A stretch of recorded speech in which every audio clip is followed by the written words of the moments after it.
It tend to keep low in the afternoon games. Spinners, if they bowl slow, something for them? Yes, there's something for the spinners in a fresh wicket. Also, if they loop the ball, if they flight the ball, bowl slower, wicket to wicket, I think so. They will they will get some spin and they will get some wickets too. And gets even better for batting in the evening? Oh, in the evening, definitely for the fast bowler. There's something for the fast bowlers. But when the ball tends to come to the bat faster and the quicker, you'll get more runs also. Fresh wicket, but more of the same, really. Little low in the first game, but really good in the second game. Thank you.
Two, three, one, two.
Hello hello hello 1 2 3 check check check check studio में R1 sir मैं हाँ sir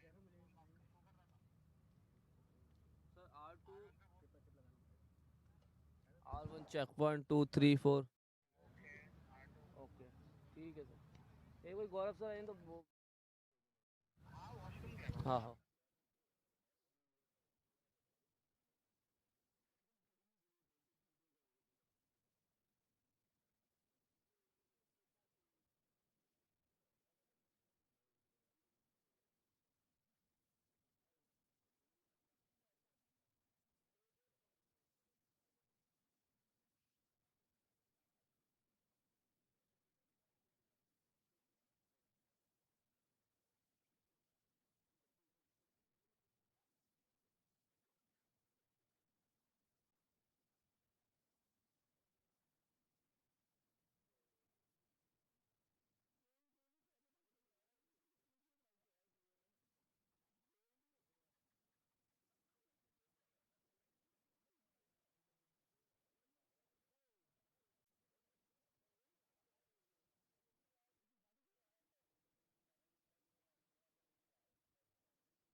The Pune Panthers have rediscovered their swagger. Sitting third, a chance to seal it. Whoa! Gone all over. One more push towards qualification. Guptill set it up with authority. And Watto followed right on cue. Maharashtra Tycoons arrive with work to do. A loss behind them, a pause to recalibrate. But this afternoon carries a different pull. All eyes turn to the universe boss.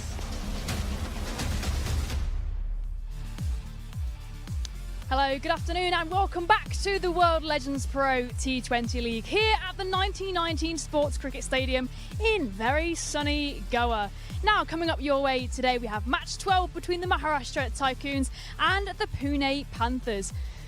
Now it is crunch time here, all teams trying to make it to those all-important semi-finals. The Panthers coming back from a win and the Tycoons from a loss, so we should have a very intense and competitive game on our hands here today.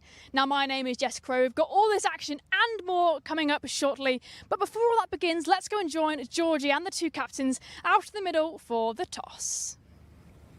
I'm joined by the two captains and it is absolutely roasting out here. We've got Carlos Brathwaite alongside Kieron, Pollard, and we also have our contest winner Shrishti Prabhabhadai and our match official. So who's got the coin? Kieron has launched it into the sky. So tails was the call and Carlos, you've won the toss. Once the coin came down from wherever it disappeared to, what are you going to do? We can bowl first, finally. And how come? Well, we have batted first all 3 games so far, and also we feel as though it's an easier ground to chase at than to defend. So we can try behind that defending, chasing this time around. Have you got any changes in the side today? No. No changes. So you've had a day off, and coming back from a loss in the last game, what are the preparations like coming into this one? Oh, your day off was fantastic. Yeah. We get to see a little bit of go. But yeah, we switched on. We got 2 games, 2 important games. This is business end. And we like to go into the final 4. And to do that, I think we need to win both games. So hopefully we get that first win of 2 today. Well, good luck and go well. Thank you. Cheers. Go well, much. Kieron, what would you have done? Doesn't matter now, right? Oh, well, that's true, yeah. So we're going to bat, we're going to try and bat well. And obviously, that quick turnaround from last night, I'm thinking ice baths, you know, all the recovery gels, or is it just straight home to bed and come again? Straight home to bed, Red Cross, ambulance, first aid kits, everything you can think about. But yeah, it's tough, but, you know, having said that, it's something that we knew was going to happen anyway. So for us, it's 3 on a bounce. So we're going to see if we can give a good account of ourselves today. And also a massive win last night, so you must be riding that confidence. Yeah, it was. Obviously, before that, you know, we were a bit, you know, not sure what, you know, we could have done well, but I thought the way the guys batted, you know, the partnership between Guptill and Watson was fantastic, and everyone chipping in. And then the way the bowlers bowled in the back end, you know, in the second innings, yeah, so it was fantastic. Well, good luck and go well. Thank you. So the news from the middle is that the Tycoons have won the toss and they're going to have a bowl first. Beside me, I'm joined here by Fabiz Maroof and Nikhil Chopra. Guys, the Tycoons have ball in hand first. Looking at how the Panthers performed with the bat last night, is this the right decision, do you think? It's a tricky one. It's going to be one of those occasions that me and Nikhil, we just spoke that, you know, ideally we want to bat first in this seed, but Carlos believed that, you know, trying to defend against a side like Panthers is hard, so, you know, fair play to him.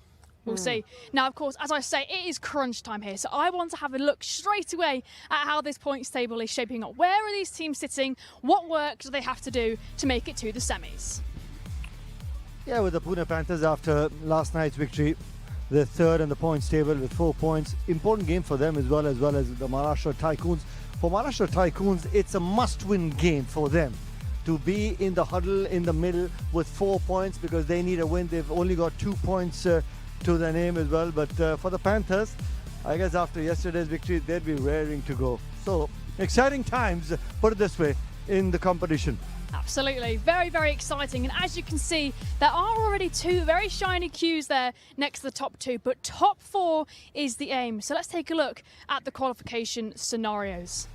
I think it's simple as keep winning everything. Rajasthan and Delhi are the only 2 sides who have gone through, and Pune Panthers, after their win yesterday, they just got to win today, and everything will be depending on the things. But Tycoons, they played 3, lost 2, 1-1. It seems like for Tycoons, it's important they win both the games. But I think Panthers probably, even I said it on commentary as well, that I just feel the Panthers are peaking at the right time and team to watch out for. And the Panthers absolutely peaked last night, didn't they, guys?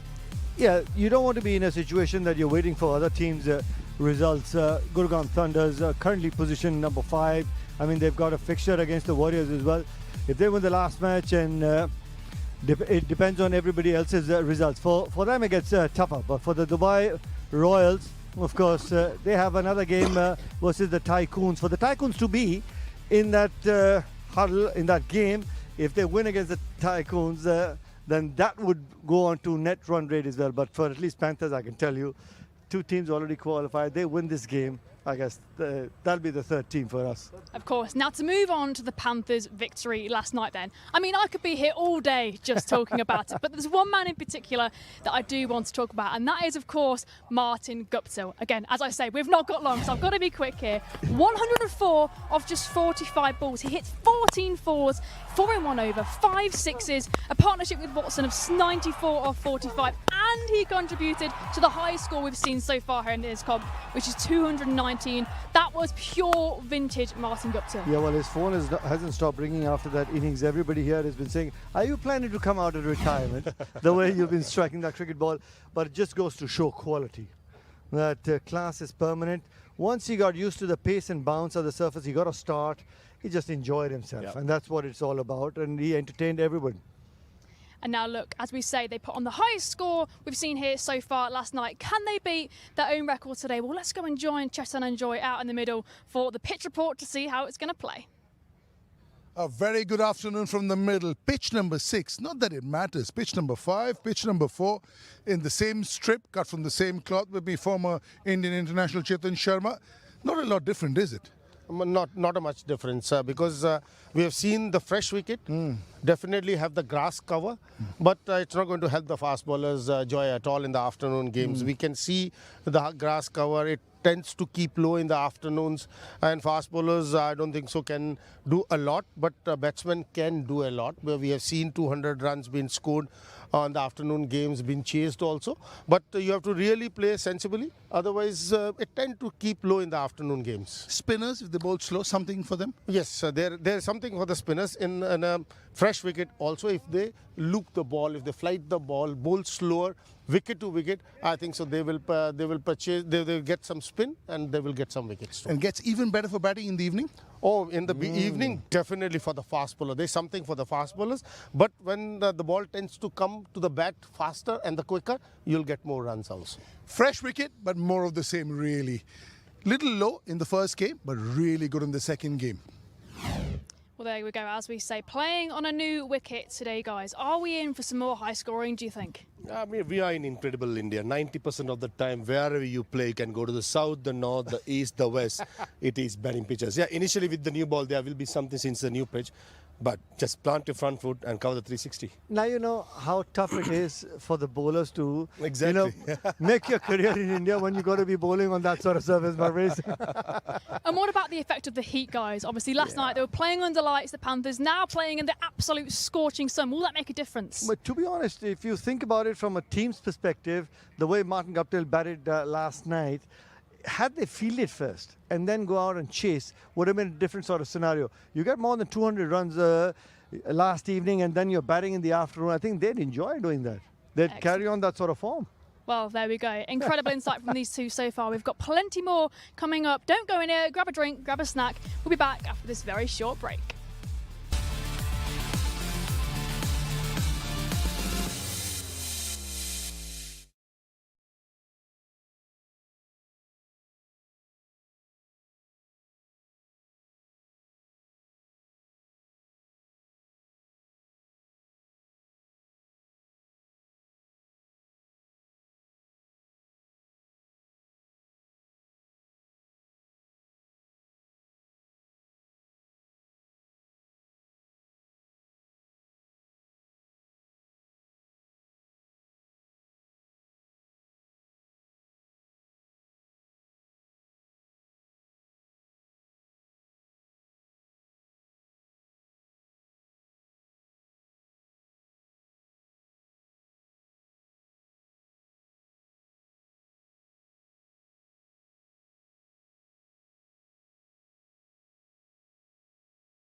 Welcome back to the World Legends Pro T20 League. Now, guys, I want to look at Pollard taking the captaincy role over from Shane Watson. Firstly, do you think it eased some of that pressure off Watson? You know, he went out there yesterday and scored 51 off 27. It seems like it's no coincidence. Yeah, I think it was a bit of a burden for Shane Watson. First 3 games, he looked like out of sorts. But all of a sudden, yesterday, the on-drive he played, that got him going off the spinner. And then just rolling back the year. So I think sometimes as a normal player, when you play without any captaincy burden, you perform better, and Shane Watson was an example. I hope, you know, there's so many of these old rivalries and guys who played with Pollard playing against each other. Universe boss, if he's out there, I want to see Pollard go and needle him a little bit. That's the fun stuff that these guys are trying to put up as well. We all know Martin Guptill got 100 yesterday as well. You remember some guys who used to enjoy troubling? Or trying to get underneath the skin and try and break the concentration while playing Furways? Martin Guptill. Yeah. No, because he's somebody who used to run away with the game. So many times you'd come and, you know, try and say something into someone's ear. It just brings back those memories. And now, look, speaking of no coincidences, you know, they've obviously been on a winning streak since Pollard has joined up with the group. Knowing what kind of guy he is and the experience and expertise he brings to a dressing room, what effect do you think he's made on them? You know, the kind of cricket that he's played globally, Jess. You know, he's captain most franchise cricket. He's captain, of course, the country, West Indies. Breathtaking cricketer, match winner in his own right. The kind of experience that he brings, he understands which player I can get what out from. Sometimes as a leader, you need to be able to identify, you know, can I do the man management bit as well? Sometimes you need to put your arm against a player and to get the best out of him. Sometimes you need to try and needle him or, you know, a little pinch here or there to try and get the best out of him. He's done that all right through his career. He's done that all. Of course, the perfect addition to any team. And now shifting our focus to the Tycoons then. They're coming back from a loss versus the Warriors, a game they probably should have won, Favies. They've had a rest day, they've come back, they're now fresh. What adaptations do you think they should have made? I think they should have had a very good, should have had a very good day off yesterday. Just, you know, go around the streets of Goa, just enjoy life and turn their attention to the game today. I mean, they have some quality players there in the batting order as well as in the bowling lineup. But I reckon since they're bowling first, the power play is going to be important. I just feel you have Guptill, you have Upul Taranga, you got Upul Taranga, Shane Watson, all these players in the top order. I think the power play with the two fast bowlers, Siddle and Stein, if they can get into the middle order, that's where the game can be won or lost. Rest day for the Tycoons. I saw some lovely pictures social media. You can go on to the World Legends Pro T20 Instagram handle and see Chris Gale by the pool. Can you imagine Chris Gale walking the streets of Goa? Man, that would be fun. Wouldn't that be fun? 100%. They're obviously enjoying all the sights there are to see here in Goa. Now, you mentioned one very important man, Dale Steyn. He's bringing not only the action, but also the entertainment with those hilarious celebrations he had going on. But versus the Warriors, he had the most economical spell we've seen here so far. 2 for 10. He's covering the outfield. He's taking all the high catches. How impressive has he been, Nikhil? Oh, very impressive. And he's been a part of a coaching thing in England in one of the leagues. I've had the opportunity to chat with him as well. He's been raring to go. He's been excited to come back into this competitive sort of cricket. He says, I've been training. This is all fun what we see on our screen, the way he's been celebrating. But trust me, Jess, he's been bowling in the nets and he's raring to go. He's ready to go, I'll tell you what. Do you think he's exaggerating a bit with that old man celebration? I reckon he's still got a few years in it. He's having fun. Have a look at that. With the push-ups. Farmers, your favourite celebration? Picking up wickets? Not push-ups, for sure. No. If I do one push-up, I'll be down. That's for sure. But Dale Steyn, I said it on commentary as well, he's one of the nicest bloke you come across. When you play against him, he's a warrior. But in the field, in your side, in the dressing room, outside the play, he's one of the nicest to go to. He's the full package. What more could you want? And then the battles to watch out for today, guys. I reckon Guptill, Watson, Pollard versus Gale, Cook and Marsh. Which of these trios today are going to be more of a threat, do you think? Panthers for me. Oh, Panthers, without a doubt. You know, but yesterday we saw in one of the games, in the afternoon games, the Universe boss was ready to bat for about, 8-10 overs, get 40 odd runs, run a ball in this heat, running twos as well. Just goes to show the intent. If he gets going on a surface, which was fantastic to bat on yesterday, today it's a new surface, he gets going, it's going to be entertainment galore. Now it's time for the all-important playing 11, starting with the batting side, the Panthers. Who's walking out with batted hand today? Yeah, the Pune Panthers top order, Guptill, Taranga, Watson, Robin Uttava, Pollard, my God, those are about 30,000 runs there itself, and then the bowling of Rajput, Asad Patan. Amit Mishra will be a key man with his leg spinners. So on paper, I think Pune Panthers, if they can get to about 190, 180, they'll try and defend it later on. Now for the bowling side, the Tycoons. Yeah, when they come out to chase, Alistair Cook has been looking to get some runs. He needs to get a move on. Sean Marsh has found his rhythm. Stuart Binney has been very, very handy with the bat as well. And of course, Carlos Brathwaite. And I wouldn't be surprised to see the Universe boss come in as the impact player. And guys, while we're standing here on the outfield, of course, the players are raring to go over there in the changing rooms. It's crunch time and everyone trying to get into those all-important semis. What message would you give to those head coaches and captains before the game today? Keep it really simple. Go out there, have fun. Nikhil? Without a doubt, see ball, hit ball, that's what you got to do. Easy as you like. And now to very much put you on the spot, something I love doing, predictions very quick. Yeah, back the captain that wins the toss. Panthers. Panthers? Panthers. Panthers, there we go, Panthers, Panthers. All the action is coming up very, very shortly.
Hello everyone, welcome to the World Legends Pro T20 League from the 1919 Sports Cricket Stadium in Goa.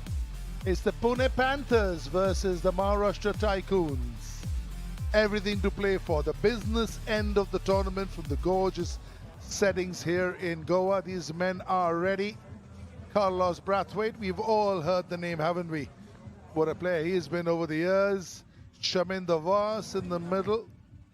The head coach, Martin Gupta, lit up the stadium yesterday with a blistering 100, something that was well overdue. Dale Steyn, 4 overs, 10 runs, 2 wickets. As it says, he hasn't bowled for 6 months. If that's the way he bowls, he should bowl every 6 months. Whoa, how good was he? That's how the points table looks like at the moment. The Warriors and the Lions are through. They've got a Q next to their name.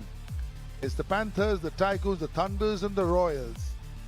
These 4 fighting it out for position 3 and 4. If they have a really good time, they could even go to number 2, you never know. But everything to play for, the top 4 go into the playoffs.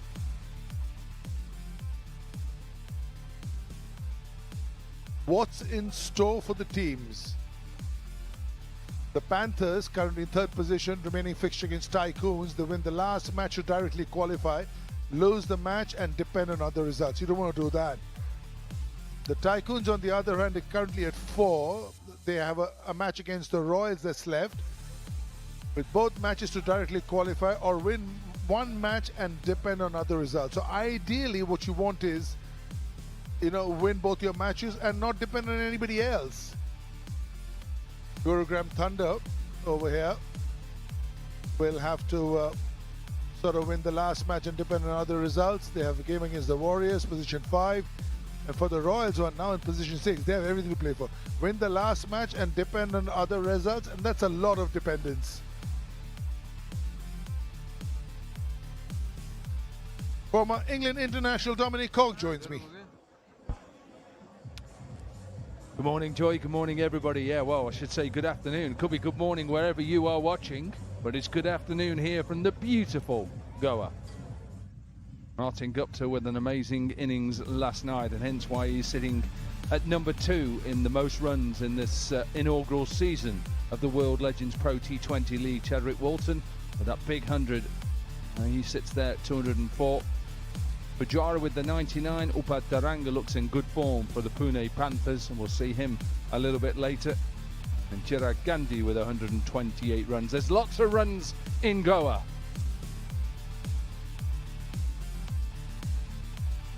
Yeah, the batters are having a field day. What are the bowlers doing? Piyush Chawla, top of the pile. The cream always rises to the top.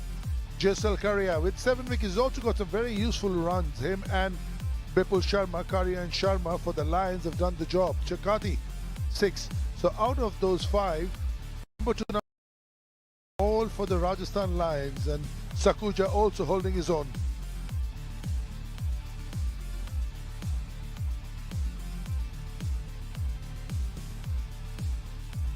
Yeah, he's getting ready, isn't he? Wants to take off from where he left off yesterday. What a knock. Well, it was a sensational innings, and a man who is still playing was given, I think 3 chances in the end throughout the innings, but you've got to ride your luck. And I said it when we first did the first 4 overs. He was dropped at mid-on. I said, how would they rue that? Well, they went on to drop him another twice. And he went on and scored a massive 100. Spoke to him a little bit earlier. He says, yeah, it feels okay at the moment, but he's up against one of the world's best, or was the world's best, in Dale Steyn. Beautiful bowler, awesome action, wicket taker, and a great celebration to go with it. I reckon Corky in Legends cricket still one of the world's best. Once you talk about Legends cricket, I'll tell you what, he's a very fit man, and this is something that he's probably 20 years away from. What a fit man. I saw him bowl at the warm-up, and he was looking sprightly as ever. Look at them taking catches. It just looks like he's never left the game. And then also this to go with it. Yeah, I think he's the sort of character, if he commits to doing something, then he gets himself in decent shape, and he looked in decent shape, and he's worked hard to be able to bowl in back-to-back games. Warm day here, and see that the coin was thrown up a long way by Kieron Pollard, and it was Brathwaite who won the toss and decided to have a bowl first. You were out in the middle. You've seen this. You tell us what you think. Is it going to change, or is it exactly the same? It's exactly the same as the pitches have played on day 1. So I reckon it's got a little more live grass on it. So he'll probably play a little bit better. Maybe with Dale Steyn bowling, I'm expecting some seam movement, because that Kookaburra ball, that expensive Kookaburra ball in the hands of Dale Steyn, sits well. Yeah, this is a blockbuster team. Guptill and Taranga, Watson amongst runs, Robin Uthappa is due, Kieron Pollard looks like he's never left the game. Shinwari has done his bit. Bravo, also handy with the bat. Rajput hits a big ball, so does Patan. So they bat down to number 9. Very strong unit indeed. As for the Tycoons, they are in need of a win. They have got a very fine batting lineup. You'd expect, obviously, Christopher Henry to probably come in as the impact player, and he will open up with Alistair Cook. But a side that haven't really hit their straps with all their big names in there, and Captain Carlos Brathwaite would hope that today is the day that they can register a win, beat the Panthers, and give themselves an opportunity to get through and up into that top 4. Really looking forward to this clash, Steyn versus Guptill. Not that Taranga is not in the mix, but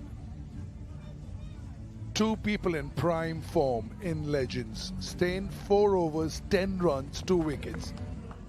Then once you get through Steyn, you've got that man behind in the picture at the background, Peter Siddle, to comprehend with. Oh, look at these two together. Wow.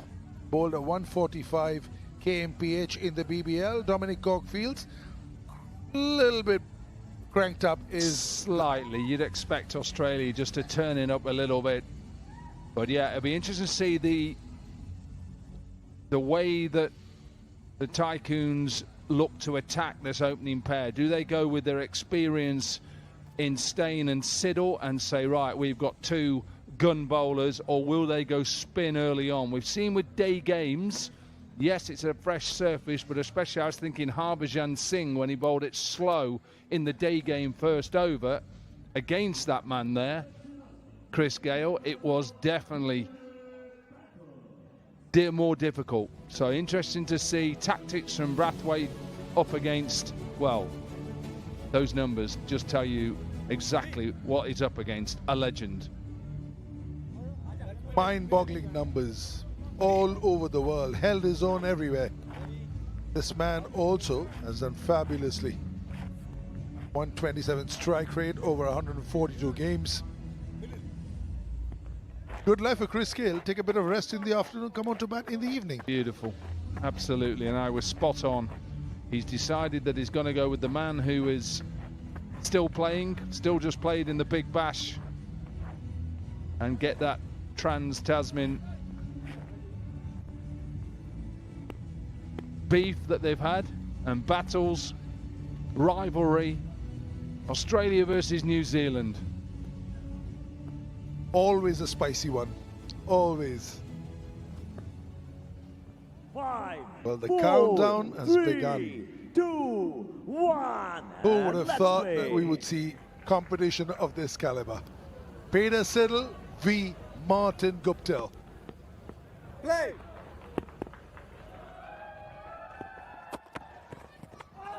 Drifting onto the pads, Peter Siddle. Siddle and Steyn opening the ball. Oh, a bit of a limp there. The pace, remember? Make sure you've got extra protection in your padding. Yeah, whether that's just hitting away from that pad, but inside, and maybe, yeah, a little bit of an inside edge. That's the way to stop him.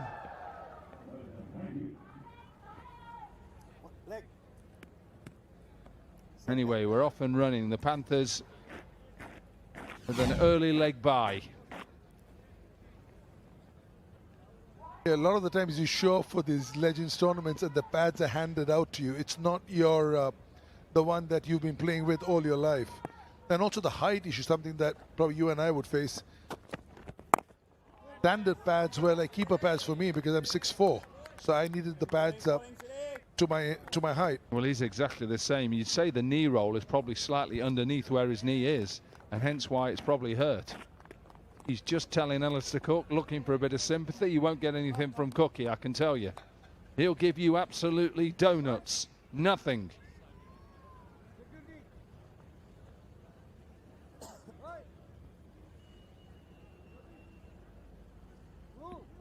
Your arm got that low, Sid.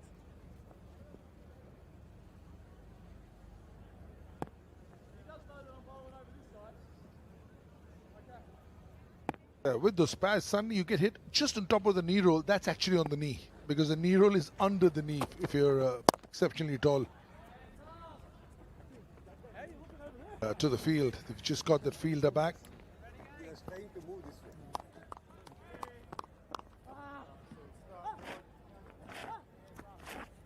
It's a sedate start, but that you would expect because it's Peter Siddle and maybe Steyn from the other side.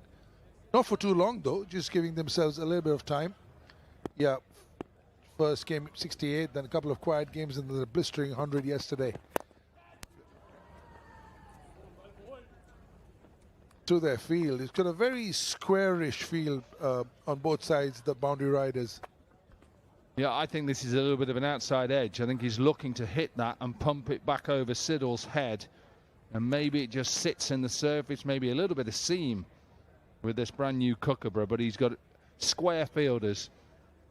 Deep point, deep square leg for both the left-hander Uppal Taranga and for Guptill too.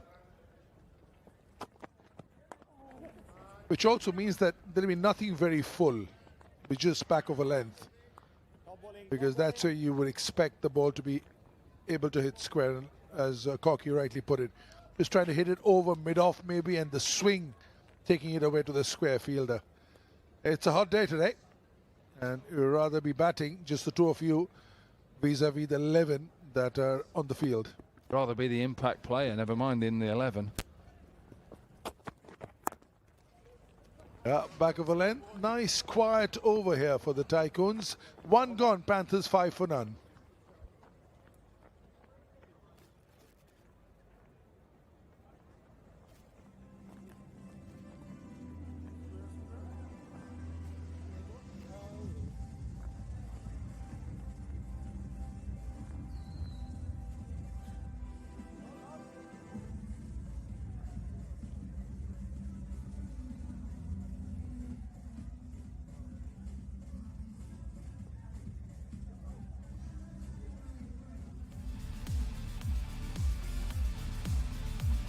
Two teams that are full of legends. Team on your right are in desperate need of a win.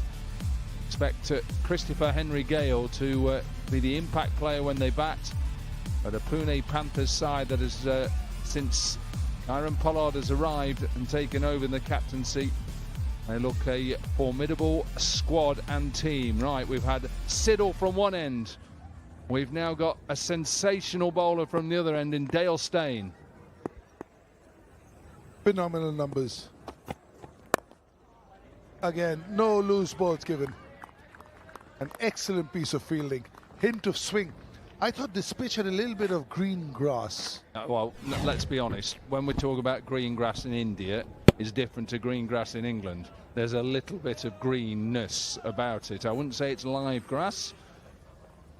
Play in England, green grass means completely green. But I agree, but a little bit of swing early on. And also it'll be 12 degrees compared to 30 that's over here. 12 would be good at the moment. It's 3 degrees at home, and they're not singing very good tunes at the moment either. I love the cold Corky. I would trade places any day. Well, you would, but not at the moment. There he is, the universe boss.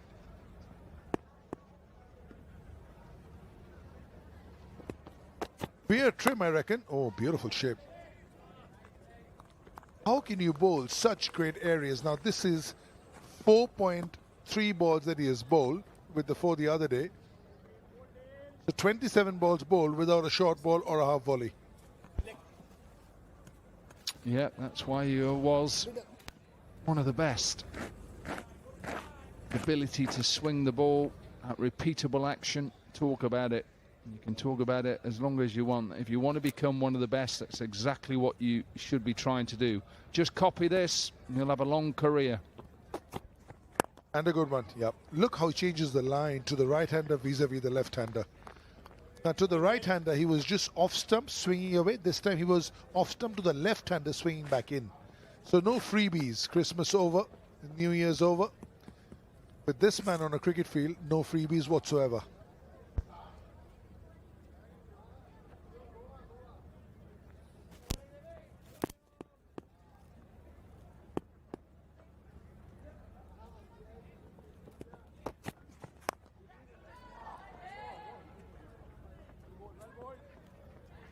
You can just make out that even somebody in the sort of form that Guptill is in is giving him the full attention.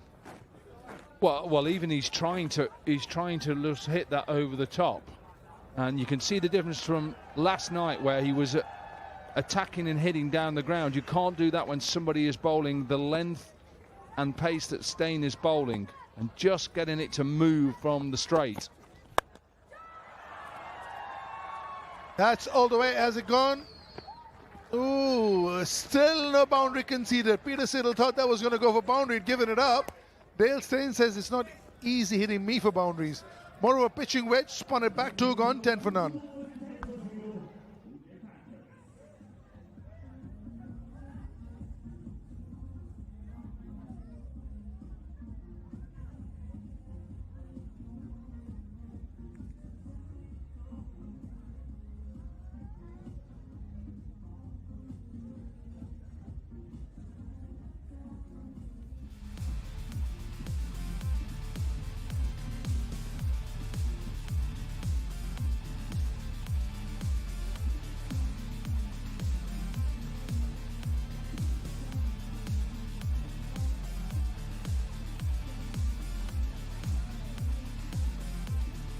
The fight for the top 4, 2 taken, 2 still up for grabs.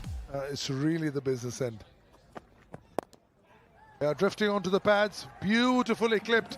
APL Apollo boundary. First loose ball of the afternoon.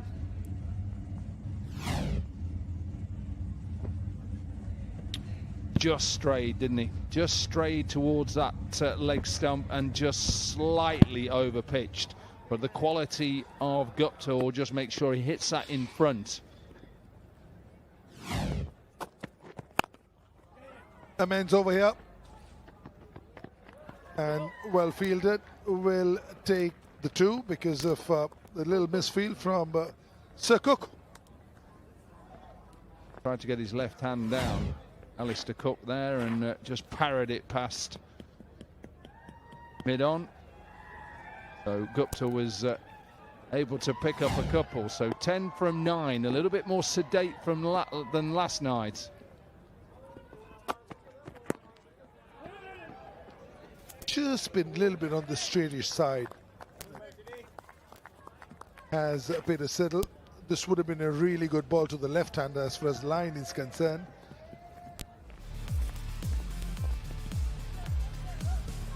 Just gone over 200 now, Martin Guptill, and he's chasing down Chadwick Walton. For another APL Apollo boundary or maximum, and he's takes that cap. It's a really good start here by the Tycoons. You would expect that they're up against it, and you just want this is the time when you want to win some games, get your form right in place. Yeah, also, and this is a lesson for any cricketer out there, boy or girl, you know, he's come out, Martin Guptill, what he scored last night, and he's decided, right, okay, these are their 2 danger bowlers. I may have to just rein myself back in. Cracking hit through the covers, little bit on the fuller side, pace given. And Guptill says, thank you very much. I want to say rein myself back in, give myself a little bit of time to get used to Siddle, to get used to Steyn, but if they're going to bowl half volleys or slightly over pitched, I'm just going to go and punish it through the offside. It's a beautiful shot, past extra cover to bisect the fielders.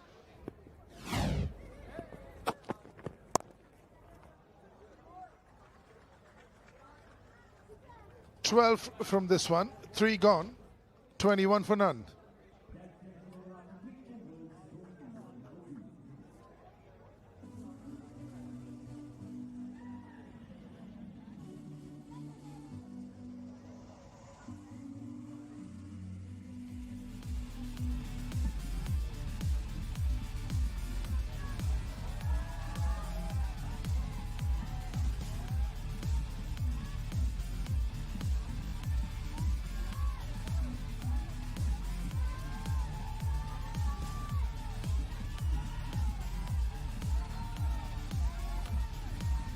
Yeah, he's gone top of the pile. The cream always rises to the top. What a play. Bolton with the 100 also done well. Pujara. Upal Taranga also in the mix. Shane Watson is back amongst form. They're hitting form at the right time. Steyn is so good.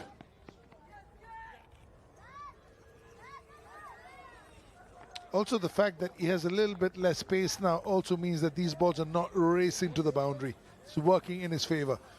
You made a great point, Corky, about how young cricketers watching can learn a lesson from Guptill, that you just don't come and swing for the heavens. You just suss out the conditions, fresh pitch, two bowlers who are at the top of their trade as far as Legends is concerned, little respect, plan your way through, and then you get these. Might hit the fielder, but you can make out he's finding his rhythm. Yeah, and showing a bit of respect as well, because these are two very fine bowlers. 193 is the average winning score in day games in this tournament. 180 is the average score, so it's probably slightly less than those evening games.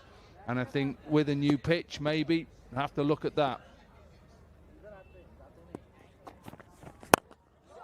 Oh, first full ball.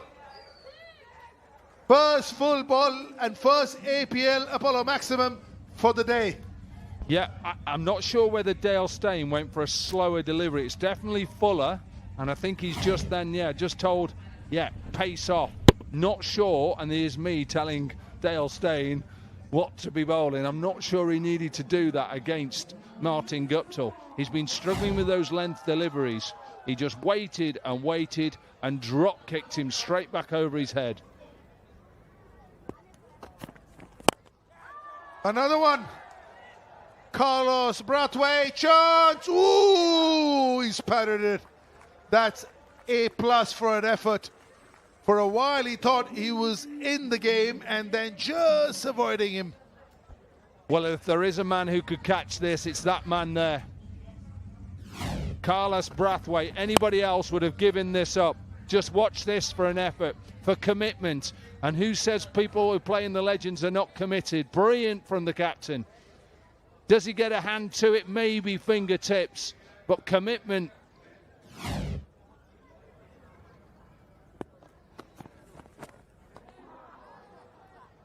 Yeah, he's human. The reason he's appealing is because he reckons this should not be a wide, and probably there's a little bit of the pad that has been clipped. And just to get the attention of the umpire, that did hit something. Sound like it, didn't it? Definitely picked something up from that thigh pad. So a better over for the Panthers, better over for Guptill. 27 from 17 now.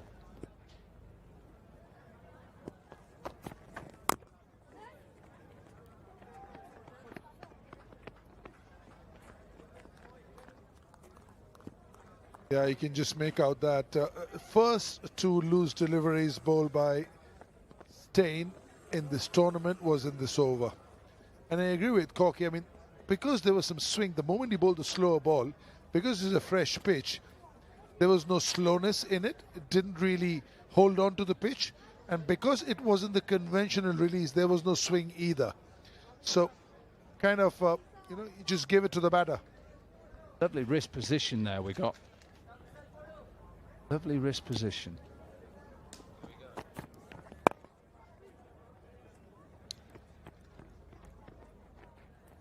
Big over, 15 from this one. 4 gone, Panthers 36 for none.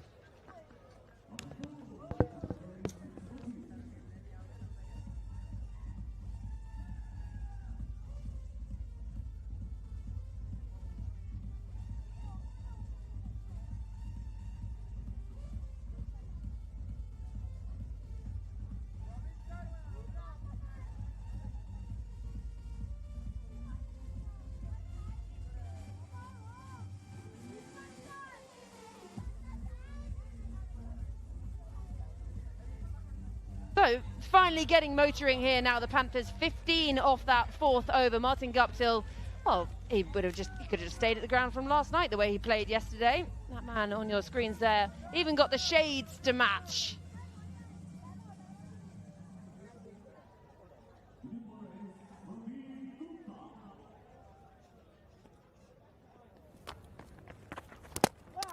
Spin is introduced and strikes with the very first delivery. Taranga looking to hoik across the line, and he's on his way back to the dugout. Upul Taranga, even yesterday, he got out to Samit Patel, the left-arm spinner. That occasion, that was full. And this occasion is Praveen Gupta. Gets an inside edge. And onto the stumps, and a massive wicket for the Tycoons to dismiss the informed batter Upul Taranga. who's walking back after scoring 6. 36 for 1 Panthers.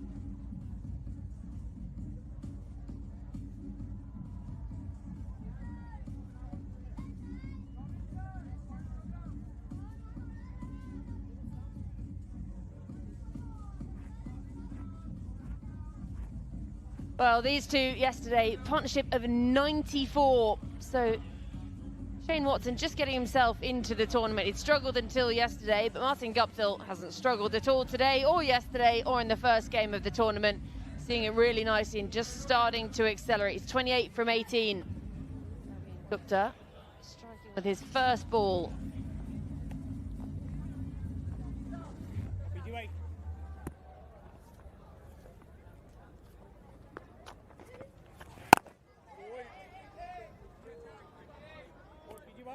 A massive wicket. Praveen Gupta, very first delivery. I thought it was not that short.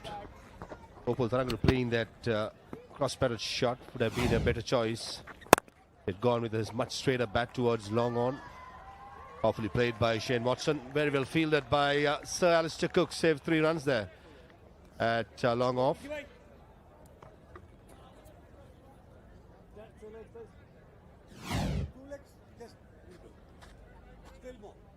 Little roll up, but doesn't quite take out the shades.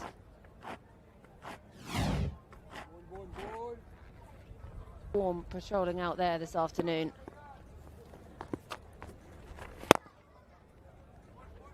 Again, played respectfully by Guptill. This is just the over they needed after the previous one was very expensive. First ball of the over. Off you go. Bails everywhere. He sort of looks around in disbelief. His way. Allowing the pace, but Praveen Gupta is bowling here. On a brand new pitch, attempts to skid onto the bat, just slowing it down and asking the batter to make his own pace. So I think Praveen Gupta will hold the key since there's 2 right-handers in the middle. Just like Harbhajan Singh got this off-spinners bowling. Oh, that's misfield. That is poor. Got him into an awkward position. Should have been a dot delivery, resulting in a 4 and spoiling the over for Gupta. Is 43 for 1.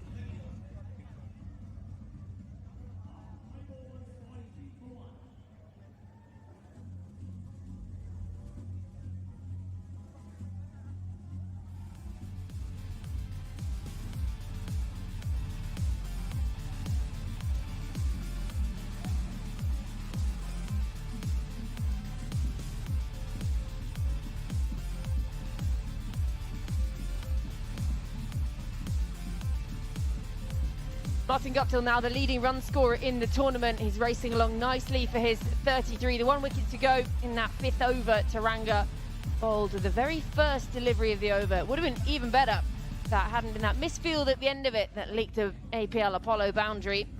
And another change in bowler. So the captain, Carlos Brathwaite, into the attack. 265 matches. And I can tell you what, having stood next to him at the toss, he's a very tall man. The ball comes in from quite a height. I just have this feeling that Martin Guptill will target this, or maybe even Shane Watson, trying to maximize the power plays the last over. Siddle and Stein have been decent with their 4 overs up front. Nicely bowled, just angling at those stumps. Dale Steyn, who seems to have gone and done an acting course recently. We had walking sticks the other day, press-ups today, pretending he can't even stand up. Certainly got down, but certainly got up, and real entertainment. Absolutely brilliant to have Dale Steyn around. Never a dull moment, that's for sure.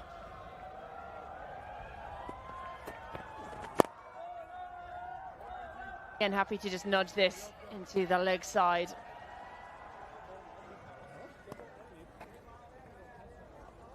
Ravi Kaushik, on-field umpire today, standing in the bowler's end at the moment. K. Srinivasan at the moment. He's at square leg umpire, third umpire, Mr. Anil Chowdhury. Very famous man. And fourth umpire officiating today is Pradeep Udavatta. Always had a feel for that. Just a little bit of movement from Brathwaite. A beautiful length by Carlos. That's the right length, hinder movement, just enough to go past the outside edge. Tentative poke by Shane Watson. Certainly Brathwaite will be a happy man with the start in the power play by the entire bowling unit. Goes downtown, gets a hold of it. It's vintage Shane Watson. It's an APL Apollo maximum. Brings up the 50 as well for the Panthers with a classical Shane Watson special. That's one for the photographers. Nice high elbow going through it. Some swagger about it, isn't it? Whenever Shane Watson tries striking straight as possible and clearing the side screen pretty easily. Early indications, the pitch is a good one. The ball's getting onto the bat nicely.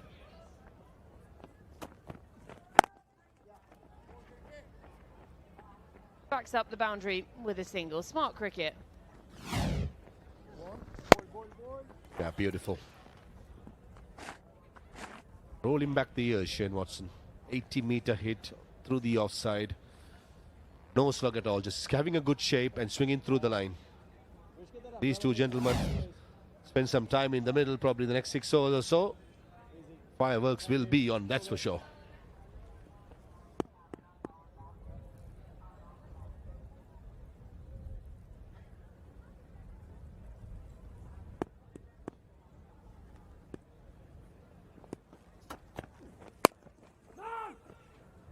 Sent back. So a dot to finish the power play. 6 gone, 52 for 1.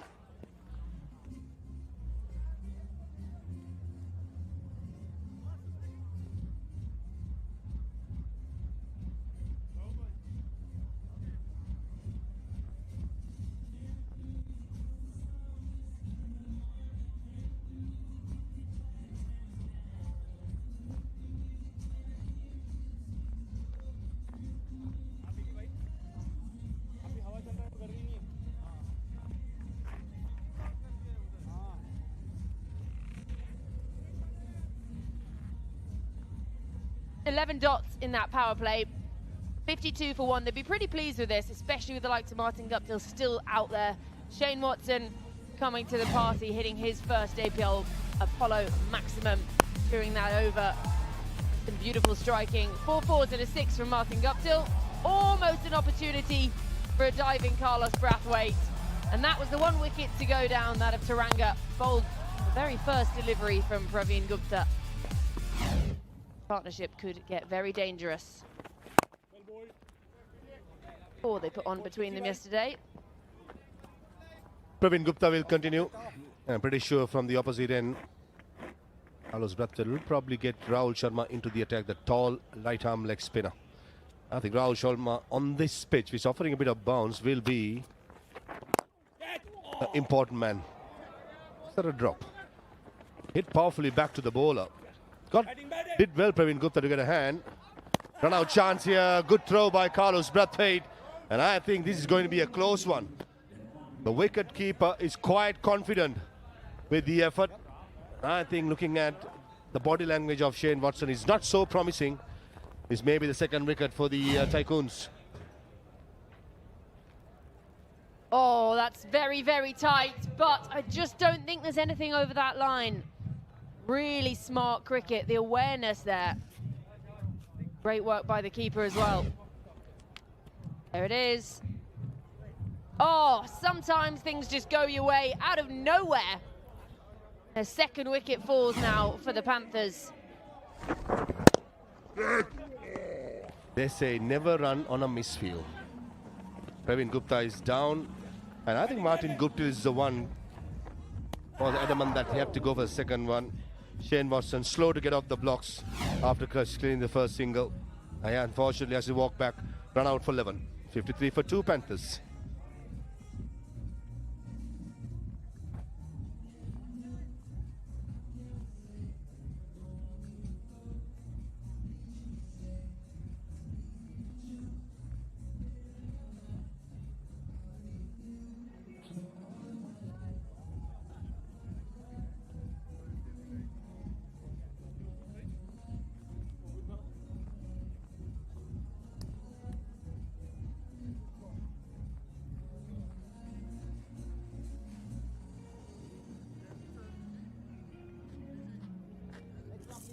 Leg. Robin. Leg down with leg. That's leg. So Robbie Uthappa comes out to the middle, 291 matches, the best of 92. He's got 42 half centuries to his name and well over 7,000 runs. Cap on his head. Comes out to join Martin Guptill. After a bonus wicket, really, this for the Tycoons. Cap on, shades on, Robin Uthappa. Look at that. Almost like goggles. Suits you, Robbie.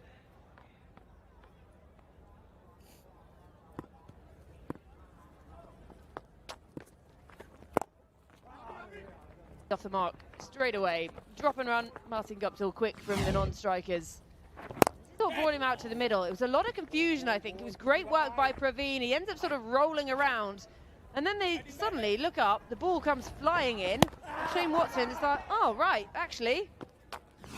Could have got the full dive in, perhaps. And that's gone through the legs of the keeper. Guptill continues his form. Get the dive in, Watto. Yeah, Carlos Brathwaite had good presence of mind. Loving the pace what Gupta is at bowling here. Not to work with. And the spinners who have bowled slower right throughout the season, whether it be the evening game or the afternoon game, Georgie, have been the ones who are successful. So certainly, Tycoons would have spoken about it in their team meetings. It's quite evident that Bhu Gupta is trying to slow it down. Very, very tidy over. Just what they needed. 7 gone, 57 for 2.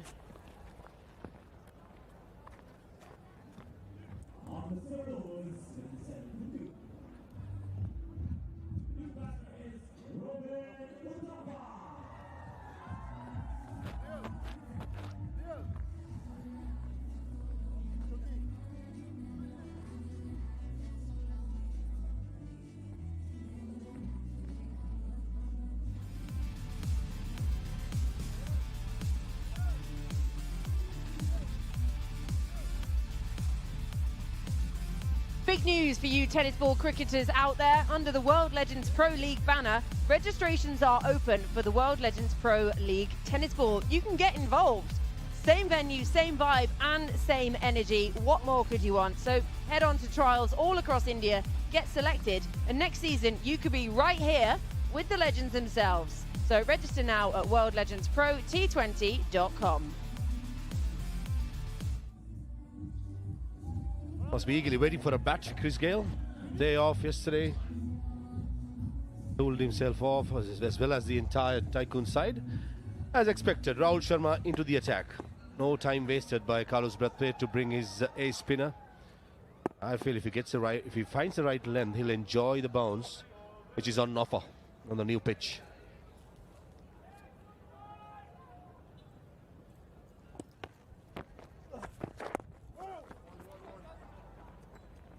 That's quite evident.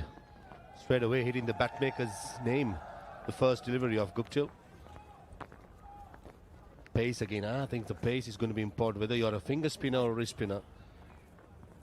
Got to be brave to bowl a bit so. Yes, once or twice you will be tonked for a maximum. But still there's a massive chance for you to be successful at this level.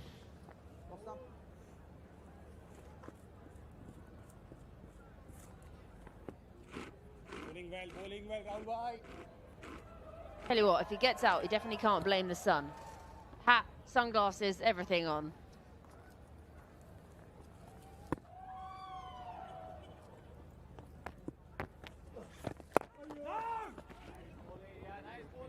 Again, just saying earlier, if you're just brave enough to bowl it a bit slower, probably a tougher yet to make it into double figures.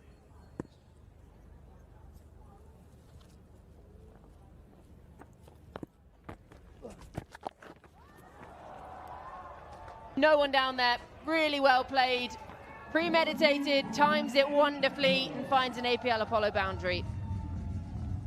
Toying with the field. Fielder saving the single in the leg side was at short mid-wicket, hence there was a massive gap behind square in the leg side. And Uthappa, cheeky but mighty effective. That prompts a change in the field with mid-wicket now has gone to short fine leg.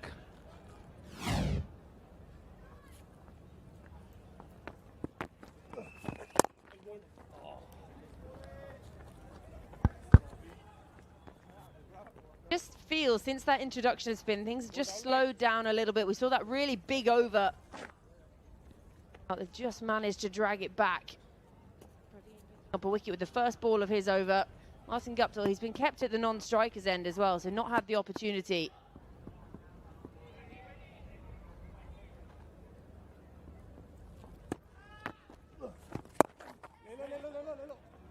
Most importantly, Gupta and Rahul Sharma in this over has not given the length to Martin Guptill, who likes it either full or short. The in-between length has been bowled much more. The risk, probably Martin Guptill will not take it at the moment with 2 wickets fallen. But come the strategic timeout, that's where maybe they'll have a chat and regroup and rethink. Should be just a single to close the over. A fairly tidy one. 8 gone, 65 for 2.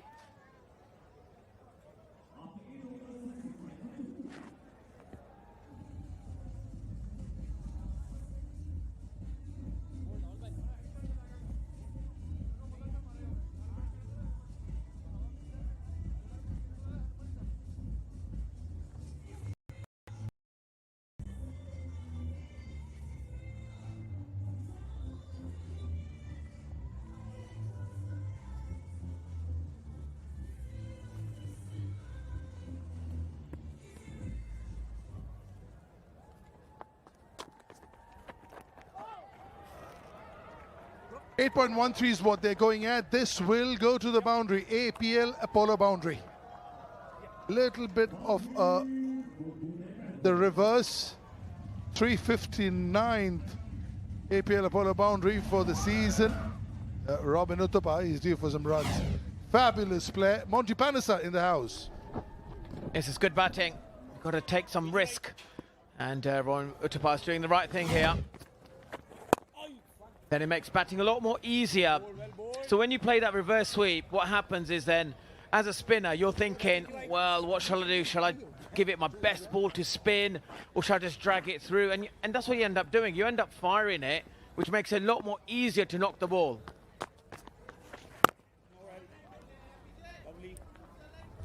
Excellent bowling. Yeah, Praveen has done well. Is 15 balls, 17 runs, 1 wicket. Just a little bit of room given outside off stump, and great presence of mind to pick that up. Now you can't do that to this ball because it's on the stump, so you miss it LBW and bowled in play. But the moment it's outside off stump, you get that leeway, and that shot comes through. Yeah, just outside off stump. Yeah, he knows that even if he misses it, he's not in trouble. Exactly, and that's a good judgment. If you want to play the reverse sweep, have it outside off stump. And there you go now. He's like really losing his shape. He doesn't really want to give that ball air. And it's something that we haven't seen very often in this league so far, the reverse sweep shot.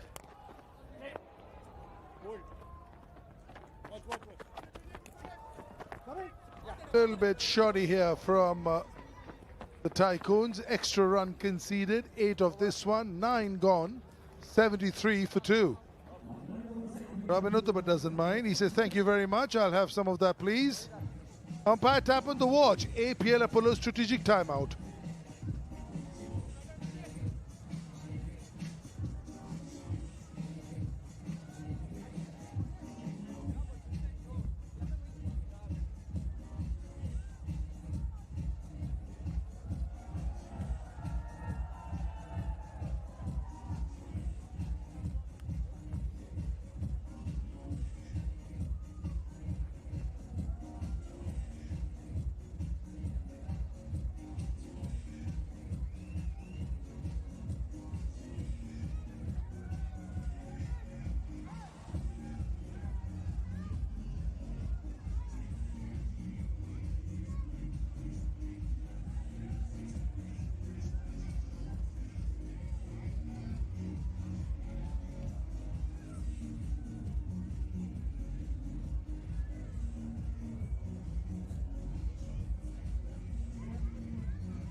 back from the APL Apollo Strategic Timeout.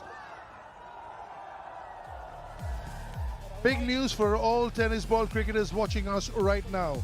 Under the World Legends Pro League banner, registrations are open for the World Legends Pro League Tennis Ball. Same venue, same vibe, same energy. Come for the trials across India, get selected, and next season you could be playing with the legends themselves. Register now at worldlegendsprot20.com.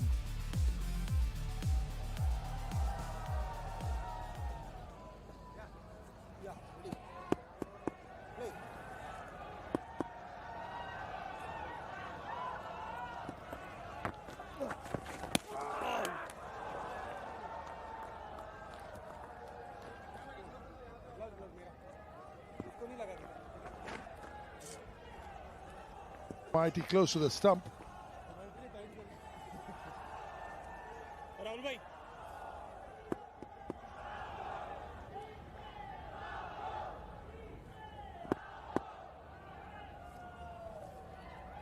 Rahul Sharma. Low in the air.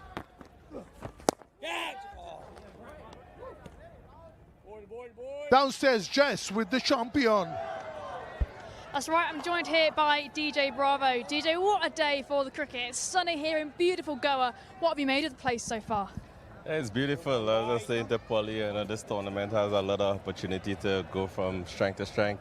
It's nice to be here. It's my first time here in Goa. Always wanted to visit this city and a beautiful ground as well. Excellent. And now you're sharing the field with old rivals and old mates as well. What's it been like sort of reconnecting with these guys? Yeah, it's good. Tournaments like this give us the opportunity to roll back the clock, have our battles over the years, and also get to rub shoulders again with teammates that they had in the past. So it's a fantastic tournament.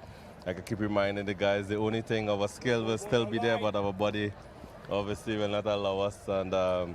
But it's good fun. It's still very competitive, as you can see. And yeah, we just look forward to the rest of the tournament. And now someone in particular in that dugout is Kieron Pollard, obviously someone that you've shared your entire career with. You've been all over the world with him at so many different tournaments. Yeah. What's it like to still be here playing alongside him?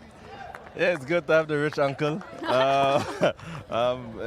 Polly, we share a very close bond, and we're very competitive in our own ways. And I was saying to Coach Jim in that past, once we're here, we'll do anything to win this tournament. We have we're obsessed with winning.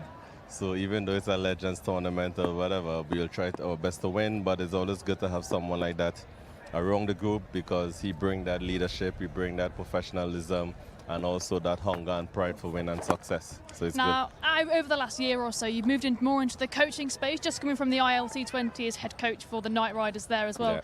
How does it feel being back on the field and playing?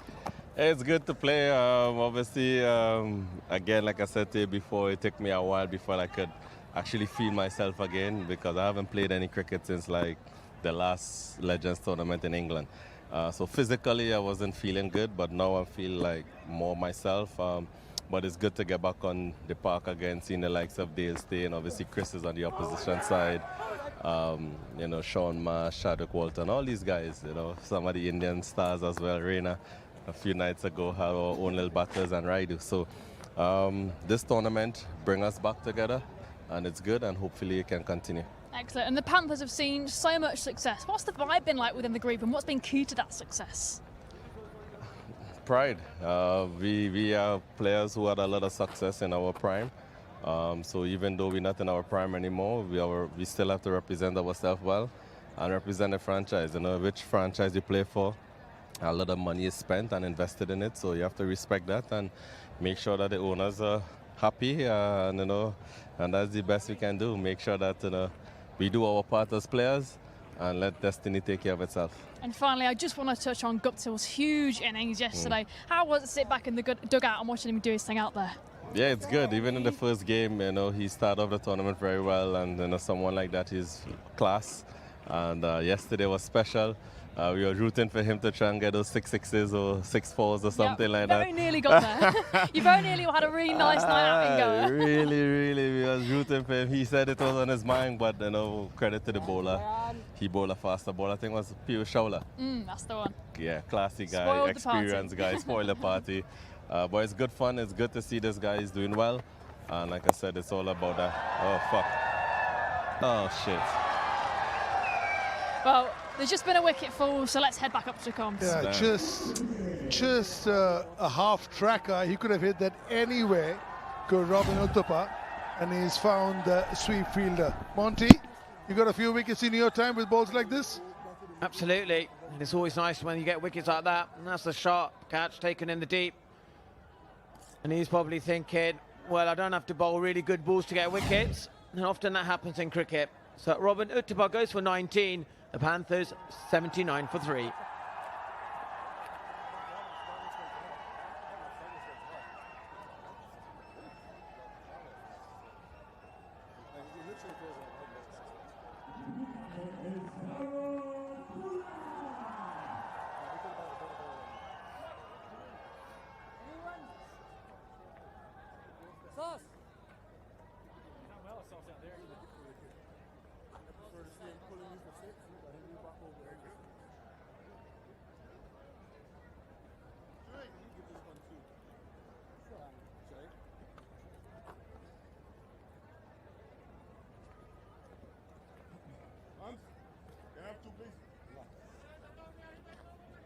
That's 2 legs. Thank you. It was a lovely interview, Kieron Pollard. Look at those numbers, absolutely mind-boggling. Left arm round 5 to I love the integrity, the humility, what it means to them. What a player, Dwayne Bravo in the day. CSK, untouchable. Everybody thinks of Dhoni, but then Bravo and Raina and Ashwin and everybody else, that group, wow.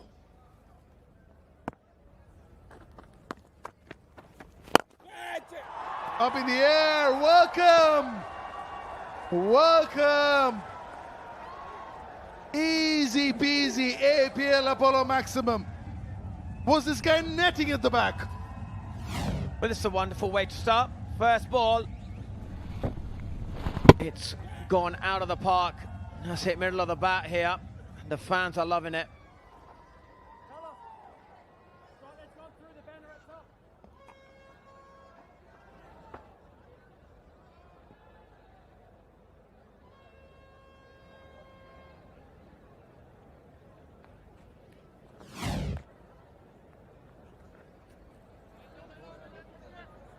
चल आनी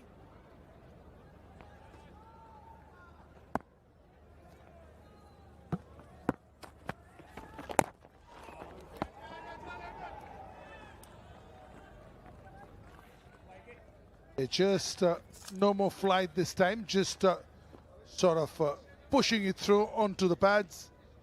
I doubt anything from Iron will be flighted and in the wheelhouse of Big Polly.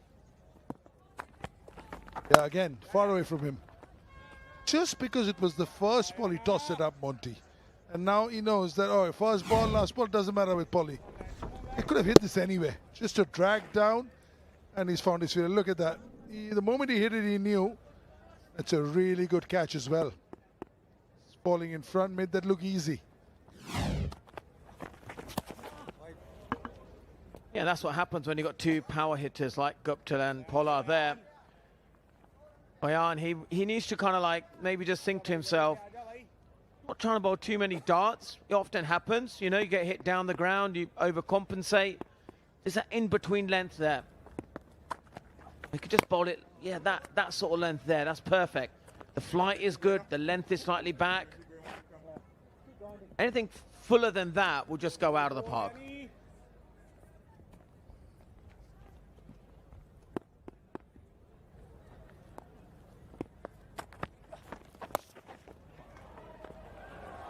Oh, it's gone through the hands. Well, just thankfully, Benny has taken enough out of it, the sting. 9 from this one, 11 gone, 88 for 3.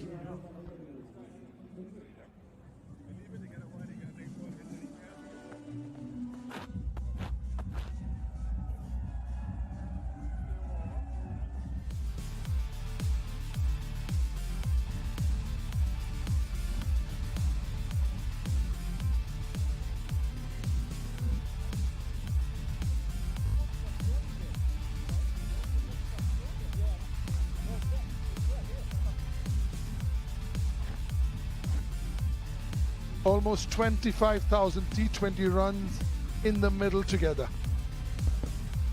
That's unbelievable, isn't it? Maybe that's also the experience of both of these big superstars in T20 cricket. Can play on the mind of the spinner. Rahul Sharma, he holds his own here. He lends a much better. The other night he was far too full and got hit for too many sixes. But today he's, you know, it's a Rahul Sharma, we know. Flight is good and he's confident within himself as well and content. He's often, you know, when he's not desperate to take wickets, you see him, he's in his zone and he's, you know, as a competitor, really good leg spinner, played, you know, a lot in the IPL. His experience is vital today. Could have played a lot more for India. What he has done differently today is bowling it slightly slower in the air. That's why he's taken a cue out of all the spinners who've done well. Slightly slow. Samit Patel did it beautifully. Piyush Chawla did it beautifully. Yeah, much slower. And you don't mind getting hit for 1, 4 or a 6. But generally, if you don't give pace... wonderful Hindi comms to former Indian cricketers Chetan Sharma and Nikhil Chopra in the house. First man to take a hat-trick in World Cup. Chetan Sharma, 99 World Cup player was Nikhil Chopra. So good to see.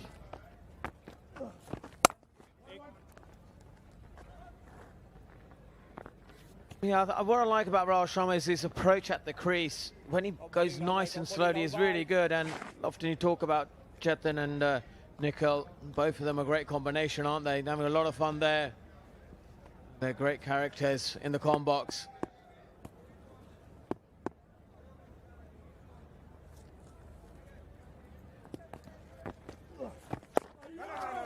Yeah, beautifully bowled. Love the loop over there. A hint of spin. He's been brilliant. 2.4, just the 16. 2 of the over. Something is about to give over here. Is Guptill going to go after him? He's quietly moved to 43 of 36. 119. Not at his belligerent best, but that could well be on the way.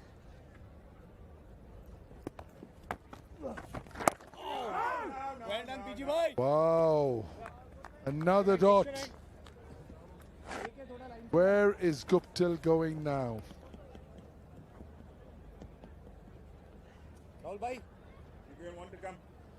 Been brilliant, hasn't he? 2 runs so far. Bossing it. Been really good today. It's middle overs, really. They're pulling the game. And he's bowled a Google there. And that has been beautifully timed. End of the over, 12 overs gone. Panthers 94 for 3.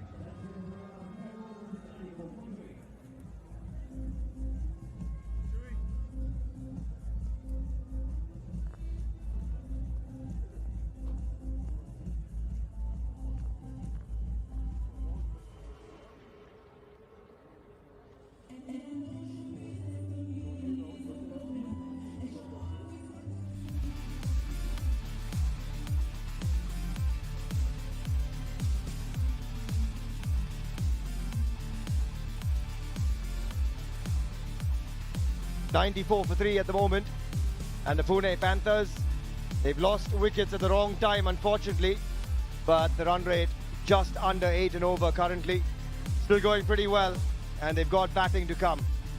The likes of DJ Bravo, Priyank Panchal, options galore for them. Fortunately losing Robin Uthappa, the last one to go, but this man has come out and launched into an APL Apollo maximum already in the innings, and Martin Guptill 1 away from a 50. Nicely played by Kieron Pollard, and should come back for the second. Good awareness from Martin Guptill. Handy extra run against someone who's bowling rapid pace at the moment. Peter Siddle climbed on him. But here's another look at it. Has a shy for no reason really whatsoever. That's a bit of a freebie. I've got Farvez Maroof alongside myself, Suhail Chandok in the comm box here. And it's been a decent effort from the Tycoons. Oh, again, just climbing on Kieron Pollard. Such is the pace of Peter Siddle. Maha, he's been playing a lot of cricket recently, and he's just extended his contract in the BBL. That's how well he's doing at the moment. The body, clearly, perfectly fine. A sharp bouncer. Kieron Pollard coming towards the bowler, and take a look at that. Hurried the batter. Certainly for 40 plus years, Peter Siddle have maintained himself and looked after himself really well. Still running hard. And in Legends cricket, he's a gold dust. A bowler can bowl with the new ball in the middle overs, can bowl decent pace. And I like the way Carlos Brathwaite, how he has used Siddle in the previous games. Not only keeping him in the death, but when the ball is hard and new, use him while he's hot. Like the little apology to Kieron Pollard as well for the back-to-back bouncers. Polly says, don't worry, I'm okay. I'm seeing it pretty well. He's 11 of 7. Yeah, there is. He says, that was quick. I'll take it though. Don't worry about it. And that time, he knew there wasn't going to be one pinned at his forehead. Works that away. Making sure those knees are good there, Martin. Got to get a jump start, that's all. Martin Guptill 2 away from what would be another fantastic knock. 100 last night of just 44 deliveries. He's on 48 of 39. Yet again carrying the Pune Panthers. Works that away to get within 1. What a batter. What a batter Martin Guptill is. With that single brings up the 100 for Panthers into the 13th over. He's been in superb form, and this battle is a good one. Siddle against Martin Guptill, as both playing competitive cricket and very consistent. To missing out, but he made sure that big 100 yesterday, he was lighting up the show. Yet again, ball walking towards the ball and digging it short. Peter Siddle, excellent over, just the 6 runs from the 13th. Is 100 for 3.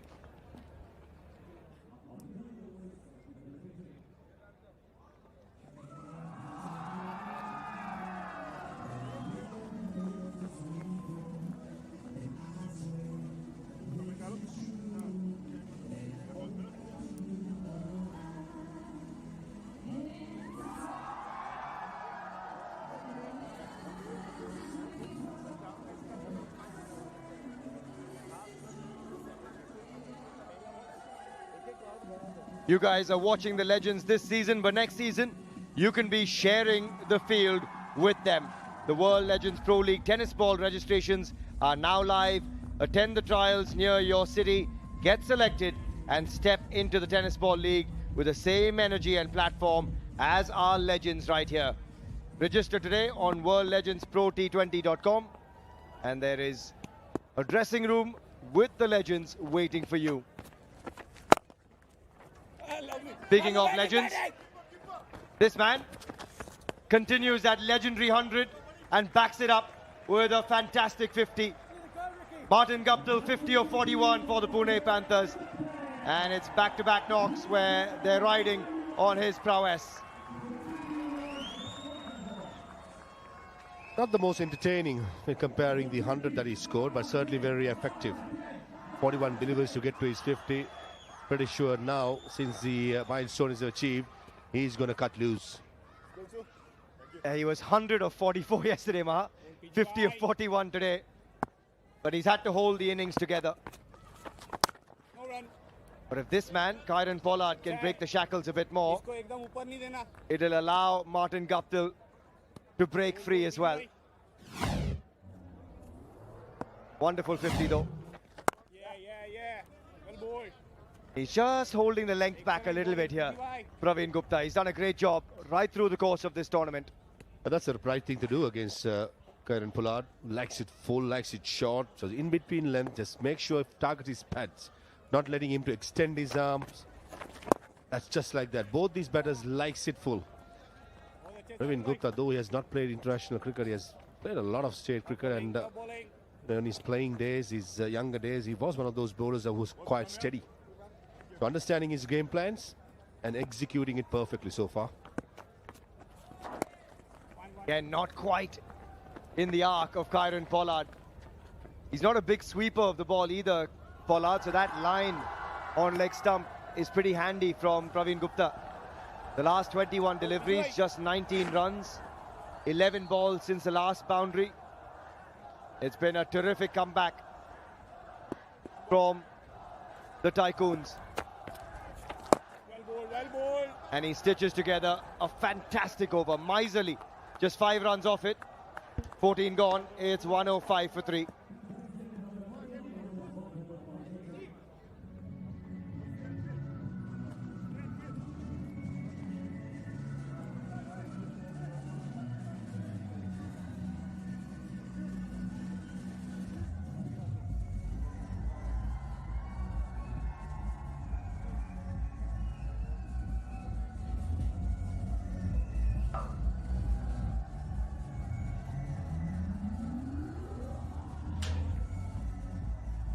.105 for 3.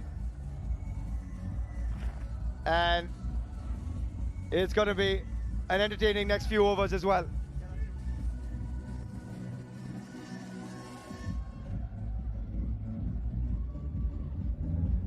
Brathwaite, the skipper, back with ball in hand. And Martin Guptill, does he start to unleash himself here? Because this is how he likes it. A little bit of pace. Although Carlos Brathwaite has been bowling more cutters than on pace here. But he starts with a bit of pace on it, and that's all that Martin Guptill needed. There's the invitation, and it's been dispatched for an APL Apollo maximum. Just a short arm jab, using the pace. And that too went against the wind. That's an excellent sign of a man in form. Earlier attempt by the fielder, Squalic, not enough. Oh, and that's even bigger. Martin Guptill looking to launch into it. It's flatter that time, harder, and it's a one bounce APL Apollo boundary. What a batter. I did not go through with the stroke here again. It's half-hearted, nowhere near the middle of the bat. Just a boundary though. Need to go through the entire swing that Jay usually does. As a golf swing, that's nicely bowled. Nicely bowled. Good comeback by Carlos Brathwaite. Perfect Yorker, nailing it. Not only hitting the stumps, but Guptill looks like he has hit his own toe with the bat, or the ball has gone and struck there.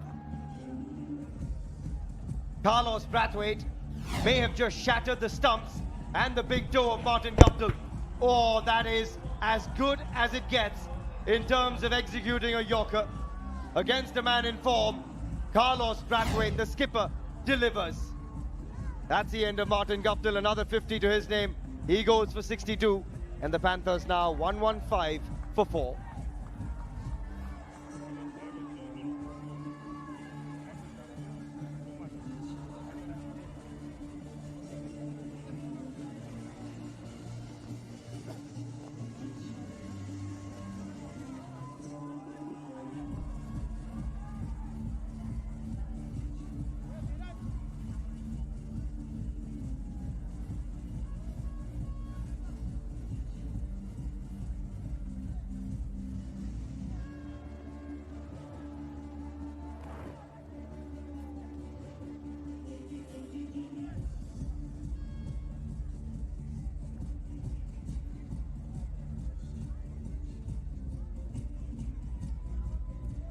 Out goes Martin Guptill, and we've got even more Caribbean flair out in the center. Just look at the number of matches there. 582 T20s. And he joins Kieron Pollard. It's an all West Indian affair. Carlos Brathwaite with the ball. DJ Bravo off the mark. Kieron Pollard now on strike. Such are the names at the World Legends Pro T20 League. Well directed. Straight to the back foot, I think it's a toe, and then to the stumps. Double blow for Martin Guptill, and what a comeback by Brathwaite after being put away for a maximum man boundary. Nails the Yorker. Left a mark on the boot, and it's surely hurt the ego as well of Martin Guptill. He hammered him for a 6 and a 4 to start the over, and Brathwaite said, Here's my comeback. 117 for 4. Just starting to break free again, but that run rate still under 8 and over. And that projected score at the moment, 158. Might need a bit more against the batting unit that Maharashtra possess. And just the one to finish the over. Leg bye is the call. 15 gone now. It's 118 for 4.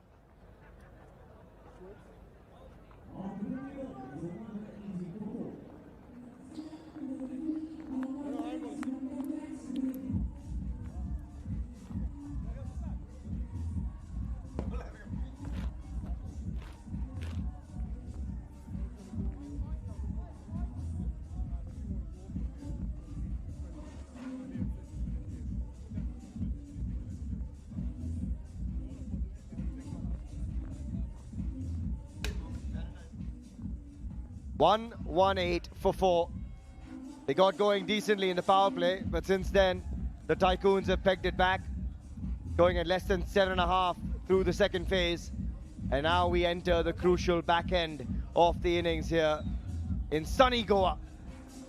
And the Panthers need to get a move on. They've got two critical elements out in the center, DJ Bravo, Kieron Pollard. They've got the leg spin of Rahul Sharma to contend with. Oh, that's in the hitting arc of Kieron Pollard. And DJ Bravo says, I'll hand the strike over to him. Show us how it's done, Polly. The length for Pollard will be pulled back, that's for sure. Rahul Sharma has played a lot against KP in the IPL, so know each other very well. And Polly sometimes what he does, he will give himself room just to straighten his arms and try to go down track. Maybe having a fielder straight towards the side screen will be a catching position and attacking position. He did give himself a bit of room, but Rahul Sharma says thank you very much. And he gets the danger man. The big 5-5 celebration, and the big man is back in the dugout. It's about the length.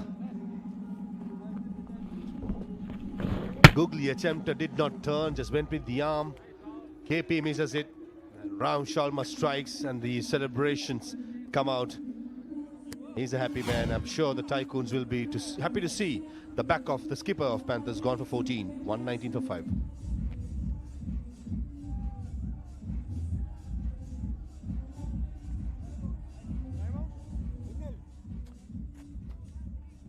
And we've got ourselves an APL Apollo strategic timeout. See you in a bit.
Back from the APL Apollo strategic timeout with the Panthers in a spot of bother.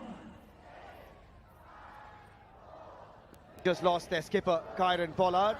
As we get set to resume, you guys can ensure that you get your registrations done, because if you play tennis ball cricket and dream big, you've got the World Legends Pro League Tennis Ball League coming up next season. The trials across the country, you clear them and you earn a chance to play alongside your legends.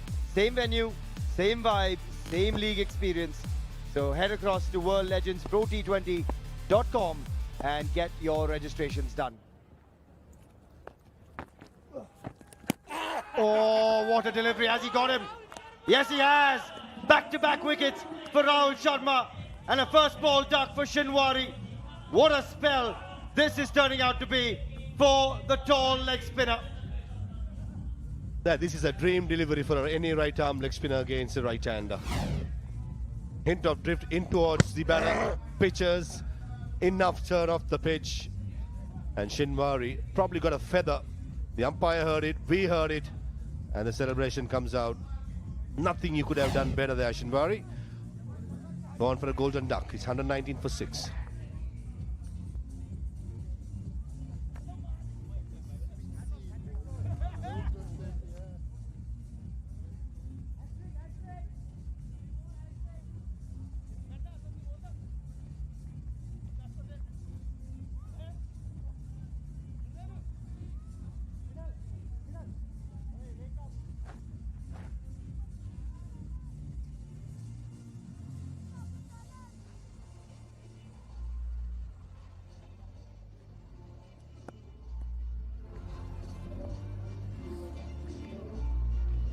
On a hat-trick. We've seen Piyush Chawla pick one up, and he was $50,000 richer. Unfortunately, no bounty, but here we go. Hat-trick ball. And great delivery that met with some respect from Asad Pathan. What a spell though from Rahul this is. A perfect delivery. Outside edge and a very good catch behind. Confirmation, Nixon's picks it up. Enough to send the batter back, and Rahul Sharma with his height.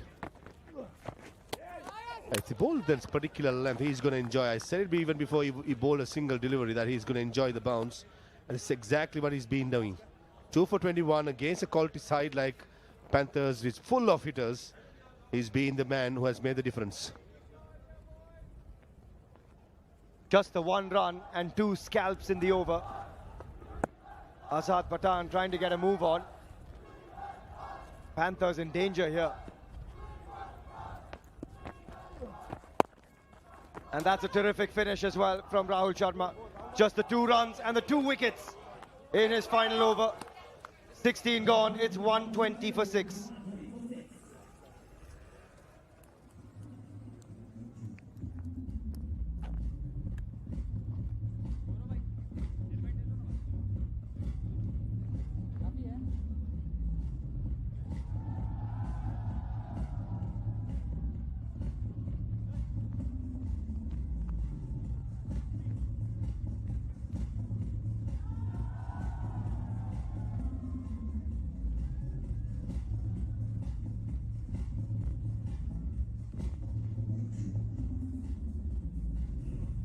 It was a healthy enough start, especially when Martin Guptill was out there in the middle, but falling away here, quick wickets falling at 115 and then 2 in a row on 119. So 4 overs to try and get themselves to something competitive out in the heat this afternoon, the Panthers.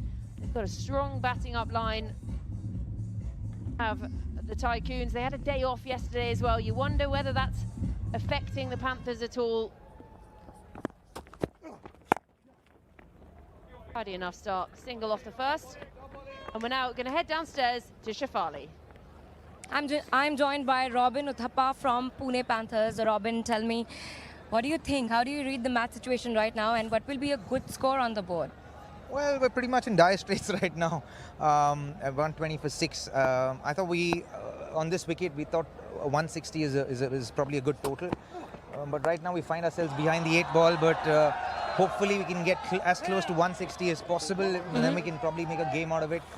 Wickets are going to be important, so early wickets like yesterday will be crucial for us to get. But yeah, I think we did well to get so far, but hopefully a strong finish. All right, 160. I'll wish you all the very best for that. Tell me, how is Pollard as a captain, and how are you guys chilling? How is Bravo entertaining everybody? DJ is actually getting a little older. He's gotten quiet. My God. No, I'm kidding. So he's gotten a little bit quieter. So he's clearly slowing down a little bit. I heard of some pool parties. Give me some tea. No pool parties yet. We've been like this is our third game in 3 days. Yeah. We are barely standing right now as veterans. We're like, and that was our third game is a day game. So all of us yesterday were like, as soon as the game got away, like, okay, chalo, let's go back to the room because we need to get some sleep for the game tomorrow. Yes. So a lot of us are, just kind of coping with the energy levels. But Pollard is a fantastic captain. He's a lot of fun. Very, very astute as a captain. Reads the game very well. And since he's played with all of us in the past, and he has everyone's number. He knows how to corner everyone with their tactics, and we saw that yesterday with Raidu and when he was captaining against Raidu and some of the West Indian boys as well. Both of them were in their heads, so they were nagging them and sledging them, which is fun, which is entertaining. Is Pollard responsible for this? Is Pollard taking you to the practice session, match sessions, and grilling you up rather than going to the pool?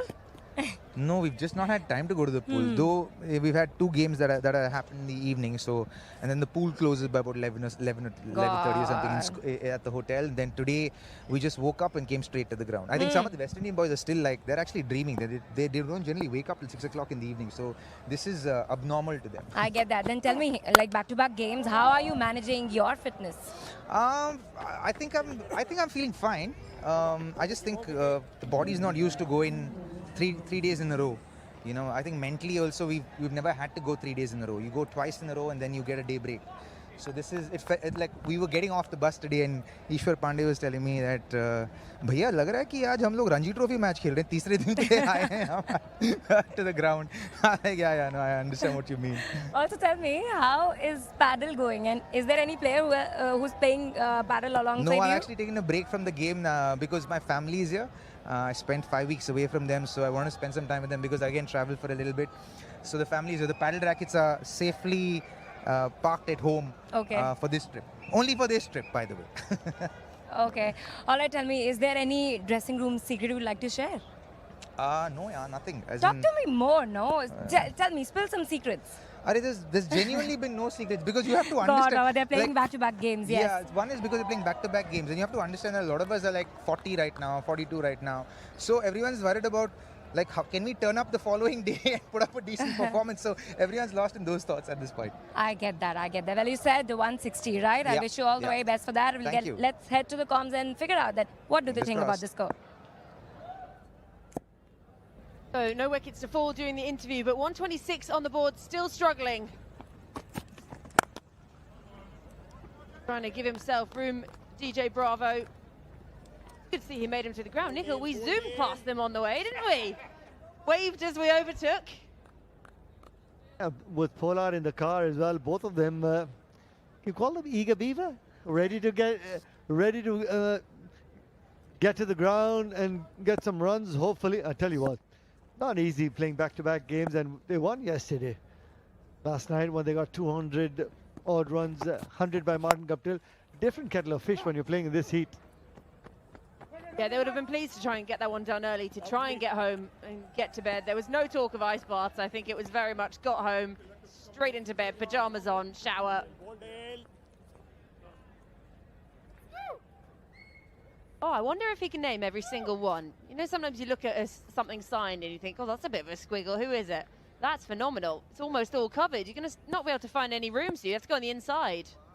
Down the shirt. Across your forehead.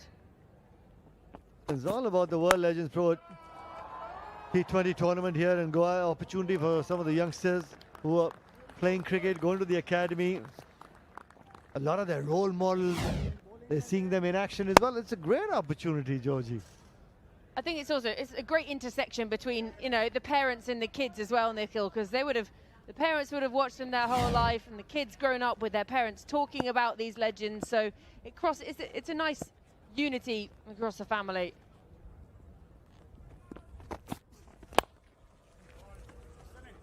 And almost trying to hit it too hard.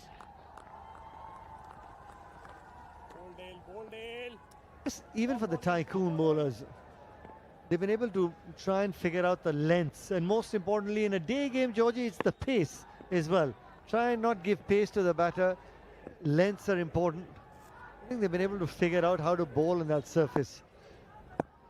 And the Panthers yesterday getting more than 200 runs on board. I guess they were still hungover that day game. We need to try and get across 200 once again.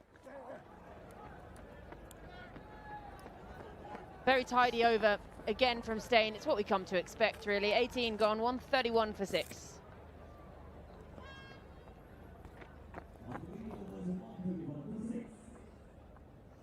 Come on, Judy, wolf, man.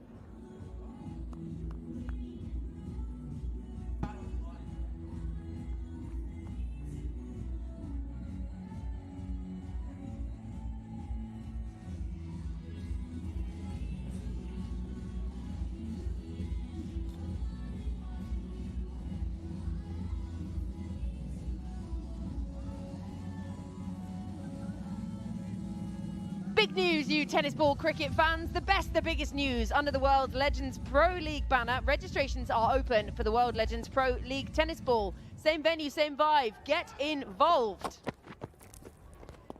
Oh, he's done in there. Siddle starts his final over.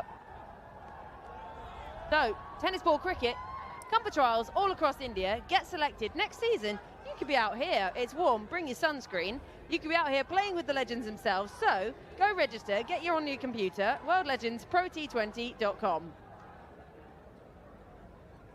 It's a great opportunity for some tennis ball cricketers to be looking to play alongside some of these legends. Very exciting. You play tennis ball cricket? No, but I would if the opportunity arose. I might get onto, what is it? worldlegendsprot20.com, and next season, shove a mic on me, I'll do it all at once. 2 for 1. As a young kid, we played a lot of tennis ball cricket in your garages as well. Come back from practice from the academy with my elder brother and some friends in the colony. A different sort of rules when we play tennis ball cricket. If it hits the wall direct, you get out. You can only get runs straight across the gate. Like backyard cricket as well, isn't it? Okay, Nikhil, I've got one for you. You can have a think about it as well. If there was one rule from tennis ball cricket or backyard cricket that you could bring into the actual game, what would it be? We used to call it one tip, one hand. So if it bounces once and then you catch it with one hand. One hand, one bounce, 100%. So keen. I think we get that one involved. Or, you know, you go over the overs and just get sent off. Yeah, that's nicely played. Needed that. A much needed boundary for the Panthers.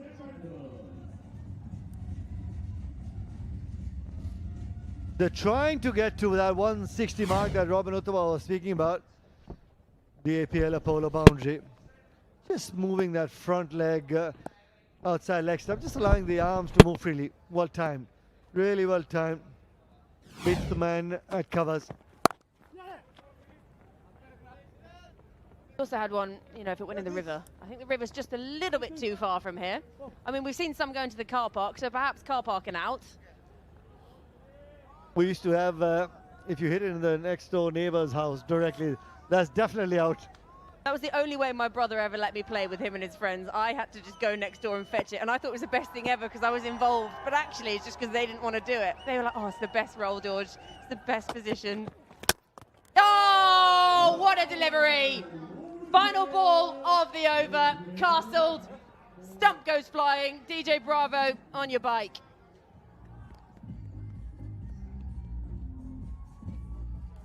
Towards the end of the innings, he's dangerous. Back of the hand, slow ball. I guess Bravo just looking to dance down the surface, just yorked himself.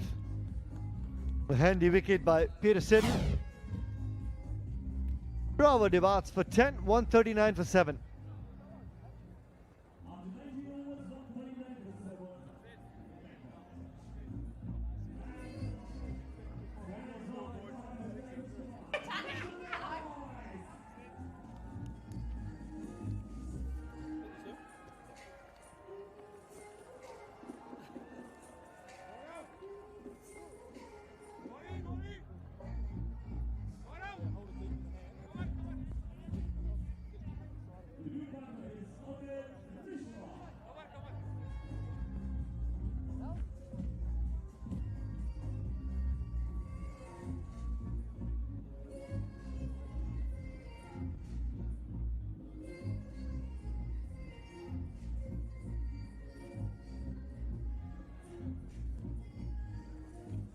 So, final over of the innings. Panthers 139 for 7. That 160 looking tricky.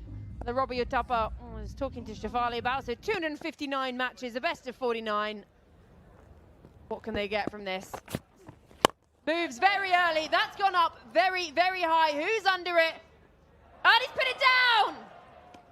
The opportunity was there. When you don't make eye contact with the bowler, it was there. Dale Steyn would be thinking, Gaurav, you should have taken that. Missed opportunity. We all didn't see Dale Steyn's celebration for a wicket.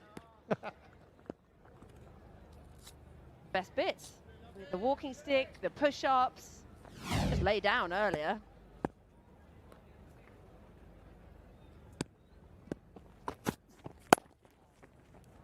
Big into his surfing, isn't he, Dale Steyn? I'd quite like to see a little surfing celebration, perhaps. You never know with him, Georgie. We've seen the push-ups as well. I wonder if he tries something different. If he picks up a wicket. 2 wickets that he got in the previous game, wicket to wicket, and then it was a good catch. That's celebration number 1. Then he had the push-ups when he had that catch as well. Bit of whip. Can't get it through the covers. Been economical, hasn't he? That was the most economical of the tournament. Just dealing with that shoulder. We know he's had a few issues with that in the past. Maybe stop doing push-ups and it won't hurt so much. But he's enjoying himself coming back. I had the opportunity to have a word with him. He says, as and when he gets the opportunity to go and bowl a little bit in the nets, he tries to do that. He's enjoying actually spending time with the folks that he's played with, against them, sharing the dressing room, old memories, all that travel, all those memories coming back.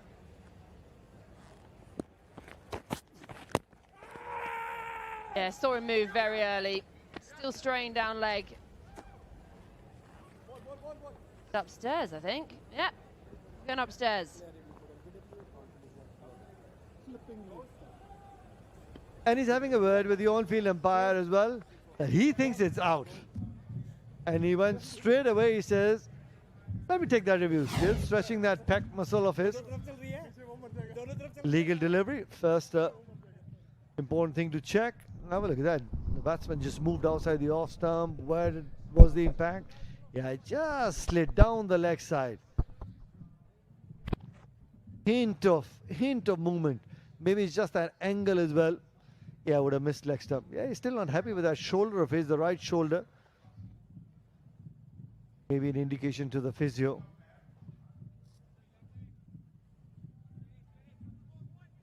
Sometimes as a bowler, you try and put that extra little bit of effort and you get a little niggle. Something is bothering him in the shoulder. Wouldn't be surprised that the third umpire also stays on with the on-field umpire. Is going to be not out.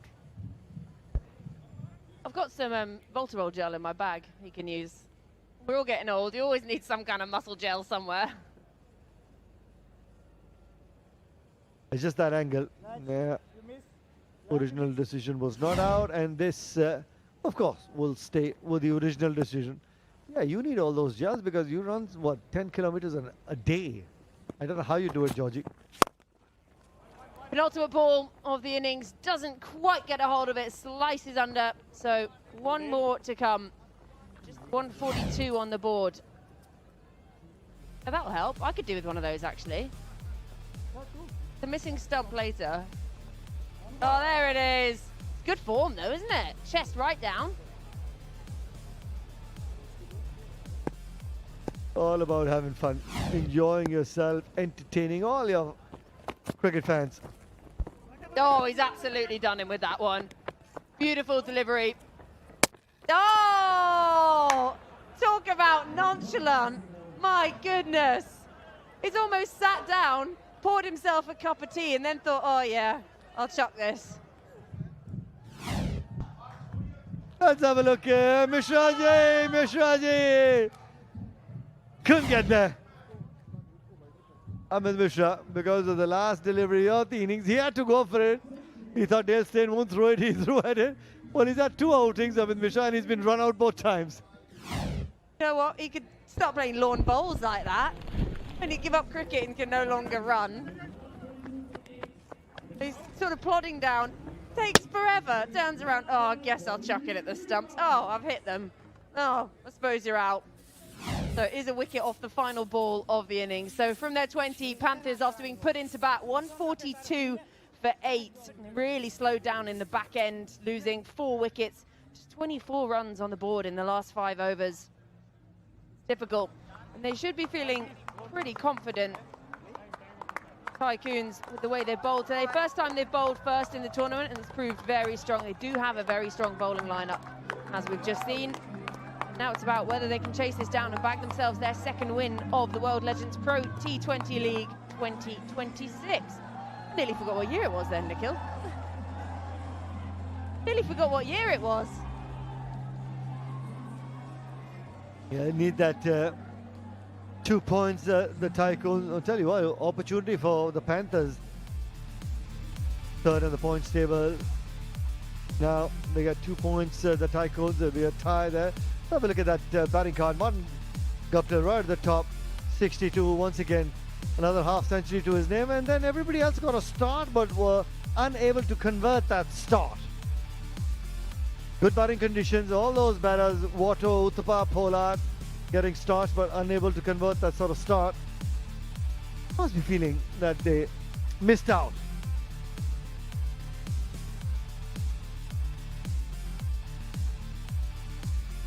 Yeah, that partnership up the top looked like it was just setting a nice foundation, and then Taranga went. Guptill, he stayed out there. Partnership again with Pollard, but once Guptill went, it just sort of all went downhill from there.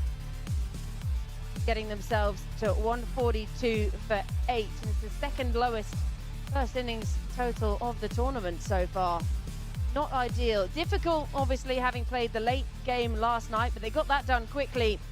6 bowlers used by the Tycoons. Wickets shared around, only Steyn going wicketless, but economy of 7, all pretty tidy.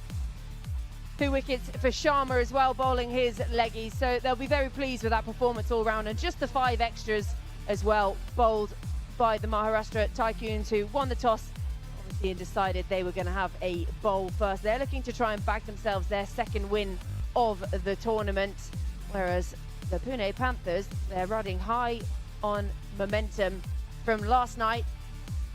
Perhaps a little bit tired. So in their 20 overs, they made 142 for 8, the Panthers, which means the Tycoons, they need 143 to win from their 20 overs. We're going to head to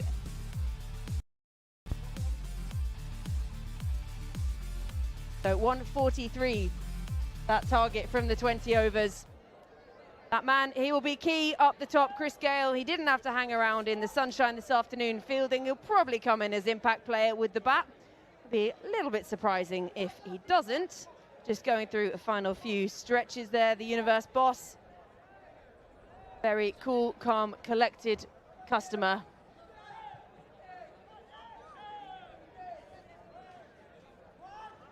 He's not exactly straining himself, is he, in this warm-up? Chris Gale just hanging on the pole for a little bit, thinking, right, okay, played well yesterday, got himself in, got going, and up the top he'll have the likes of Alistair Cook along there. But Chris Gale, all man that you would want to break the back of any chase. That 143, the second lowest target we've seen set in the World Legends Pro T20 League so far this year. So they should be feeling pretty confident to come through and chase that one and get their second win. The Tycoons, they don't exactly look stressed at all. And we're now going to head downstairs to Jess Grow. I'm here mid-innings, and beside me I have Martin Guptill and Upul Taranga to hand over the orange leading run scorer cap. So if you could do the honours. There we go. I mean, what a title. Already in the comp leading run scorer. Another half century out there for you today. How do you find today? See, our third game in a row, so, you know, the body's a bit tired and everything like that. But, no, got the end of the innings a little bit wrong there. Towards the end, too many wickets and not enough runs. So hopefully we can bowl well and restrict them. And of course, a new surface today. How did you find it was playing? Early on was quite nice with the new ball, skidded along beautifully. After that, it slowed up a little bit, but as we just didn't quite have enough partnerships through the middle to set the end up. Was 140 about par, do you think? I think with the start we had, we probably should have got more. We just kept losing those wickets sort of through the middle and the end, and then we weren't able to utilise the back overs. So hopefully bowlers can do a similar thing and take wickets from the start. And now coming back from an extraordinary victory yesterday, and of course that huge century from yourself as well, how much confidence did that fill you with as a batting unit? Yeah, it was good last night. We obviously put up a big total and things, but new day, obviously the confidence is there, but you've got to adapt to what's in front of you, and we didn't quite do that well enough today, but hopefully, as I said, we can take wickets through the innings and restrict them. Absolutely. And from what we saw yesterday, of course, the absolute grit and fight you all showed in the field, you got the game done very, very quickly as well. Of course, now going out there defending 143, does that fill you with confidence in doing that? I think we've got the bowling unit to do it. It's about putting them under pressure straight away. Obviously, they've got a strong top order with Gale, Cook, and obviously Sean Marsh as well. So we've got our hands cut out for us, but hopefully the boys can pull it off. Excellent. Well, great work again. All the best for the next innings. Cheers. Thank you. Thank you. Back to comms. Martin Guptill striking it nicely, 3 half-centuries so far, and that puts him top of the table in the World Legends Pro T20 League. For the most runs, he gets himself an orange cap that's maybe just a slightly different shade of orange to the one he was already wearing for his Pune Panthers team.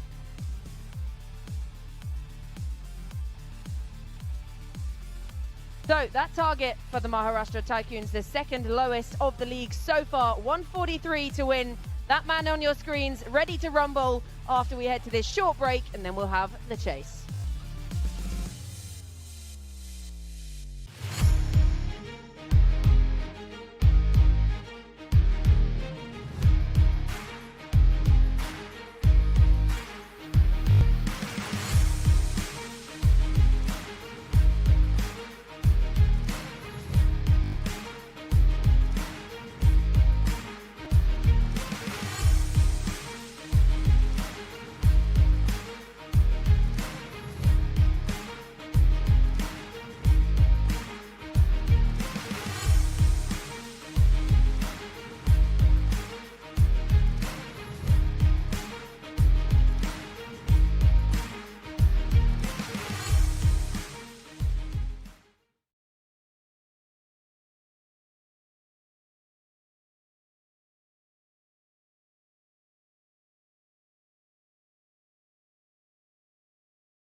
Welcome back to the World Legends Pro T20 League.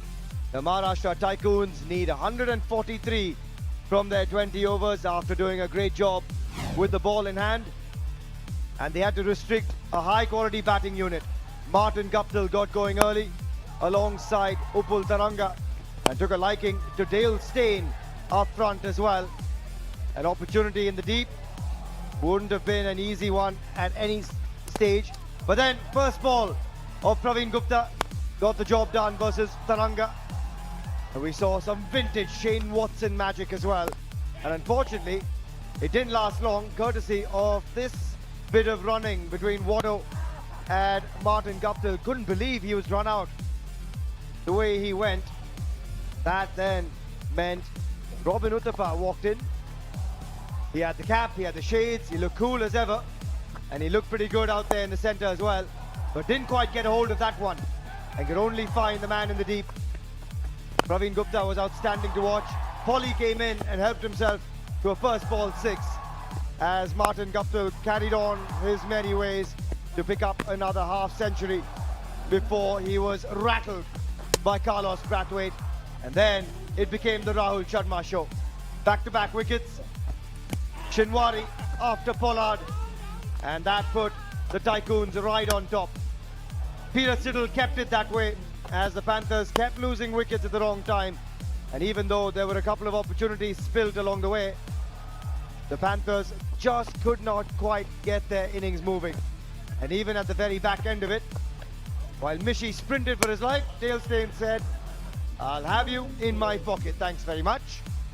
That was the last ball of the innings. It leaves a bit of work to be done for that man, the universe boss. He'll come on as an impact sub. We're hearing he'll be up for Praveen Gupta, and we've already seen some glimpses of the Gale storm so far. This is why it's an important fixture for both these sides. The Tycoons, even though they've got a star-studded side, are sitting only 4th at the moment.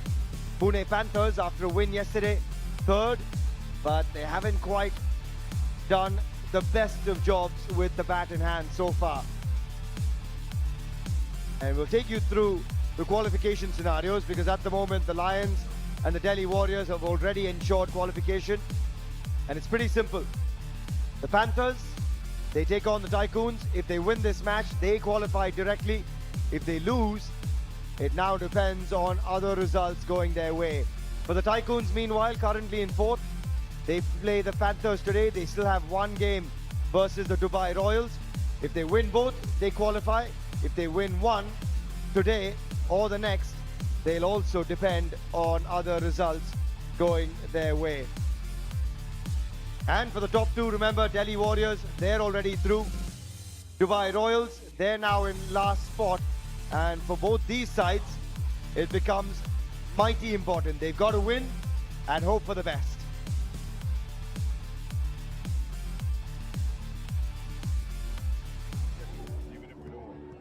Few keywords from Polly. Let's try listening.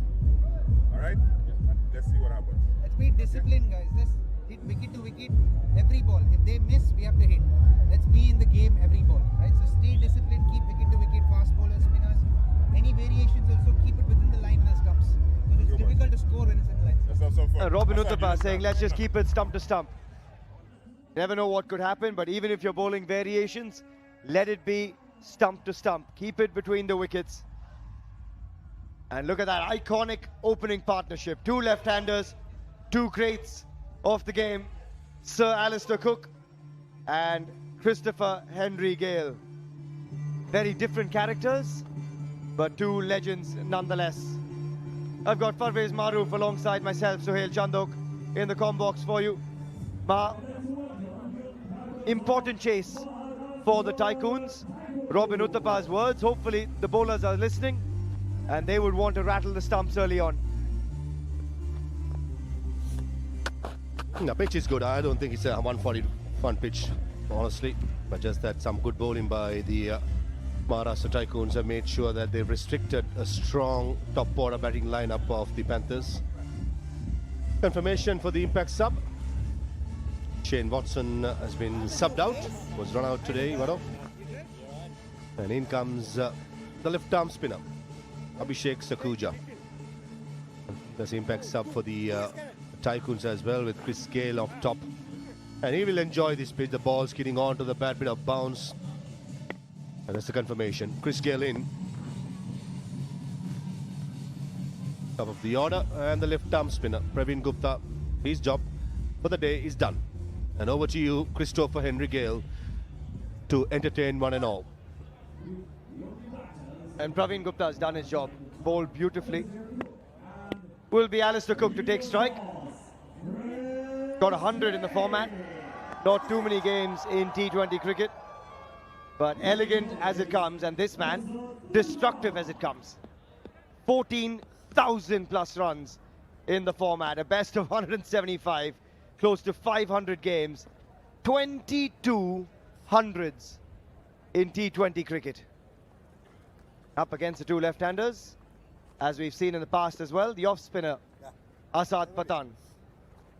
We saw Harbhajan Singh deploy this very strategy and it worked beautifully. Here we go.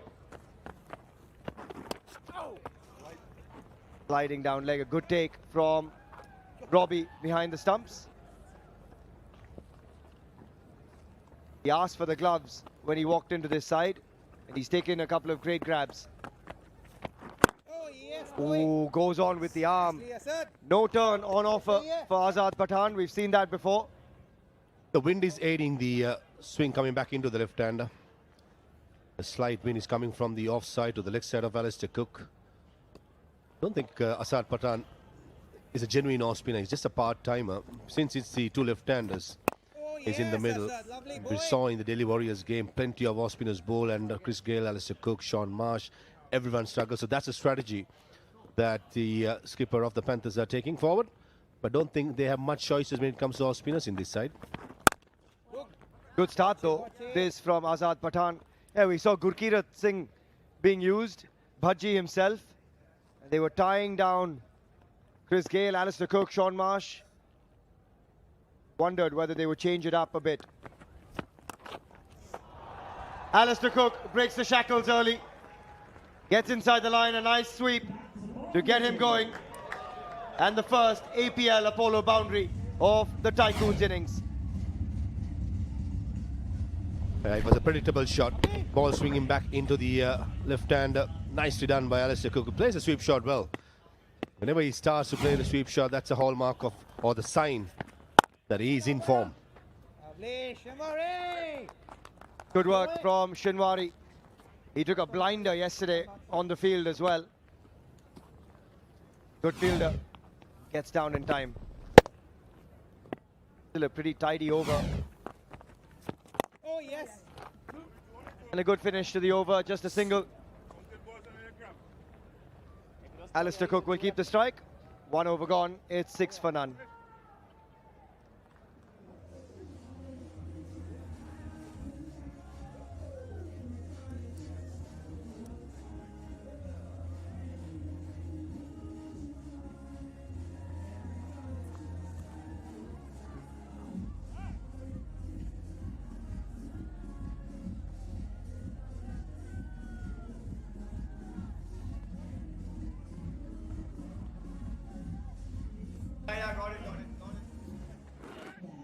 Six for none. And Ishwar Pandey into the attack. They would love an early wicket here. Two legendary names out in the centre. Sir Alistair Cook alongside Chris Gale, and this man, Ishwar Pandey, with the opportunity of trying to break this game open for the Pune Panthers. They need the early wickets, given that they're only protecting 143. Oh, almost chops on there. Such different characters as well, Maha.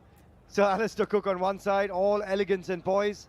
Chris Gale on the other end, stand and deliver.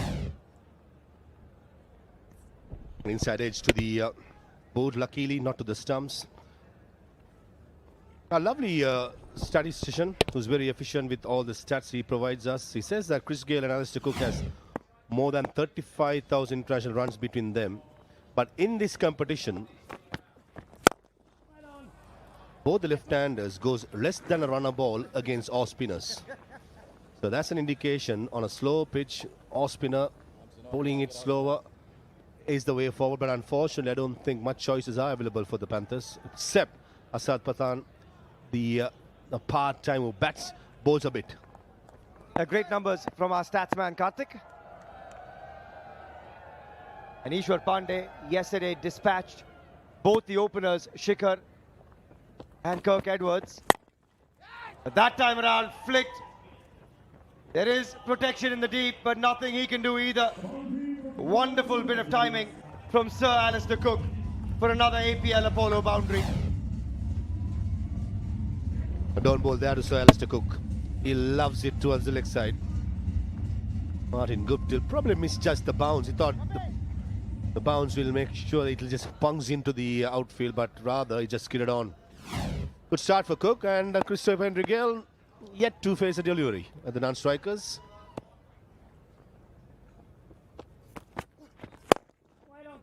Yeah, as you said, Rufi, you've got 35,000 runs between them. But here, it's about a bit of fun in Goa as well. Nikhil Chopra, as always, at the center of it all. He was having a chat with Valusha, the local, saying, where are we all heading for our first party? Because we've been around close to 10 days. We have had double-header after double-header. We're getting done late, but Nikhil Chopra, definitely one man who is never shy of a good time and ensures everyone around him has a great time as well. I can tell you one thing for all our viewers. The broadcasters' chat, or the little chat that we had before we heading out, was more intense than the players. Yes, we have plenty of information passed. Whether it was put into work, that's a question mark. But still, it was the most intense, and it was, well spoken by everybody. I was just going to say, Maha, we're waiting for the outcome because we still haven't had a night out. Oh, and that is a good outcome. Show the maker's name, we always say, and that's exactly what Sir Alistair Cook has done. 2 boundaries in the over. Wonderful over the bowler's head. And with that boundary, 2 gone, it's 14 for none.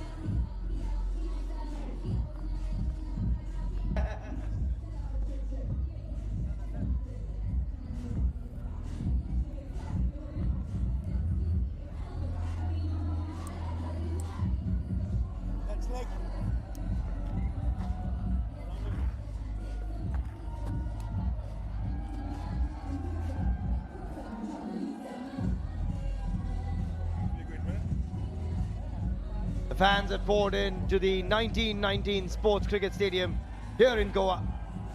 And they've come to watch some of the biggest names in the sport take to the field. And there is one of the biggest names to ever play the game. Christopher Henry Gale, yet to face a ball. Alistair Cook has faced every one of them so far. They're going just over a runner ball. Shane Watson, the impact sub. Azad Pathan, yes, he might be a part-timer, but this is where, with 35,000 runs plus between Alistair Cook and Christopher Henry Gale, you still understand the importance of matchups in T20 cricket. A part-time off-spinner, slow pitch, still keeping these two quiet for now. And we say for now, with a bit of caution when Chris Gale is around. Oh, there it comes again, back in with the arm. Good bowling this. Misjudged the length there, Christopher. It's just making sure that Asad Pathan is bowling with the wind and using the drift really well. And not trying to turn the ball. I think that's the right way forward. Just bowl on a good length and ask Christopher if he wants to take the risk on that particular length. Off the mark with a single. Universe boss. A pretty sedate start so far, and we've seen that from this partnership whenever there's been off-spin deployed, and we saw it brilliantly done by Harbhajan Singh with the Delhi Warriors. He bowled himself, he bowled Gurkirat, and kept these two very, very quiet through the power play.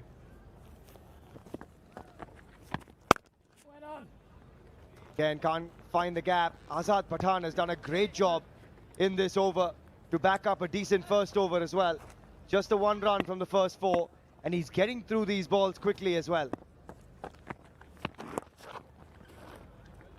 Again, can only work that single away, and it's over to Chris Gale, and you tend to believe something's boiling.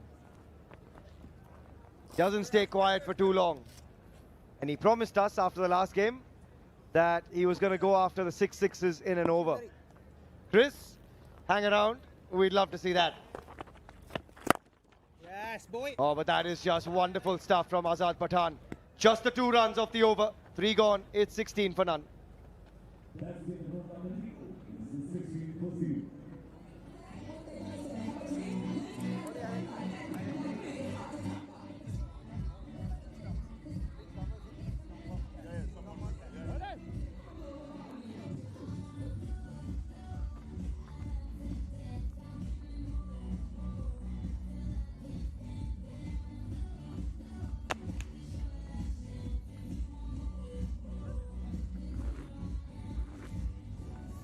We were just saying Chris Gale had promised us he's going to go after the APL Apollo Entertainer Award.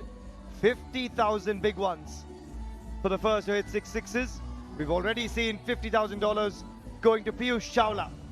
First man to take a hat-trick. Rahul Sharma was on a hat-trick today. And 25,000 for 6 boundaries. Oh, just gets through on that occasion.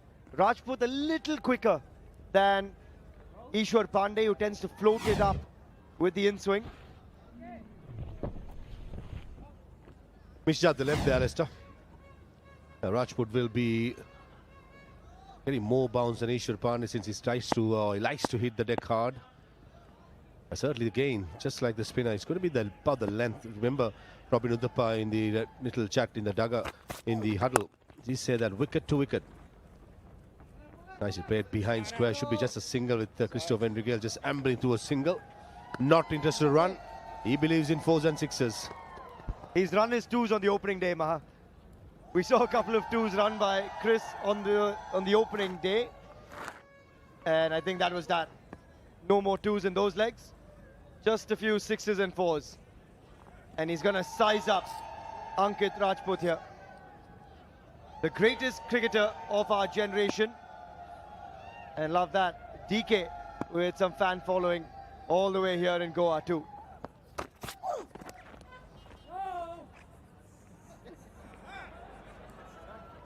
Mr. Typad.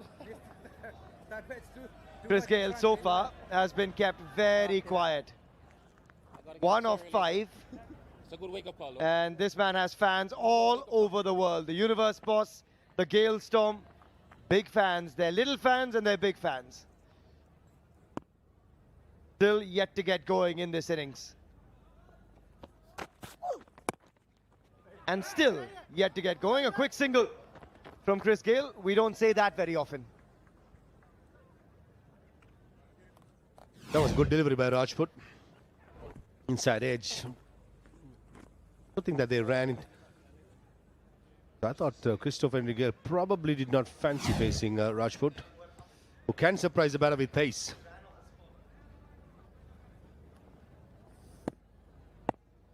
Been a good start, a very disciplined start this.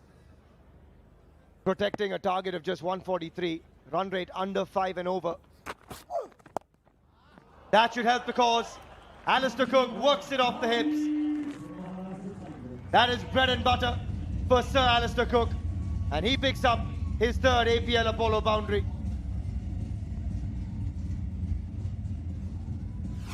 This was a freebie with 5 leg in the circle. Yes, important to hit the deck, but not the line though. Alistair Cook loves it to his hip, to the knees, to the foot, full down the leg side. Was helping on its way and batting deep in his crease. That shot has prompted the 3rd man into the circle, and 5 leg has dropped back. This time in front of square. There is a man there, and Martin Guptill will keep it to just 1. 4 overs gone, it's 23 for none.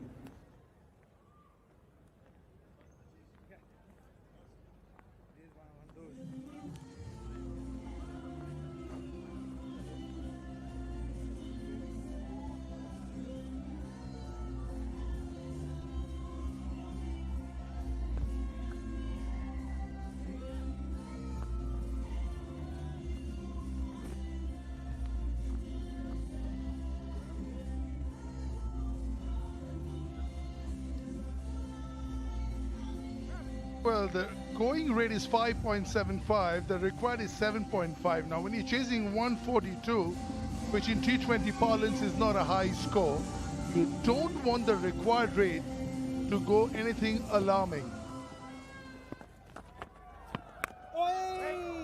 That could have gone anywhere. The lowness in the pitch, the slowness in the bowling, the swiftness in the man next to me, Dominic Cork. Looks in a little bit of form, Alistair Cook. He struggled a little bit, but he's played a couple of nice shots.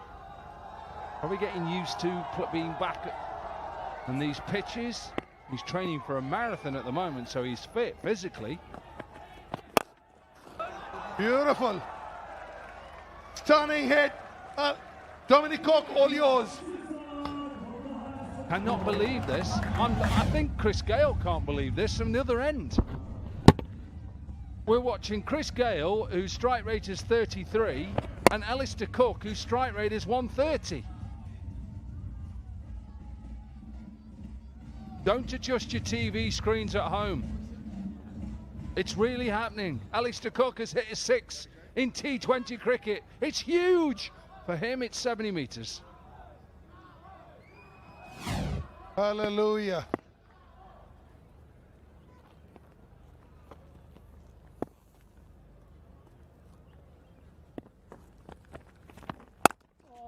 That's more where he loves it, but he's found the fielder. Well, he'll tell you all about his 100 he got against Surrey in T20 cricket for Essex. He will tell you. And he hit a 6 that day. Another one. Has he cleared it? APL Apollo Maximum. Somebody give Dominic Cork a seat belt. Somebody give Dominic Cork a seat belt. Well, I'm just checking now.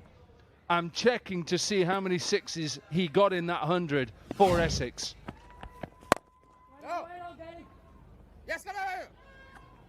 Striking at just at under 140. It's unbelievable. This is Sir Alistair Cook.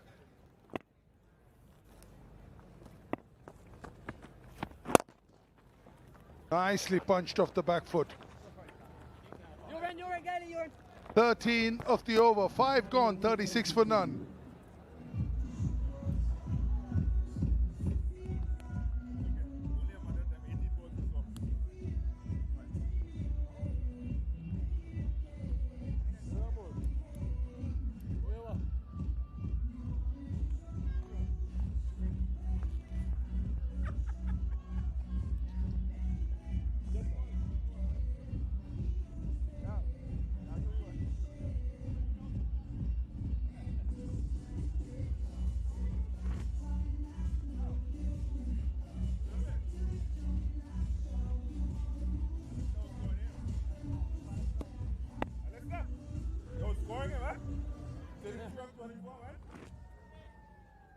Well, the yellow has given it, and the mustard is just made a bit of an upsurge. Is he playing, Phil Mustard?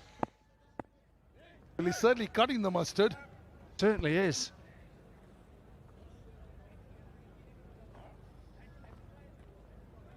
Eleven 6s here in his Test career.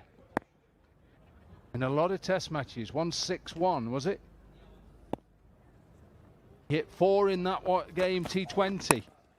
Wow, he's looking in good form. Test cricket, Dominic, as you've played a lot of those, doesn't require 6s. It's horses for courses. It does now. If you want to be part of Brendan McCullum's machine, strike rate, 6s, boundaries, didn't work so well in Australia. And not so in a couple of other places too. Absolutely. They have to just reevaluate how they go out and play this game, Test cricket. Oh, Henry Gale. We know who she's supporting. Look at the smile. Well, to get Chris Gale out early is exactly what the Panthers wanted. A little bit of an inside edge. It doesn't matter.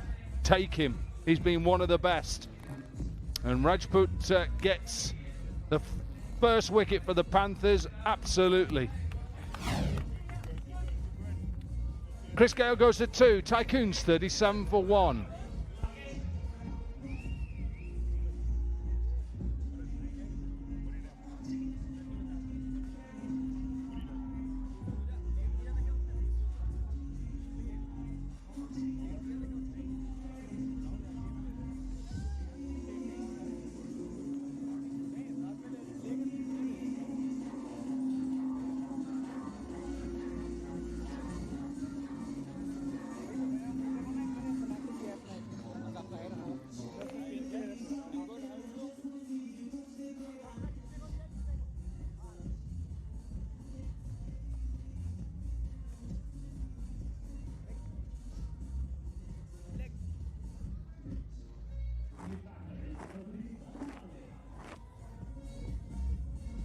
Atavale. Pratik Atavale. I'll tell you what, the good thing is that 7.23 required in T20 parlance. Nice and easy. And the man at the other end, sir, is going at 136. So just take a single and give him the strike. Well, look, the strike rate shouldn't be a problem, as you say, just over 7s. Just need someone now to get in with Cook. And Alistair Cook can just play a normal game here. Because he's got off to a decent start with 4 4s and a couple of 60s, Cook can actually bat all the way through this 20 over, be not out for, say, what, 60, win the game. Why not? Go the old-fashioned way. Take it to the last over. Don't get extra points if you win in the 15th. Yes, your net run rate is better. I know where you were thinking, where you were going with your thoughts. But when you haven't had a sort of really good season, what you want is maybe a 45 ball 65. Yeah, he'll take that. Boy, he'll take that any day of the week. Alistair Cook. Here he is. Finally, he's got that tape off his helmet. We can see his helmet today. Struggled a little bit. But now, got to start. He capitalise on the start.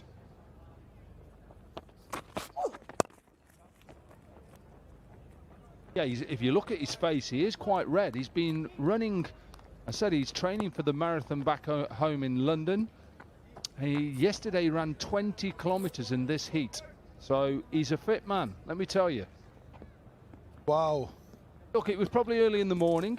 And I think a couple of days before he'd done about 12 to 15 kilometres, and it's just he's building up his stamina. The reason I say wow is because for somebody who's played 20 years of pro cricket to be able to come and still run, it's very commendable. Has he found enough? Yeah, he has. Missed that fine leg fielder.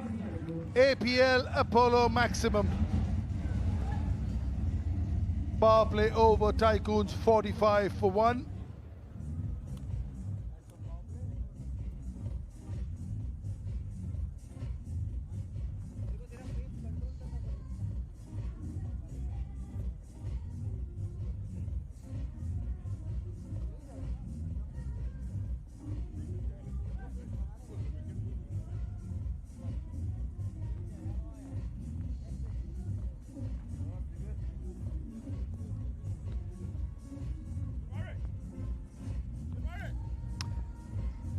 Still in the power play. Oh, sorry, just finished the power play there. I can't read properly. I'll read again. Just out of the power play, 45 for 1. And just behind where the Panthers were. But I think when you look at the Panthers between 7 and 15, Tycoons bowled really well. So now's the phase. He's going to face a lot of spin. He likes to sweep and cut. And he'll be up against one of the best in Amit Mishra. Wily old fox. But look at Alistair Cook's 35 from 26 so far. Nice from him.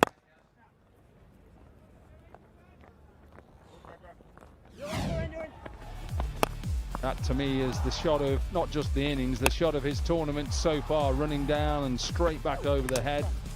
The end of Chris Gale. Struggled. I called that shot 3 days back. He gave me a bit of a hard time saying that he's not coming down the wicket. I'm foreseeing things. Amazing when he just comes out of that bunker, what he can do.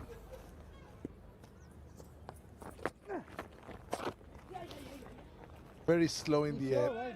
And Amit Mishra is purposely slowing things down. He saw what Rahul Sharma did.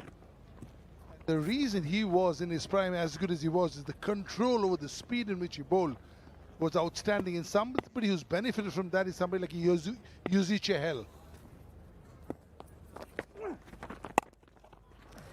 At this level, if you keep bowling quicker, it comes onto the bat. Yuzi Chahal bought himself his name at the Chinnaswamy small ground.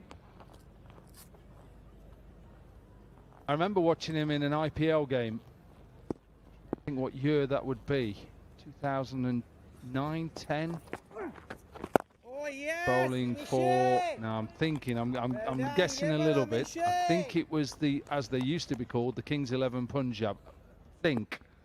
And he was bowling against Mumbai Indians against Tendulkar. I think it was definitely Tendulkar. He bowled beautifully to the little master. All close. Got to be out. Is given out. Too good from the Wizard. He may have to have a look at it. He may try to refer it, but I think this is smashing into the stumps. He's looking at Cook for some confirmation. Cook, being the eternal gentleman, is trying to say, hey, if you want to. But I don't think Cook would force him to. Because Cook has seen what we have. Cook says if you feel if you've got a pad on it or something, it's on you. He never touches the line. He never flirts with the line. So no ball is never an issue with Amit Mishra. Beautifully bowled. That's the slider. Oh, gone. Inside half of the pad. Corky. No chance. Middle of middle, please. Thank you for popping by.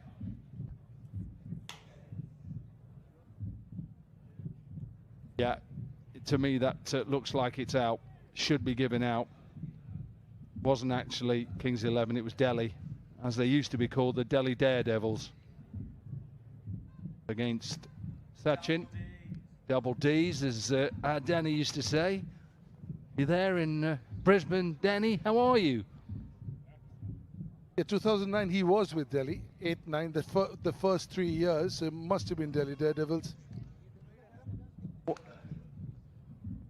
Have a look again. So pitches in line, hits him in line, hitting what, middle leg? No, middle. Take that. Middle of middle. That's an excellent decision, an easy one, and a review wasted in my opinion. Atawale leaves for 8. Tycoons lose their second for 48.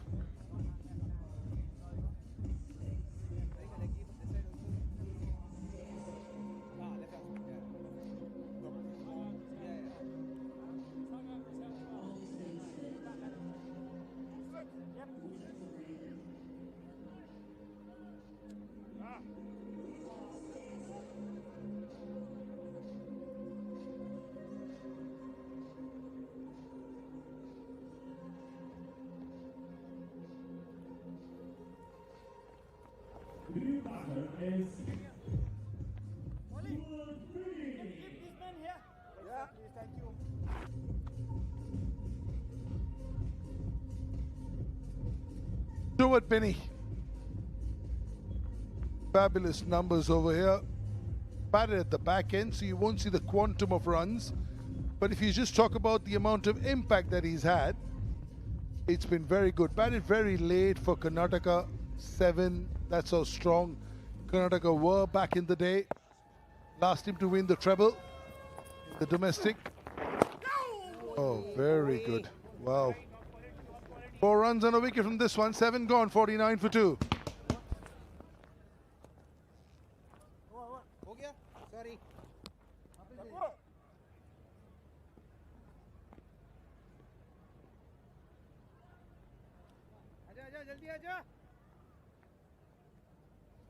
Let's change, boys.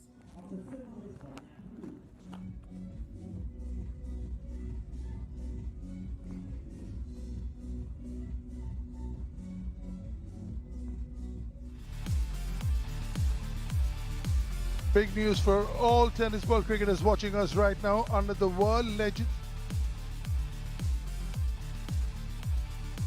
Big news for all tennis ball cricketers watching us right now.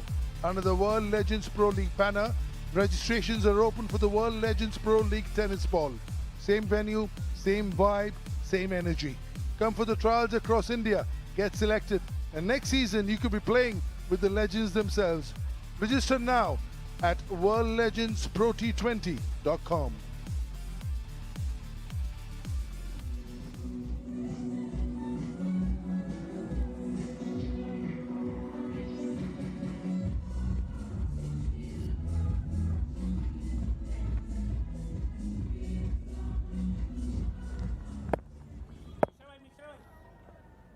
Abhishek Sakuja. Spin from both ends. Low and slow. Low and slow. How is that? They know each other well. Robin Uthappa and Stuart Binney. Close friends. Karnataka boys. Same batch. Is it pad first or bat first? Well, that's what they're saying. He's saying pad first. If it is pad first, it's good night. It is good night. And a man who's been in decent form, Roger Binney, he may be in a bit of trouble here. Stuart Binney, I should say. Roger's his dad. You've gone to your batch. Correct. That is fine. Carry on. Here we go. This is what our third umpire is looking at. Does it hit the pad first? You bet it does. He may have to go here. Hits him in front of middle and leg. And he's walking off already. Stuart Binney is walking off already. He's not even waiting.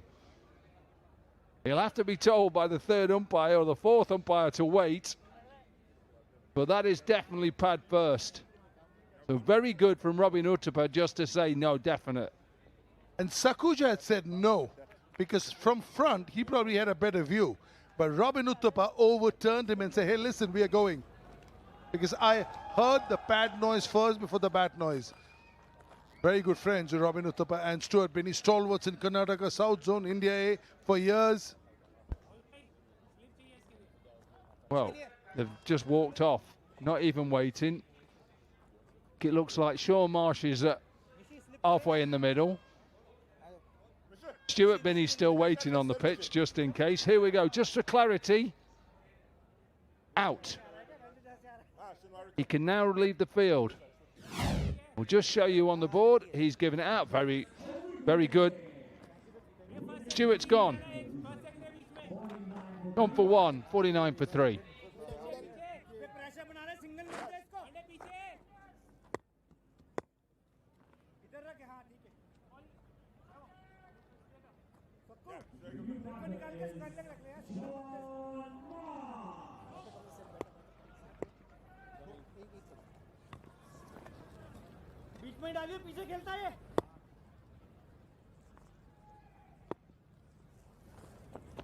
Losing wickets is going to make it tougher. Oh, this one doesn't turn, goes straight.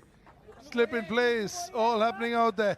I like this. I like this from the Panthers, who, let's face it, 142 shouldn't be enough, but they're just causing the Tycoons, or causing them to panic.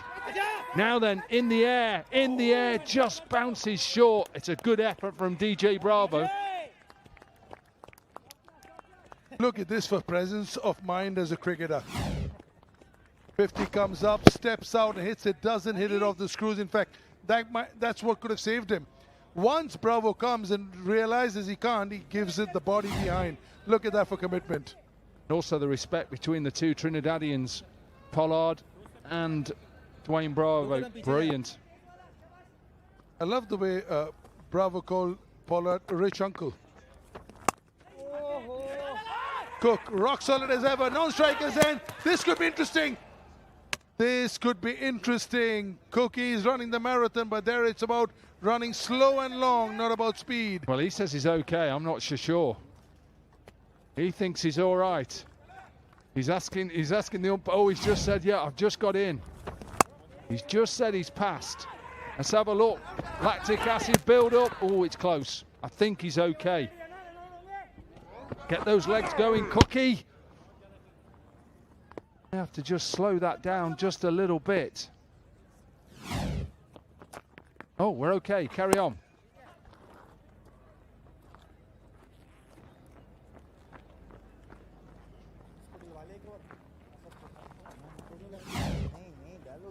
Yeah, I thought played a front foot ball on the back foot. A lack of turn agreed, but too full to be played on the back foot. And then got undone by the lack of turn, skidding in. The third umpire didn't go upstairs. Brilliant on-field decision. Ooh, one that got away. 3 and a wicket, 8 gone, 52 for 3.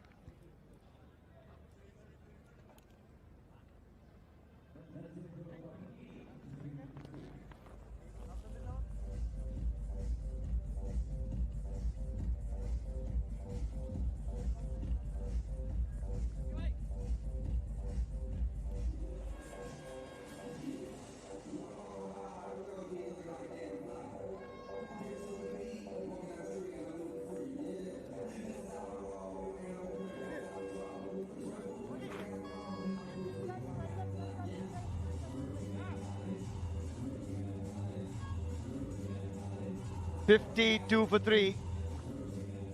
8 overs gone, and Mishi back in. Brilliant first over. Just the 4 runs and a wicket in there. And the Tycoons in a little bit of trouble, chasing 143. This should be a good battle. Can't quite get under it, just a single to Marsh off that first delivery. We've got Shifali catching up with the lovely crowd in Goa. Goa की जनता मेरे पीछे है, इनसे पूछते हैं कितना enjoy कर रहे हैं, ये बता दो फिर कौन सी टीम को सपोर्ट करने आए हो? पुनेरी पल्टन, पुनेरी पल्टन, सारे पुणे वाले हैं। पुनेरी पल्टन, शाम वाले मैच के लिए महाराष्ट्र टाइकॉन्स। अच्छा, कौन से लेजेंड को सपोर्ट कर रहे हो यहाँ पे? किसके लिए सबसे ज्यादा तालियां मार रहे हो? Kieron Pollard, Crystal. Kieron Pollard, Martin Guptill वाले भी हैं यहाँ पे, गेल वाले भी हैं, ब्रावो वाले भी हैं और क्रिस गेल वाले ज्यादा। क्रिस्टियन। अच्छा, मुझे एक बात बताओ कि ये 1919 स्पोर्ट्स स्टेडियम में ये स्टेडियम कैसा लग रहा है आपको? यहाँ का एक्सपीरियंस कैसा है आप लोगों का? मजा आ रहा है, बहुत मजा आ रहा है। कितना अच्छा लग रहा है कि यहाँ पर फैमिलीज के साथ, बच्चों के साथ आए हैं 1919 स्टेडियम में। ये सब के सब एंजॉय कर रहे हैं और काफ़ी सारे लेजेंड्स भी हैं, इनके परफॉर्म कर रहे हैं। भज्जी भी आके शाम वाला मैच खेलने वाले हैं, श्रीशांत आने वाले हैं। Are you guys excited for it? very excited.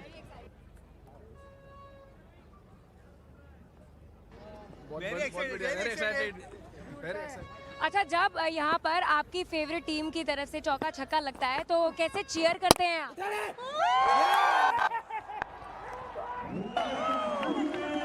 यही एक्साइटमेंट चाहिए, लेकिन फिलहाल विकेट आ गई है। हम चलेंगे सीधा कमेंटेटर्स के पास। And would you believe it, Amit Mishra picks up another. He thought he had Alistair Cook with a decent LBW shout, but next ball with the googly gets the danger man. It's such a craftsman, Amit Mishra. Couldn't control it, couldn't keep it low, but an excellent catch by Ankit Rajput at covers. That's another big blow for the Tycoons. They're 4 down now. And Alistair Cook, who was looking good on 39 of 33, will have to make his way back. 55 for 4. Tycoons, I think he's been asked to stop. It's 55 for 4. Just waiting for a confirmation of the catch. I think the umpires want to have another look at it. Looked good on first glance. Has he spilt it on the grass? He was pretty confident straight away. Interesting to see. Closer, slowed down look at this. That angle's not going to help necessarily. Alistair Cook was walking. Ankit Rajput went up straight away.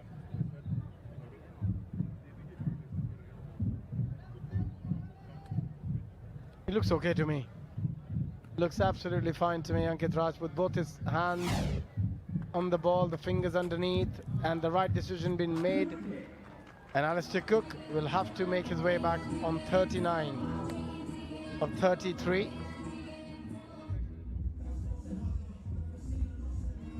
Tycoons 55 for 4, and we've got ourselves an APL Apollo strategic timeout coming your way.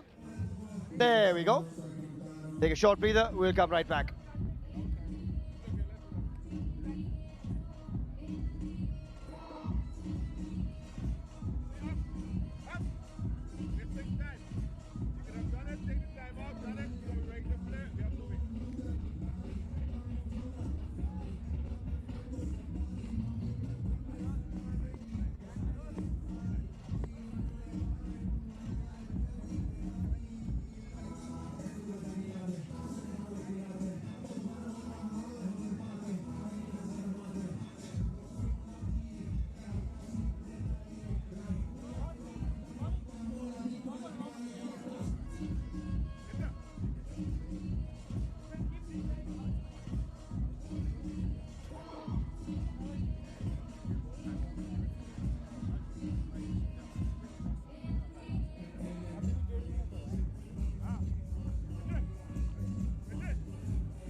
$55 for 4, and we're back from our APL Apollo strategic timeout. And big news for all tennis ball cricketers watching, because under the World Legends Pro League banner, you can now play alongside the legends. Registrations are open for the World Legends Pro League Tennis Ball. Same venue, great vibe, great energy. Get across to the trials now, get picked, and next season you could play with the legends themselves. So register yourselves on worldlegendsprot20.com. Get to those trials across India. In comes Sarul Kanwar. We've seen him play a heroic knock already in the tournament. Can he back it up when they need it the most? Got Abhishek Junjulwala alongside myself, Suhail Chandok here. Mishi tosses one up, inviting Sarul Kanwar, but just a single to finish another good over from Mishi. 9 gone, 56 for 4.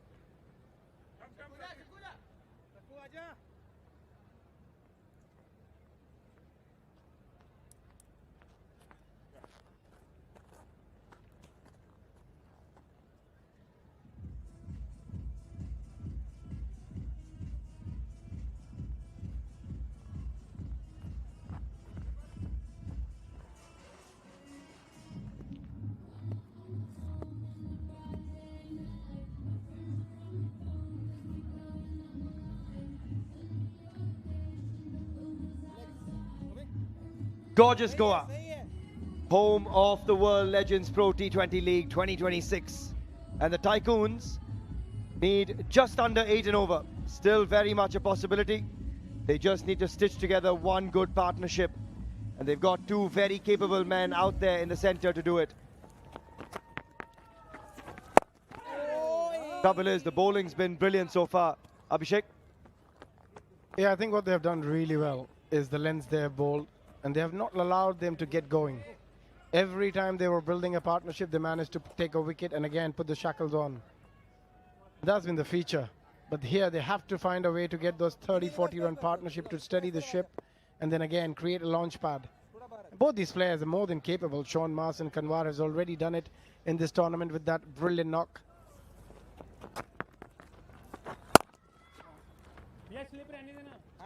Not much turn on offer at all. Got an 80 odd of just 36 delivery. But this man yesterday was brutal. Perfection in terms of the line. He varied the length beautifully. Sakuja has started well today to back up yesterday's performance. You look at a couple of wickets he got. Players going across the line. It's a surface where you got to go down the track. Oh, that is as close as one can get. If he didn't manage to get a bat on that one, he was plumb in front. And he didn't get much bat either. Wow, it just goes on with the arm. My finger was going up already. How has he got some bat on that? Lucky there, Sarul Kanwar. Playing back to a delivery which was really full. What he has done really well, what's been impressive, that he has bowled stump to stump. And that's the key to T20 bowling. You got to hit the stumps. You cannot allow the batters to free their arms on either side. Well, he does free his arms that time, Sean Marsh. And it goes the distance. Shimmies down the track and breaks the shackles.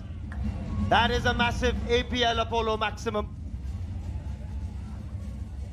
He does it with such ease. He's such a class player. Look at that footwork. Minimum effort, maximum result. Just fantastic to watch. Works that away in the gap. Back to back from Sean Marsh. First an APL Apollo maximum. This one pure timing for an APL Apollo boundary. And also the game awareness. The bowler tried to overcompensate by trying to bowl a bit too short, expecting the batter to bounce down the track again. And he just held himself back, used the depth of the crease and punched it through the onside. Nicely done. This is the game awareness. This is the experience we often talk about. And it only comes with a lot of games under your belt. And suddenly, the required rate now just 7.5. Kids on that time, but a good over nonetheless for the Tycoons batting unit. 10 gone, 69 for 4.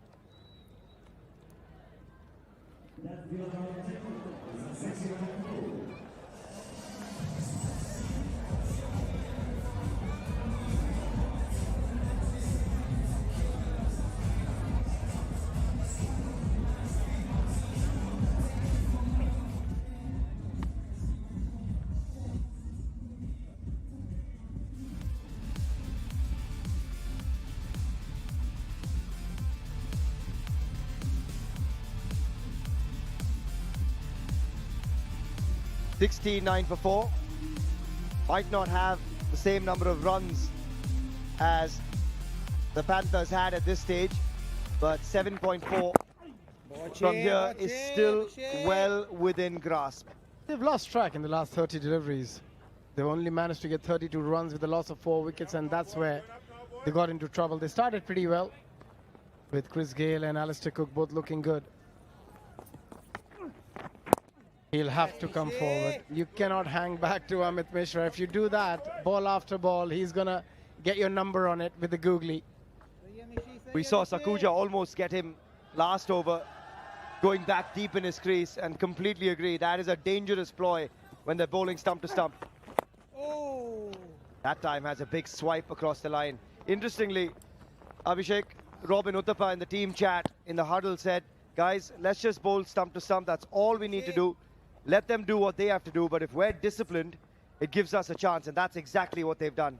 So you've got to pick the right option as a batter. You saw Sean Marsh going down the ground. He hasn't gone across. Sakuja looking, Kanwar only looking to go across the line against the spin. Bit of extra turn, maybe an extra delivery. No, umpire didn't raise his hand. A bit lucky, I think, Amit, on that occasion.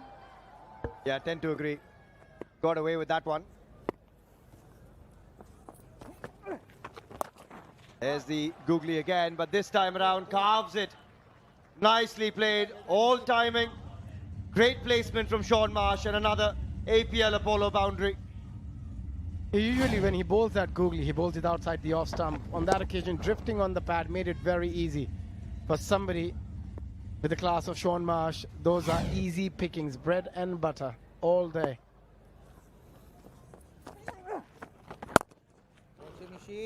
Still a decent over from Mishi. Boundary in it, but just the 6 runs. 11 gone, 75 for 4.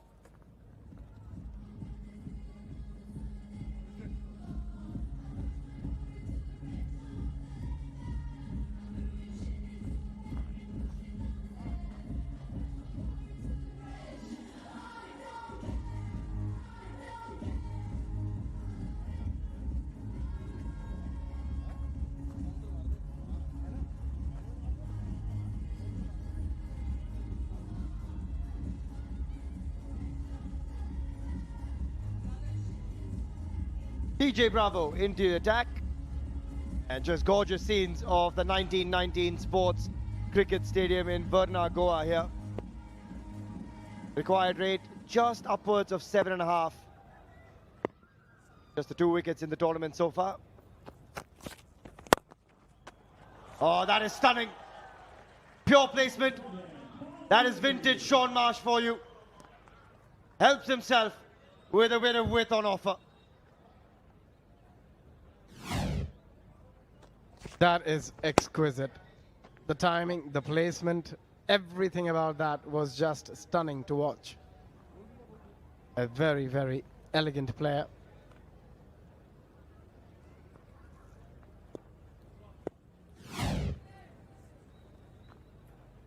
DJ Bravo, just a little bit of a loosener that time. And we often talk about not to give any room on either side, especially if you're bowling that length, really full length. You just allow the batter to free his arms. There's a change in field. The cover goes back. There's a deep third as well. Beg your pardon. There's a deep point and a deep extra cover. And there's an in-between cover point and a short third. It's a very unusual field, and you get that with Bravo. And there's a short fine and square leg inside the 30-yard circle as well. And surprise, surprise, he'll keep it outside the off. Great timing that time as well. Another man who times it well, Shane Watson standing by. That's right, I'm joined here by Shane Watson. Shane, an excellent start with ball in hand for the team. What have you made of their performance so far? Yeah, we've bowled very nicely. The wicket, if you bowl stump to stump and sort of bowl just back of a length, there's enough in it to be able to try and get on top of this game. But so far we've bowled very nicely. We just need to get Sean Marsh out because he's looking in very nice touch at the moment. He absolutely is. And now coming back from a clinical win yesterday, that must have filled you with a certain amount of confidence as a team. Oh, it very much did, yeah. We played very nicely. It was a very dominant performance last night. And we just knew we had to bat well again. And unfortunately, we just weren't able to get enough partnerships. My embarrassing run out didn't help the cause as well. So there's a couple of things that we didn't do exactly right. But we're still a really good chance. And there's another wicket, let's hope. And there is. There we go, a wicket has gone. You're in luck. Let's go back to comms for a minute. Watto, you've proved lucky for your boys. DJ Bravo with a slow one and a great grab to get rid of Kanwar. He's got a massive scraping on his hands as well. That is a proper effort, especially when you're diving on that square. You get a scraping. But you see the commitment, you see the effort from the players and what it means to them. And Sarul Kanwar had to walk back, out for 4 of 7, 80 for 5.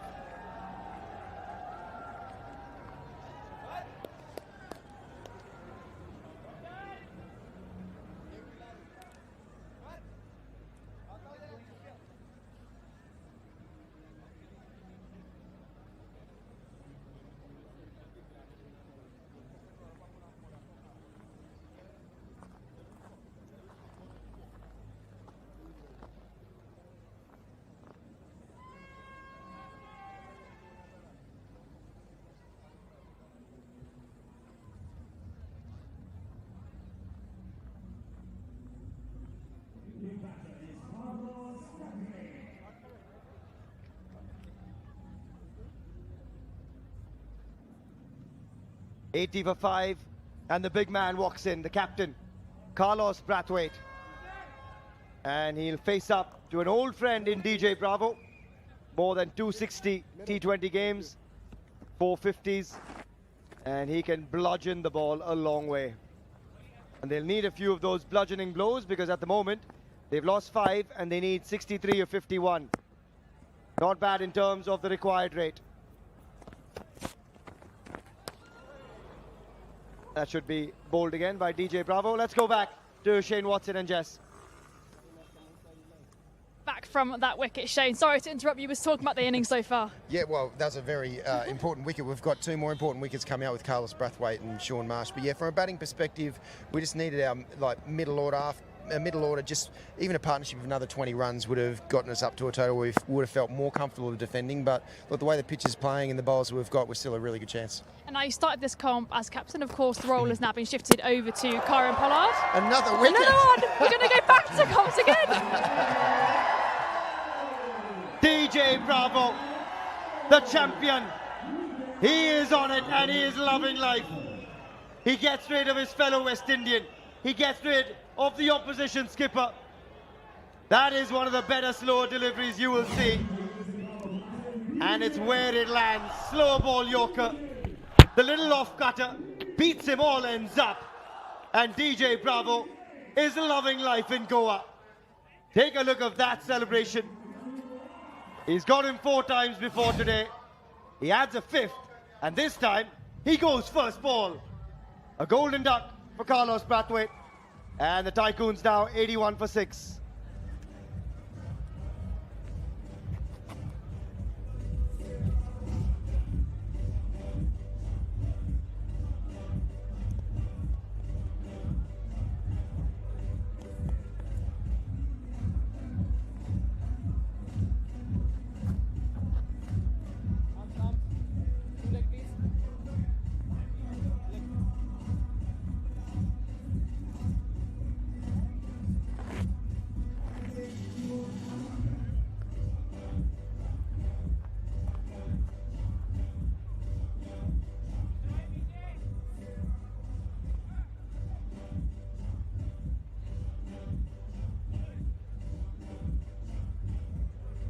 DJ Bravo has just turned the game again. 2 wickets in 4 deliveries. Huge smile on his face. And yes, there's 62 to get off 50, but 6 down. He's brought the Panthers back. Oh, how good is that? Take another look at this one though. Slow ball Yorker, as good as it gets. He played it too early. He played it too early. That was a wonderful slower. Look at that. Where was his bat finishing? But he enjoyed that one, getting his countryman, Carlos Brathwaite, and how dangerous he can be. As such an incredible performer over the years. And then that move, who can forget? 2 wickets really sets them back here, the Tycoons, in this over. That is outstanding from DJ Bravo. 6 runs off the over, 2 wickets from it as well. 12 gone, it's 81 for 6.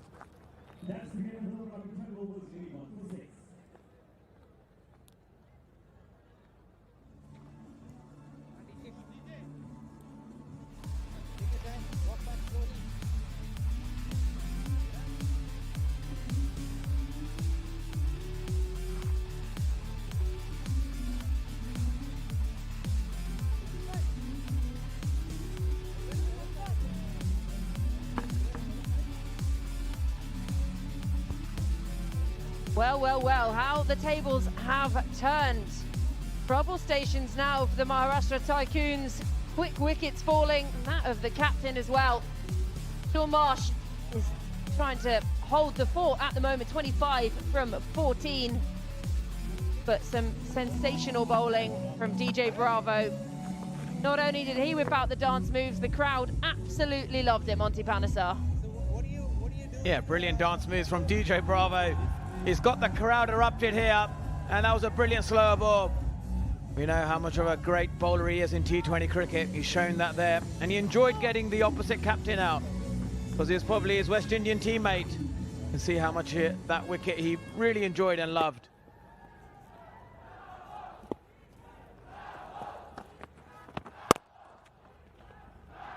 So Assad starts his 4th and final over.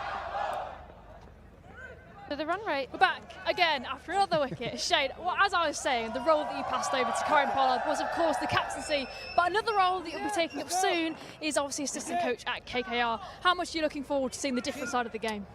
Yeah, I'm looking forward to the KKR role in a huge way. It's a franchise that I've admired from afar, playing against them for a long period of time, and now I get a chance to be able to work within the franchise. DJ Bravo is the mentor there. Abhishek Nair is the head coach. So yeah, I'm super excited to be able to get amongst it and help as much as I possibly can. And we all know what kind of character Bravo is. How have you found it playing alongside him? He just brings such great energy. He's one of the real good guys in world cricket, and you can see he just loves entertaining. He loves getting out there and putting on a show, and he's been brilliant today. Hopefully a few more wickets from him and the big wicket of Shaun Marsh to get us over the line today. A very big one, and of course now you've seen the side of coaching and of course commentary as well. Do you have a preference there? Look, both are a lot of fun. The commentary is an absolute privilege to be able to talk about the game that you love and talk about the incredible skill that's always on display. Coaching-wise, it's more of a real fulfilling sort of role. Another wicket as well. This has been a great Another one. I'll just stay here, shall I? We'll go back to comms again. Well, I think they've taken the review on this one. They're going to head upstairs, more in hope than expectation, you feel.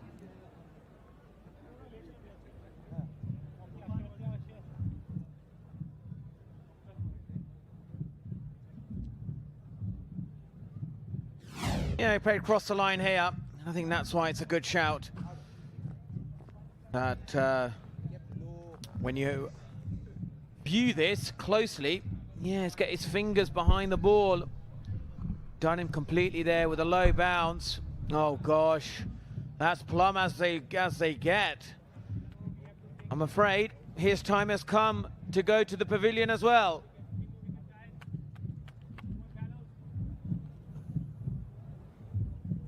Fought back so well here, the Panthers. It looked like they might have a subpar score on the board. Bowlers have come to the party. Have a look and see what Nick Sense says. Flat line. You couldn't resuscitate that. Yeah, Nick Sense is saying that it's hitting the pads. No bat there involved. We've got the two Southern Hemisphere superstars in T20 cricket from New Zealand and Australia. I'm sure they're probably discussing how much they're enjoying the cricket or what are they loving about Goa. Certainly a great place to be here. What a lovely place. The weather's beautiful, the beaches are nice. The hospitality absolutely wonderful. The people are loving it here. There's a lot of love for cricket, the cricket festivals here. And I'm sure they're probably talking about the dip, the flight. Is it the slower pace bowlers they're finding hard to hit? But whatever it is, the T20 superstars are all here in this wonderful league. Still waiting on that decision from the third umpire, sent upstairs. Really can't afford to keep losing wickets at this point, but given out on the field. Have a look at this one.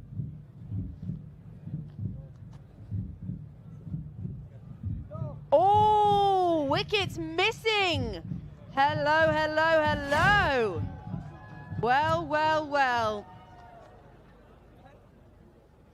He survives. Just.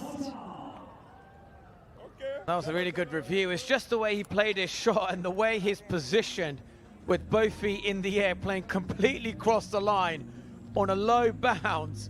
It just gives the impression that it's absolutely plumb. But you cannot beat technology. Nick Sense tells you the truth.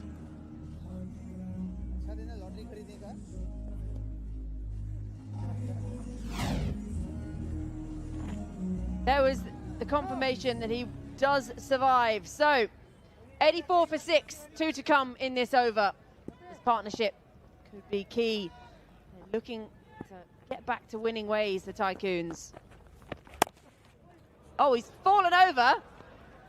And he's found the boundary. Sensational stuff. He can't even believe it. He's still on his bum. It's an APL Apollo boundary. Yeah, he's got a nice wide, short delivery. And exactly what he needed when he was playing the previous ball across the line. And there, He falls on the ground, but he times the ball superbly well. And as he watches that ball while he's on the ground, he just races to the boundary. Nicely tucked away for a single. Ascend to the 13th over. Tycoons 89 for 6.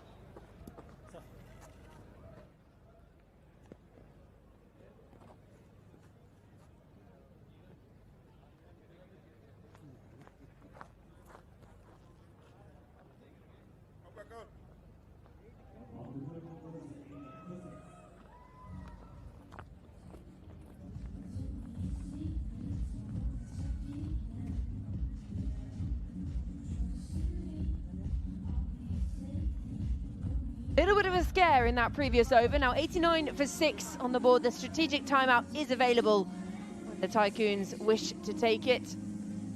At target 143, so 54 needed of 42. The equation mathematically run scoring wise, fine. It's the wickets that are the problem at the moment. This partnership is key. Sean Marsh is key. And this man, well, sensational stuff from him already. You're absolutely spot on here, Georgie. It's the wickets that have fallen. They were 2 for 48, and now they've tumbled down from 8 to 81 for 6, and at 89 for 6 right now. This is going to be the key moment, really. And DJ Bravo, he's been superb with his variation. Subtlety that he has. You've got to watch the grip very closely, the finger positions. He has very subtle variation.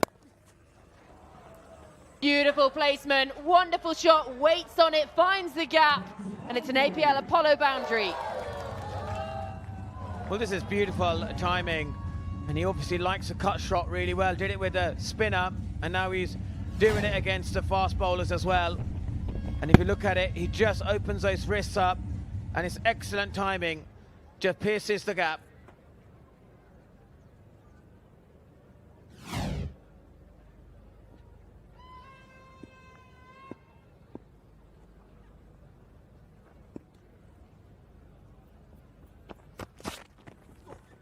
Advances down the pitch, just missing that outside edge. Taking on DJ Bravo. Yeah, DJ Bravo right on the money here, reading the batsman well, and then just pushing it across him. So as he's coming down, it keeps going across him, and that is beautiful bowling from DJ Bravo.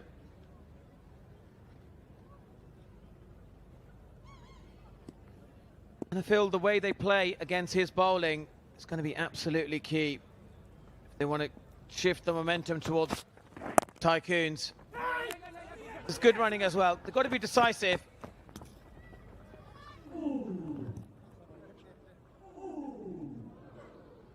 .49 now off 39. As we were saying, the run scoring should seem pretty sensible, but it was these wickets falling in quick succession. Dwayne Bravo into the attack. It's an excellent grab as well. And then this one, oh, what a peach of a delivery. Sending his West Indian pal on his way. And there it is, the champion dance. The crowd loved it, he loved it, and all the fans of the men in orange, they loved it. And we loved it in the com box too.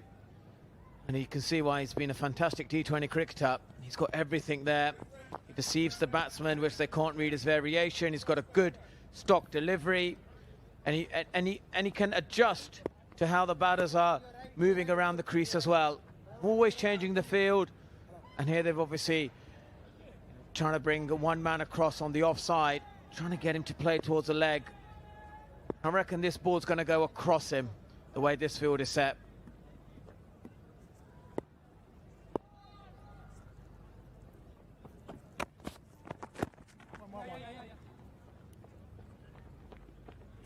Single. Don't have to take too many risks because of this run scoring. You know, find a boundary here and there. They start taking risks, they lose wickets, it's done. This is really in the balance at the moment, this game now. Tycoons know they need to find themselves a win. Wins in the next 2 games, they qualify for the top 4. There's only 2 spots left in the top 4 now. Yeah, exactly. The run rate keeps creeping up every dot ball. So you're absolutely spot on here, Georgie. And again, that's a variation. We can't pick it. I don't know how the batsmen pick it. This is Well, Mishra, he's certainly been watching Luton play yesterday when they won 1-0 against Blackpool. Not quite at Arsenal level yet then, Monty. No, not quite. He should have slid and then, slided there, not sort of run like that. That's Luton, the Hatters, the way he's running after it. And then just there, yep, nice little back heel. At Arsenal level, should have dived a little bit earlier.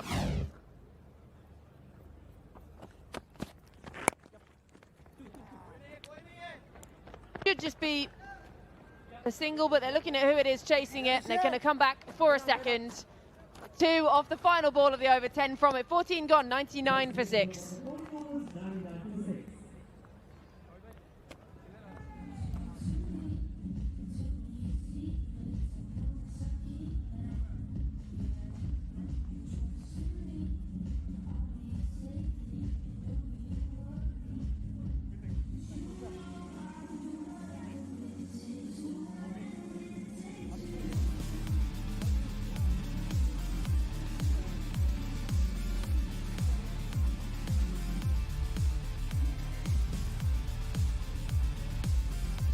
Big news, you tennis ball cricketers watching right now. Under the World Legends Pro League banner, registrations are open for the World Legends Pro League tennis ball. Same venue, all the good vibes, all the good stuff, all the energy, all the legends, and it could well be you as well. Head over to trials all across India, get selected, and we can see you next season. Register now at worldlegendsprot20.com.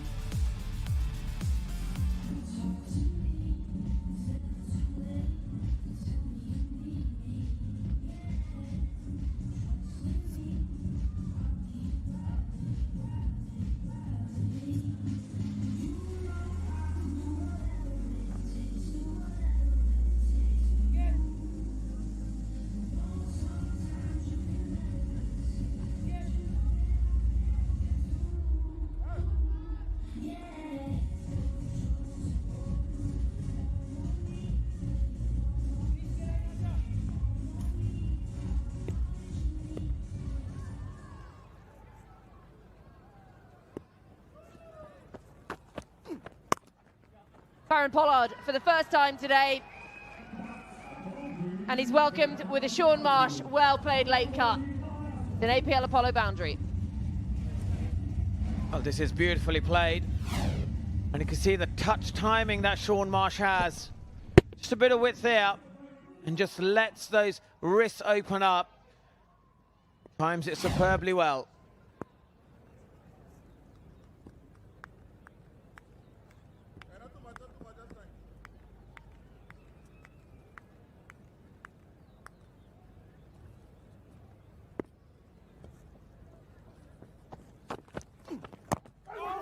Oh, almost plays on. Last thing they need. Sean Marsh has played a really crucial knock here. He's now 32 from 19. Just steadied the ship while all around him were losing their heads. He's been out there and watched wickets tumble around. Yeah, this could go down to the wire. And Sean Marsh prefers to play off the back foot. It's a slightly lower risk shot because, he's not taking the aerial route against the seamers.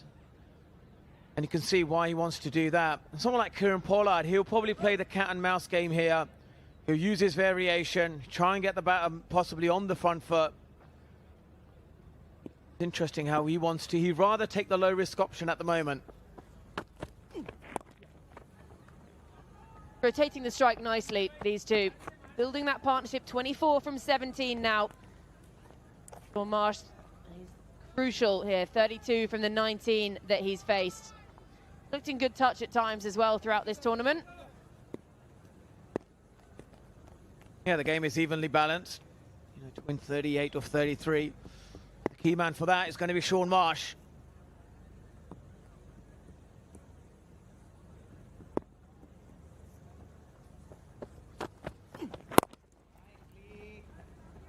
Been a good comeback this from Pollard after being hit for a boundary the very first ball, just the singles to back it up. That's all they really need at the moment. 37 now from 32.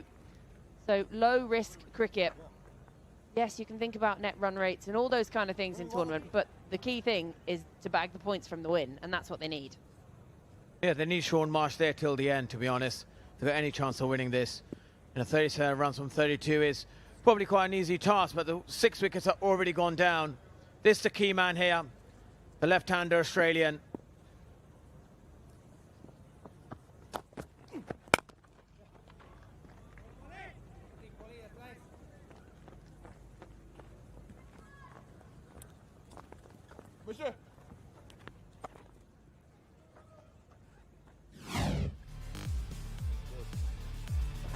That completely tuned in, surveying the field. 4 fours and a 6 on his way to his 33.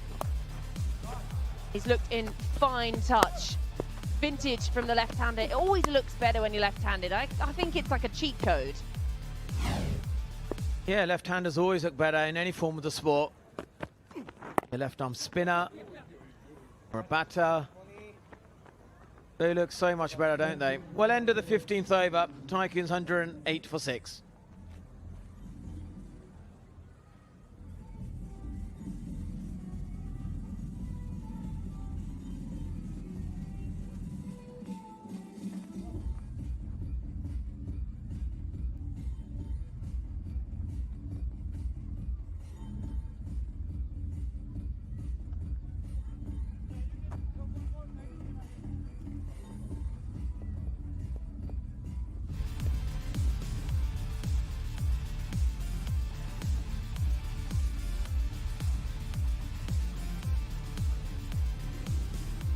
So third playing fourth at the moment. There's just 2 spots left in that points table. The Warriors, they've clocked their spot into the top 4 already. Played 3-1-3.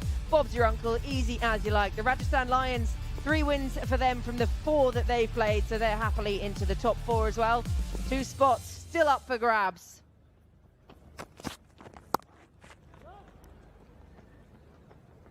Again, that's the area we talked about earlier on. He likes to play low-risk cricket, but this time around they've got a third man there. DJ Brathwaite is equal to the task. He knows exactly what Sean Marsh wants to do. He wants to be there till the end. So the Panthers, they're currently sitting in third. They've got a game against this Tycoons. They win the last match, they directly qualify. Lose the match, it depends on other results. Gold again.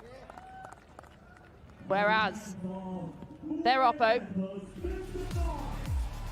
the Tycoons, they're currently sitting in 4th. So if they win both these matches, including today, they will go straight into that top 4. Otherwise, they win one of them, and then it will depend on all other results. And that's the last thing you want. You want to be able to take it in your own hands straight into that, rather than having to sit around and wait and see what happens in other games.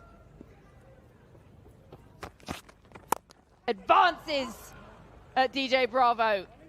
Just be the single after all that excitement. Yeah, again, the both left-handers are looking to that area behind square, into that third man region. And they've got to now change their game plan. To win, they need 33 off 27. So for the Thunders, they've got to win their last match, and then it depends on other results. And the Royals, they currently sit at the bottom. They've got to win their last match and depend on other results. So tricky for the Dubai Royals. The men in purple, they lost heavily last night to the Panthers, and that will have done real damage to that run rate as well. Oh, Sean Marsh goes downtown. A couple of bounces for an APL Apollo boundary. Well, he did change his game plan, and he changed it to hitting it straight. And this is a clean hit. And this goes straight, and he must have enjoyed that boundary. It's must needed. Beautifully played down the ground. And the timing was absolutely magnificent.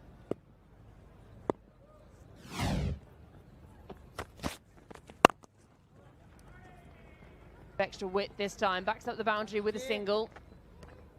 8 from 25 now, that equation. So Bravo, he still has another up his sleeve after this over. He's been economical in his first over, gone a little more expensive here, but those 2 wickets were crucial. Well, this is the last ball before the APL Apollo strategic timeout. And that boundary was much required because the pressure was building for the Tycoons. Yeah, got to go back, do that one again. Slipped out a little too wide, ticks one more off as well.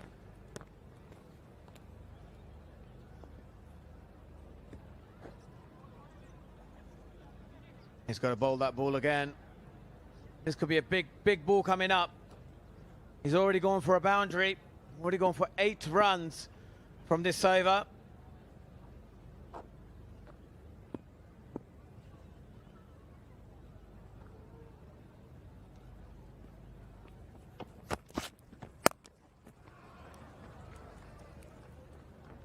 Just be a single off the final ball of the over. 16 gone, 117 for 6. Still 26 runs to win it for the Tycoons.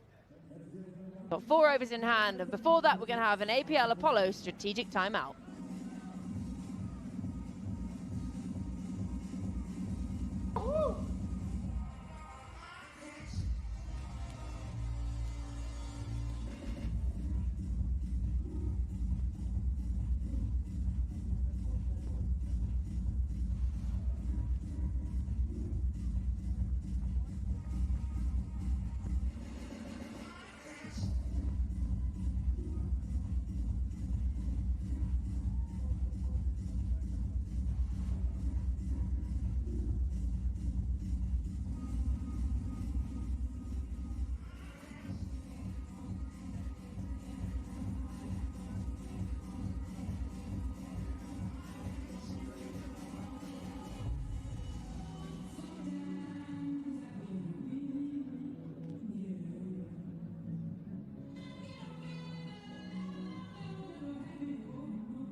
We're back from the APL Apollo strategic timeout, and we've got some great news, not just for all of the fans here, but for all of you guys who are fans of tennis ball cricket.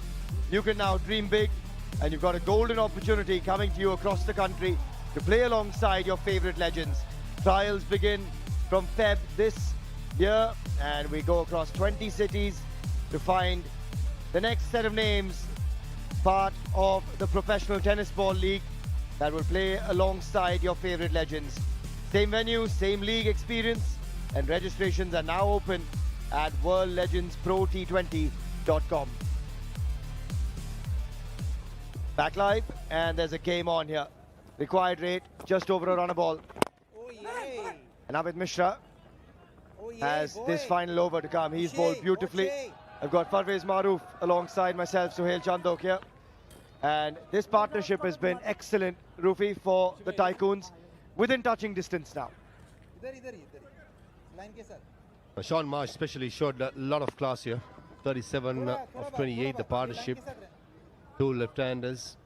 I think Mishra, the next 5 deliveries since his last over, I think he should be bowling to pick up a wicket rather than just trying to contain. It's very important that if Panthers can get an opening here by picking up a wicket. Been bowling with an injury to his knee, bowled really well. Ideal pace. Both the leg spinners on show today, Rahul Sharma for the Tycoons and Amit Mishra, have bowled it superbly. Two different bowlers, but certainly has been mighty effective. Opportunity, or just short of Kieron Pollard. What an effort from the skipper. Thought he had a shot at it and puts in the full length dive forward. Never easy. That was a googly. Kieron Pollard picks it up and a difficult chance. Only Polly could get to it. I don't think anyone else would have. Golden opportunity. Maybe a foot towards Kieron Pollard would have been a different story. So close. Again, little quick offie. Seen that a few times from Mishi. Such a crafty, wily customer. That could have changed the game again. Playing with a knee injury, as I said, half fit, but still been able to perform the way he has done. Amit Mishra, superb. Oh, that's up there. And this time another opportunity. And again a great fielder getting there. Martin Guptill just short of the man. Mishi can't believe it. And they'll have a look at a no ball as well. Might just be called. Yeah, probably will be. Golden opportunity for Sean Marsh to tonk it out of the park. For me, that should be a no ball. Go for probably the off spinner got it all wrong, and here's an opportunity for the Tycoons to reduce the deficit now. Confirmation. No ball and a free hit coming up. And Ayan, who's quite good at going straight down the ground, he's on strike for the free hit. He can change the field, however. They've crossed and they've got the single. Sean Marsh wanted to give it a bit more behind it. Excellent effort from Martin Guptill, as you often expect from him in the outfield. But Mishi makes a bit of a change in the field. Moves him straighter as well. How good is that?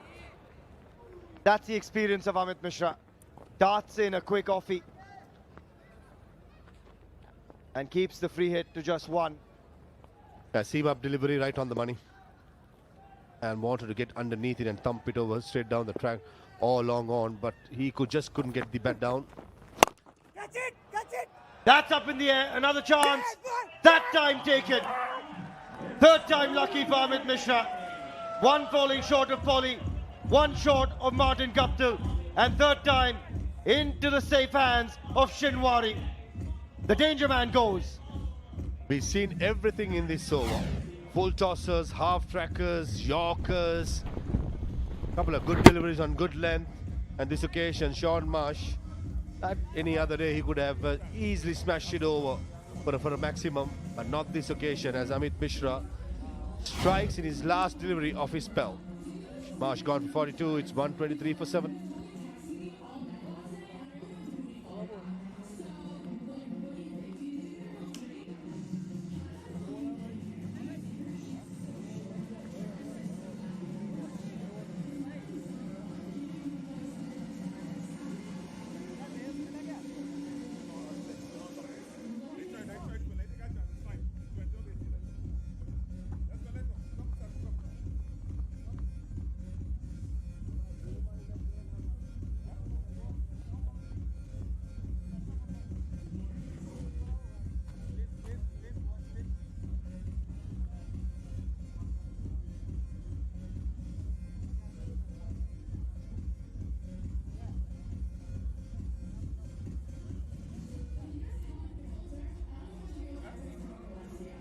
We have seen this game turn on its head a couple of times. And the ball was initially handed to Abhishek Sakuja. And now DJ Bravo takes it. And just a chat going here, because Sakuja has 2 overs still to come. DJ Bravo has 1.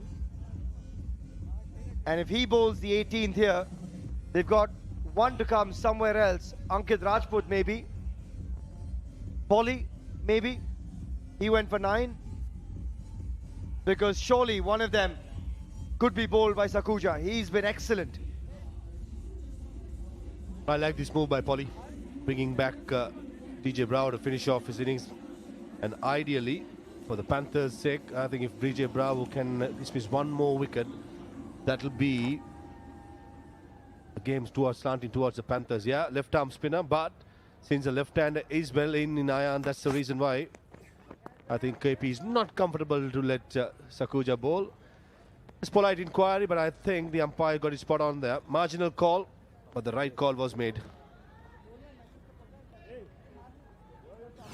And just another look at this one. Half tracker Googly smacks it straight to Shinwari. Safe as houses. And he says he didn't quite spot it initially, but Mishi knew he got away with that one.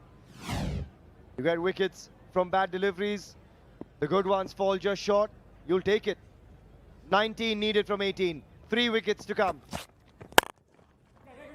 That's nicely struck. 2 is the call straight away. And it's Martin Guptill. And they'll still come back. Peter Siddle still very, very fit and quick between the wickets. Good cricket all round. Good delivery. Nice shot. Martin Guptill sliding across in the outfield. Good throw.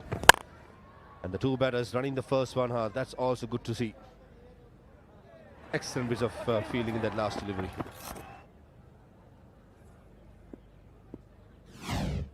Run a ball needed. And this is very smart cricket from Ayan Khan here. After Sean Marsh departed, he knows now he's the set batter. He's been in for 21 deliveries. They can see the finish line. 16 of 16 to get. And it's a critical encounter this for the Tycoons. They've got just the 1 win. 2 wins would square things up with the Panthers, and then it comes down to net run rate, comes down to what the Thunders and the Royals will do as well. The Warriors, the Lions, they've qualified already. But on the positive side for the Panthers, they have a very good net run rate. The others all are in minus from 4th to 6th. Just have to win. Oh, the dipping slow delivery. Peter Siddle did well to get the bat down in time. We saw a couple of the batters got undone by the slow delivery by DJ Bravo. But Siddle probably was expecting it. Got the bat down in time. Love to see the DJ Bravo reaction here. He was lying flat on the pitch. He thought he had his man. This is exactly how he got Carlos Brathwaite. And the champion could not believe it. Look at that. He says, how have you got bat on that? Love it. Still up for it, like it's his first ever game. Love the energy from the champion. He's got such a deceptive slower one.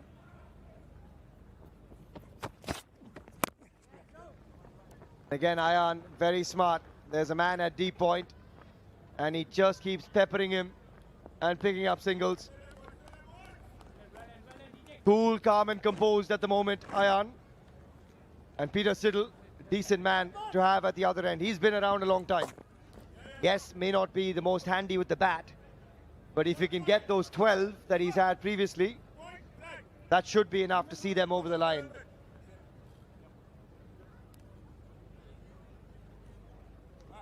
Tycoons have to be sensible now. 14 runs to get, run a ball. On the other hand, Polly has to make all the moves. He has to come up with something unusual, something proactive. Give the challenge to Siddle, get a fielder inside. Probably that's an option. Will get mid-off fielder, do something like that. At the moment, they have only 4 fielders in the circle. Just something out of ordinary, in my opinion. Oh, surely that time. There you go. DJ Bravo, champion. He's done it again. Another slow ball, another Yorker, and a bit of a send-off as well. But DJ Bravo really wants this win for his side. Yeah, 3rd wicket for DJ. DJ Bravo and Amit Mishra, the 2 players, are keeping the hopes of the Panthers in this game. As crash into the leg stump, missing it all ends up. Peter Siddle trying to play for a single, he misses it. and does not even bother to talk to his non-striker. Big occasion, big players stand up, and that's what Bravo has done in dismissing Peter Sill for one. It's 129 for 8.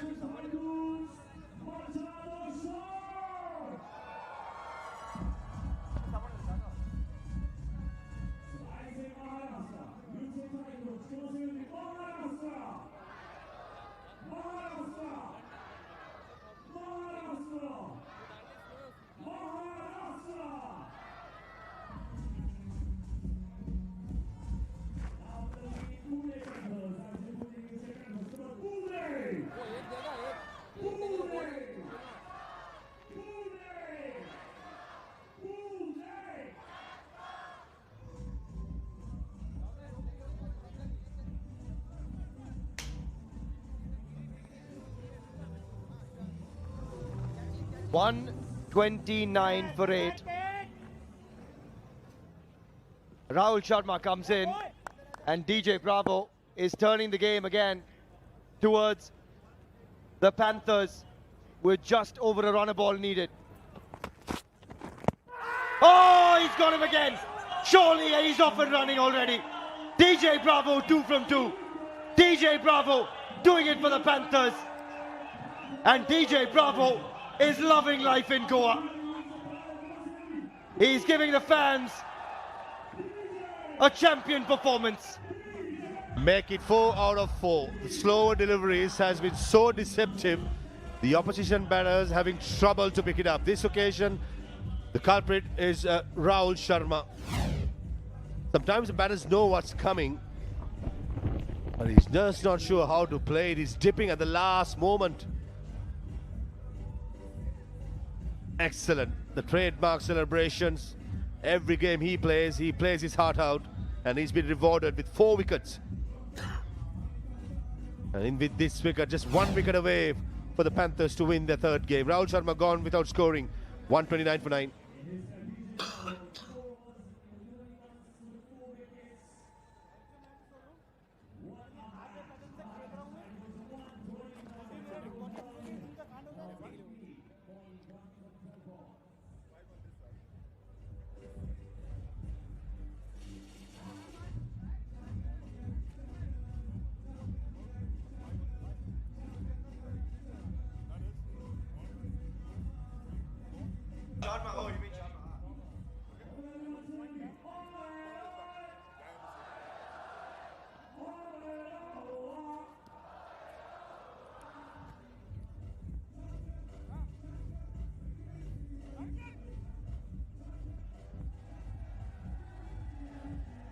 DJ Bravo has picked up 2 from 2, and while they need 14 from 12, they only have 1 wicket in hand now.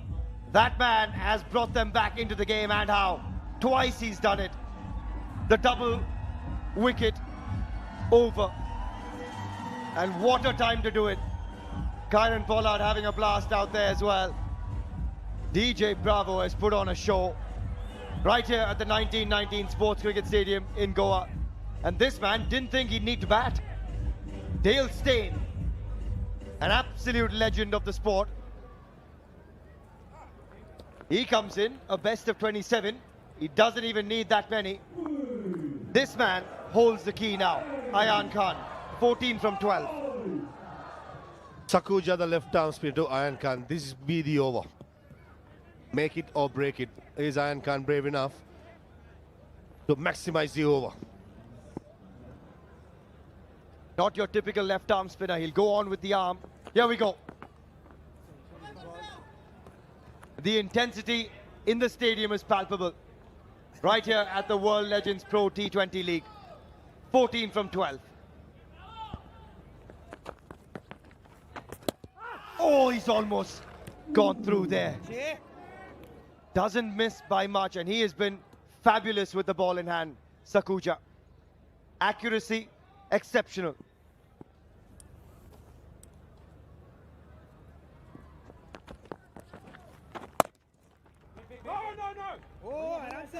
No is the call. 14 from 10. The required rate goes upwards. The pressure mounts. And every dot ball tilts this further towards the bowling unit, the Panthers. 1 wicket away. Unlucky. How unlucky is that? Ayan.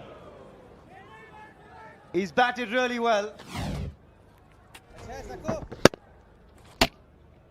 Ball into his field. We have Kieron Pollard right in front of the side screen, right behind the umpire. And there's a long off. There's a long on. That's good captaincy here. Trying to make sure that the areas where the bowlers will be bowling and making sure that the bowlers have to bowl there.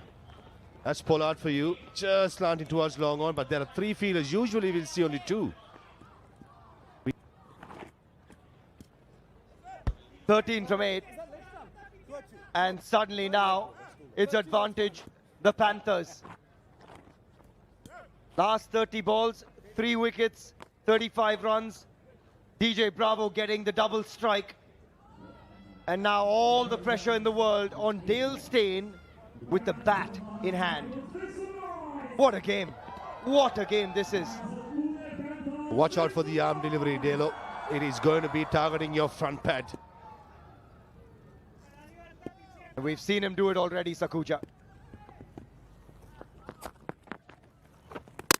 Oh, he's done it! Would you believe it? Sakuja does it for the Panthers. He breaks the shackles. He gets through Dale Steyn. And the Panthers win by 12 and qualify for the semi-finals. What a performance with the ball from Kieron Pollard's men. This will go down as one of the best games of the tournament. Led by Kieron Pollard in field. Off the field is Shamin Nawaz as head coach.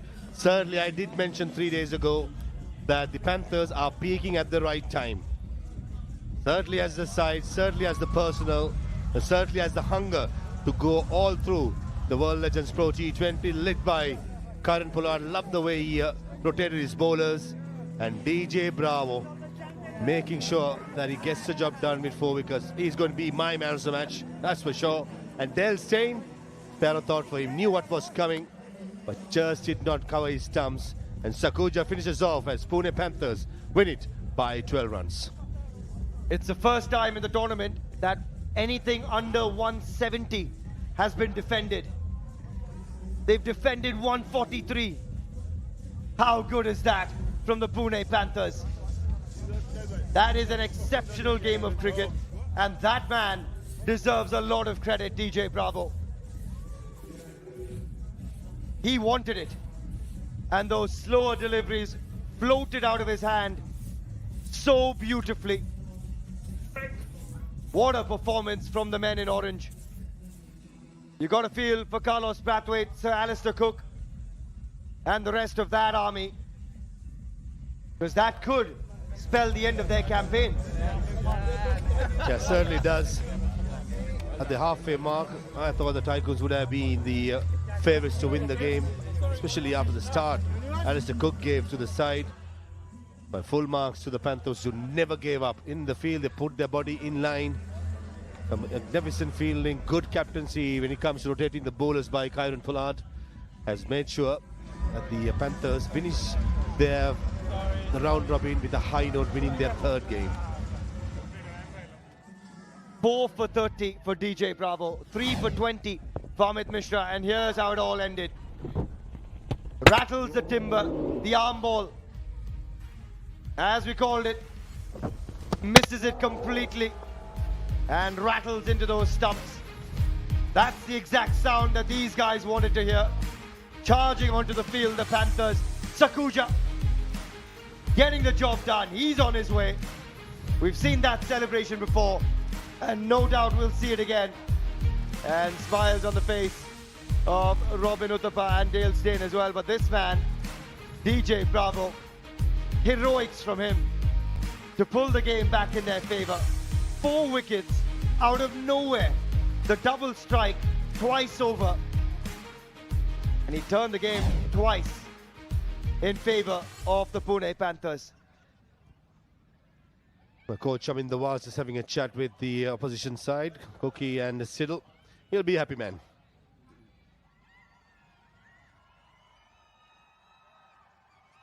Let's take you down to Jess. She's got someone special catching up. Well, I'm joined here by the losing captain of the Tycoons. Carlos, obviously not the way you would have wanted the game to have gone today, but so many positive takeaways. What were some of those for you? Alistair Cook hitting a couple sixes. That's the main takeaway for me. But yeah, it just was some good cricket in the back end. Obviously, Bravo is a world-class bowler, and he's done it all before. Mishra as well. And I think those 7 wickets cost us the game, essentially. But up until then, we played a good game of cricket. And have you chatted to Cook after he hit those sixes? How impressed is he with himself? Yeah, everybody was buzzing. He's just talking about probably having to go at another one. But getting back into the Sir Alistair Cook mindset and pulling down as opposed to pulling up. So yeah, even at this point in time, the boy's still evolving. And walking out there chasing 1-4-3, what was that sort of plan of attack for the team? Well, the power play always remains the same, I feel. We didn't have the best power play, but we didn't have a bad one considering the chase. And as I said, we set the game up nicely. We lost a few quick wickets in the back end, and I think that kind of derailed it. And looking how well the team bowled, and then the fight they showed within the batting unit as well, how much confidence does that fill you with as captain walking into the next match? Yeah, it does, because it seems as though we have to win the game tomorrow and we could still potentially qualify. So when you're looking at these sort of tournaments, it's about momentum. So if we could win tomorrow and win well, and we do qualify, then you're 2 games away from potentially winning it also. Excellent. Well, thank you very much. All the best. Thank you. Thank you. Back to comms. Yeah, you got a feel for Carlos Brathwaite. They did the job with the ball, but couldn't quite finish the job with the bat in hand. A lot of that was because of the brilliance of Amit Mishra, DJ Bravo and Sakuja. And apart from those 3 men, no double-figure scores outside of Alistair Cook, Sean Marsh and Ayan Khan, who was left stranded, unbeaten on 27.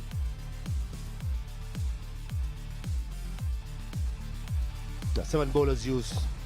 Sakuja bowled well, the impact sub 2 for 17. Rajput was excellent when saying the first over, went for some runs in the second, picked up 1 wicket. Heroes of the day, Mishra 3 wickets and DJ Bravo, what a spell. 4 wickets, 4 slow deliveries, making sure that the Panthers wins the game. And with that win, the Pune Panthers will charge into the semis, but what a win it was. 142 for 8 with the bat. We thought that wouldn't quite be enough, but with the ball, they turned the tide. And the Panthers finally winning by 12, courtesy of some exceptional bowling performances.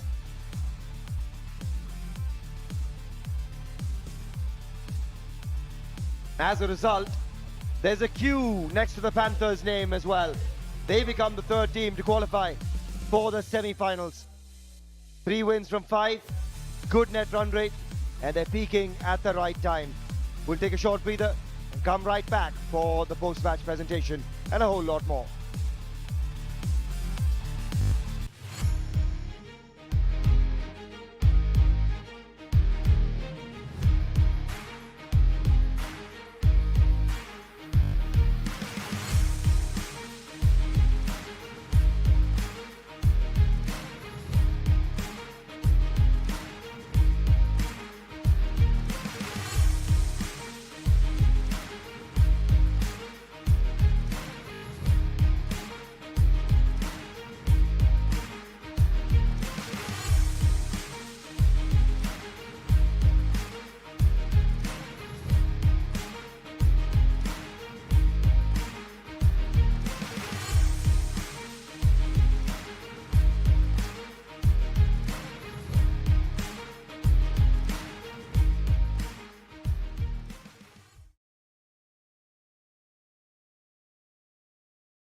A brilliant win for the Pune Panthers.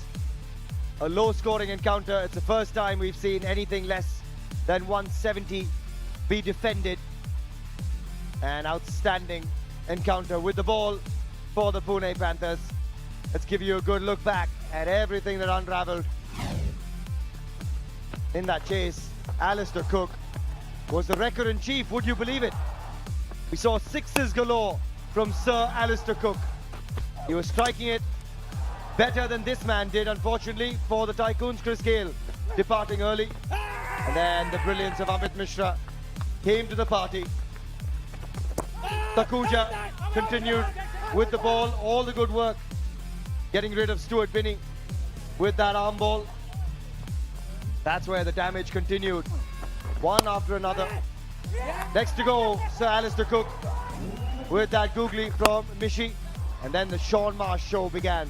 And boy, was it good to watch. Timing, precision, power, all mixed together in some vintage Sean Marsh exhibition stuff. And then DJ Bravo stepped up. Slower ball after slower ball. And that was the best of the lot, getting rid of Carlos Brathwaite, the opposition skipper.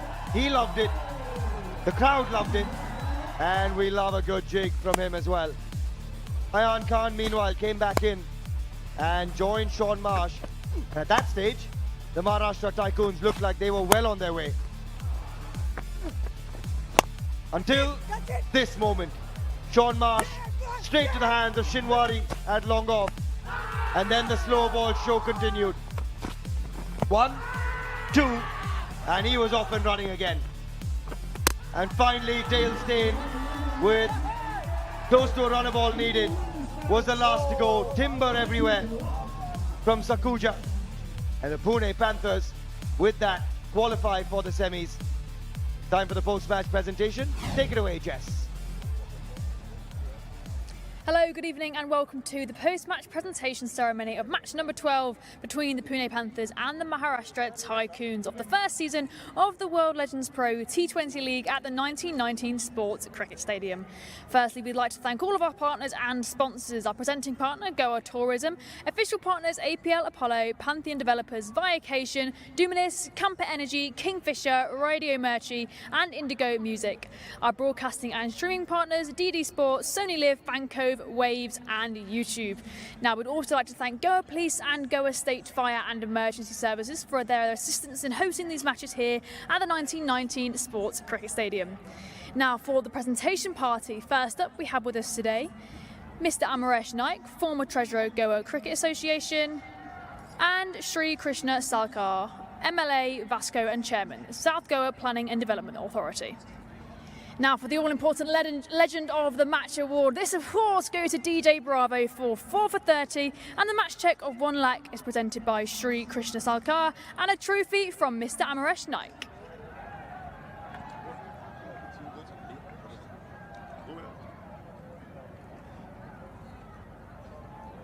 I don't remember what to do now.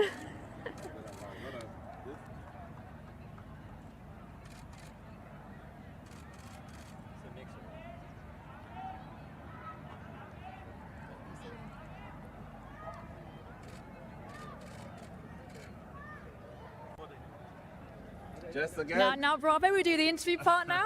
Excellent figures for yourself, 4 for 30. I mean, that was excellent to watch from the comms box. Must have been even better out there in the middle, surely. Yeah, it was good. It was a really, really good game. I think we fell short with the bat, like at least 20, 25 runs. But we have experience enough to know in chasing small totals. Once you control the power play with the ball, and you always keep hanging in there, and the team keep losing wickets, you get the run rate up. Anything is possible. Panic comes in, and this stage of the game is when it is really high rise. And now when chasing that total of 143, it's, as you say, you're potentially a few short. Sometimes the pressure can creep in, but today it just seemed as if you fully attacked the game. What was that mindset walking onto the field? No, the mindset was to make sure you control the power play. And when you're defending a small total, they don't want the power play to go to 50, 60. Then you want to lose under pressure with the ball. We know, in the back end, again, they keep losing wickets, so which is good for us. And yeah, the pressure gets to them more than us. And this stage of the game, Paulie and myself, we keep telling the guys, let's keep hanging in there, let's keep hanging in there, take it deep, and anything is possible. And of course, now you're renowned for your huge celebrations. They seemed even more intense out there on the field today. Of course, knowing that if you won the game today, you would be qualified. Is that where the intensity came from? Yeah, it's a big game. We want to qualify, like I said to you, for us, we strive on winning, and it would have been a bit disappointed if, we leave it in other people's hands to qualify. So like I said, the game come down close. I just have to remind Pollard that, there's one champion, even though he didn't want to give me the ball, and I have to let him know. So I think he owed me a public apology, okay, Mr. 55.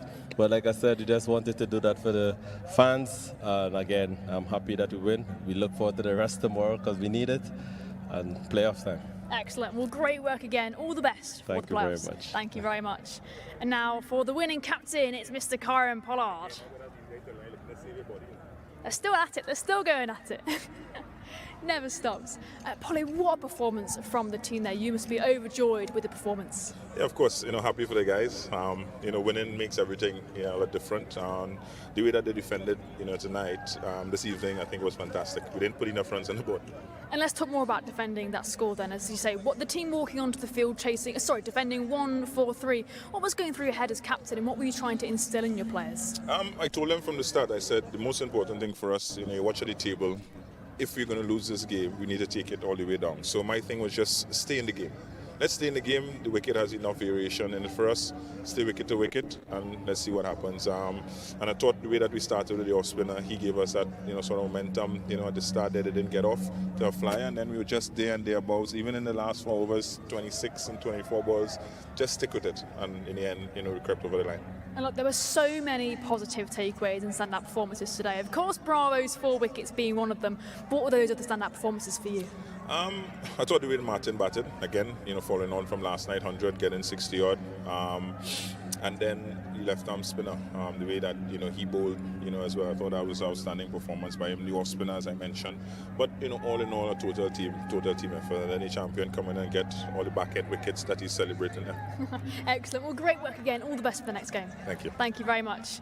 Well, that's all from us here at the post-match presentation. Let's head back to comms. Thanks for that. Good clarification from DJ Bravo saying that was all for my skipper.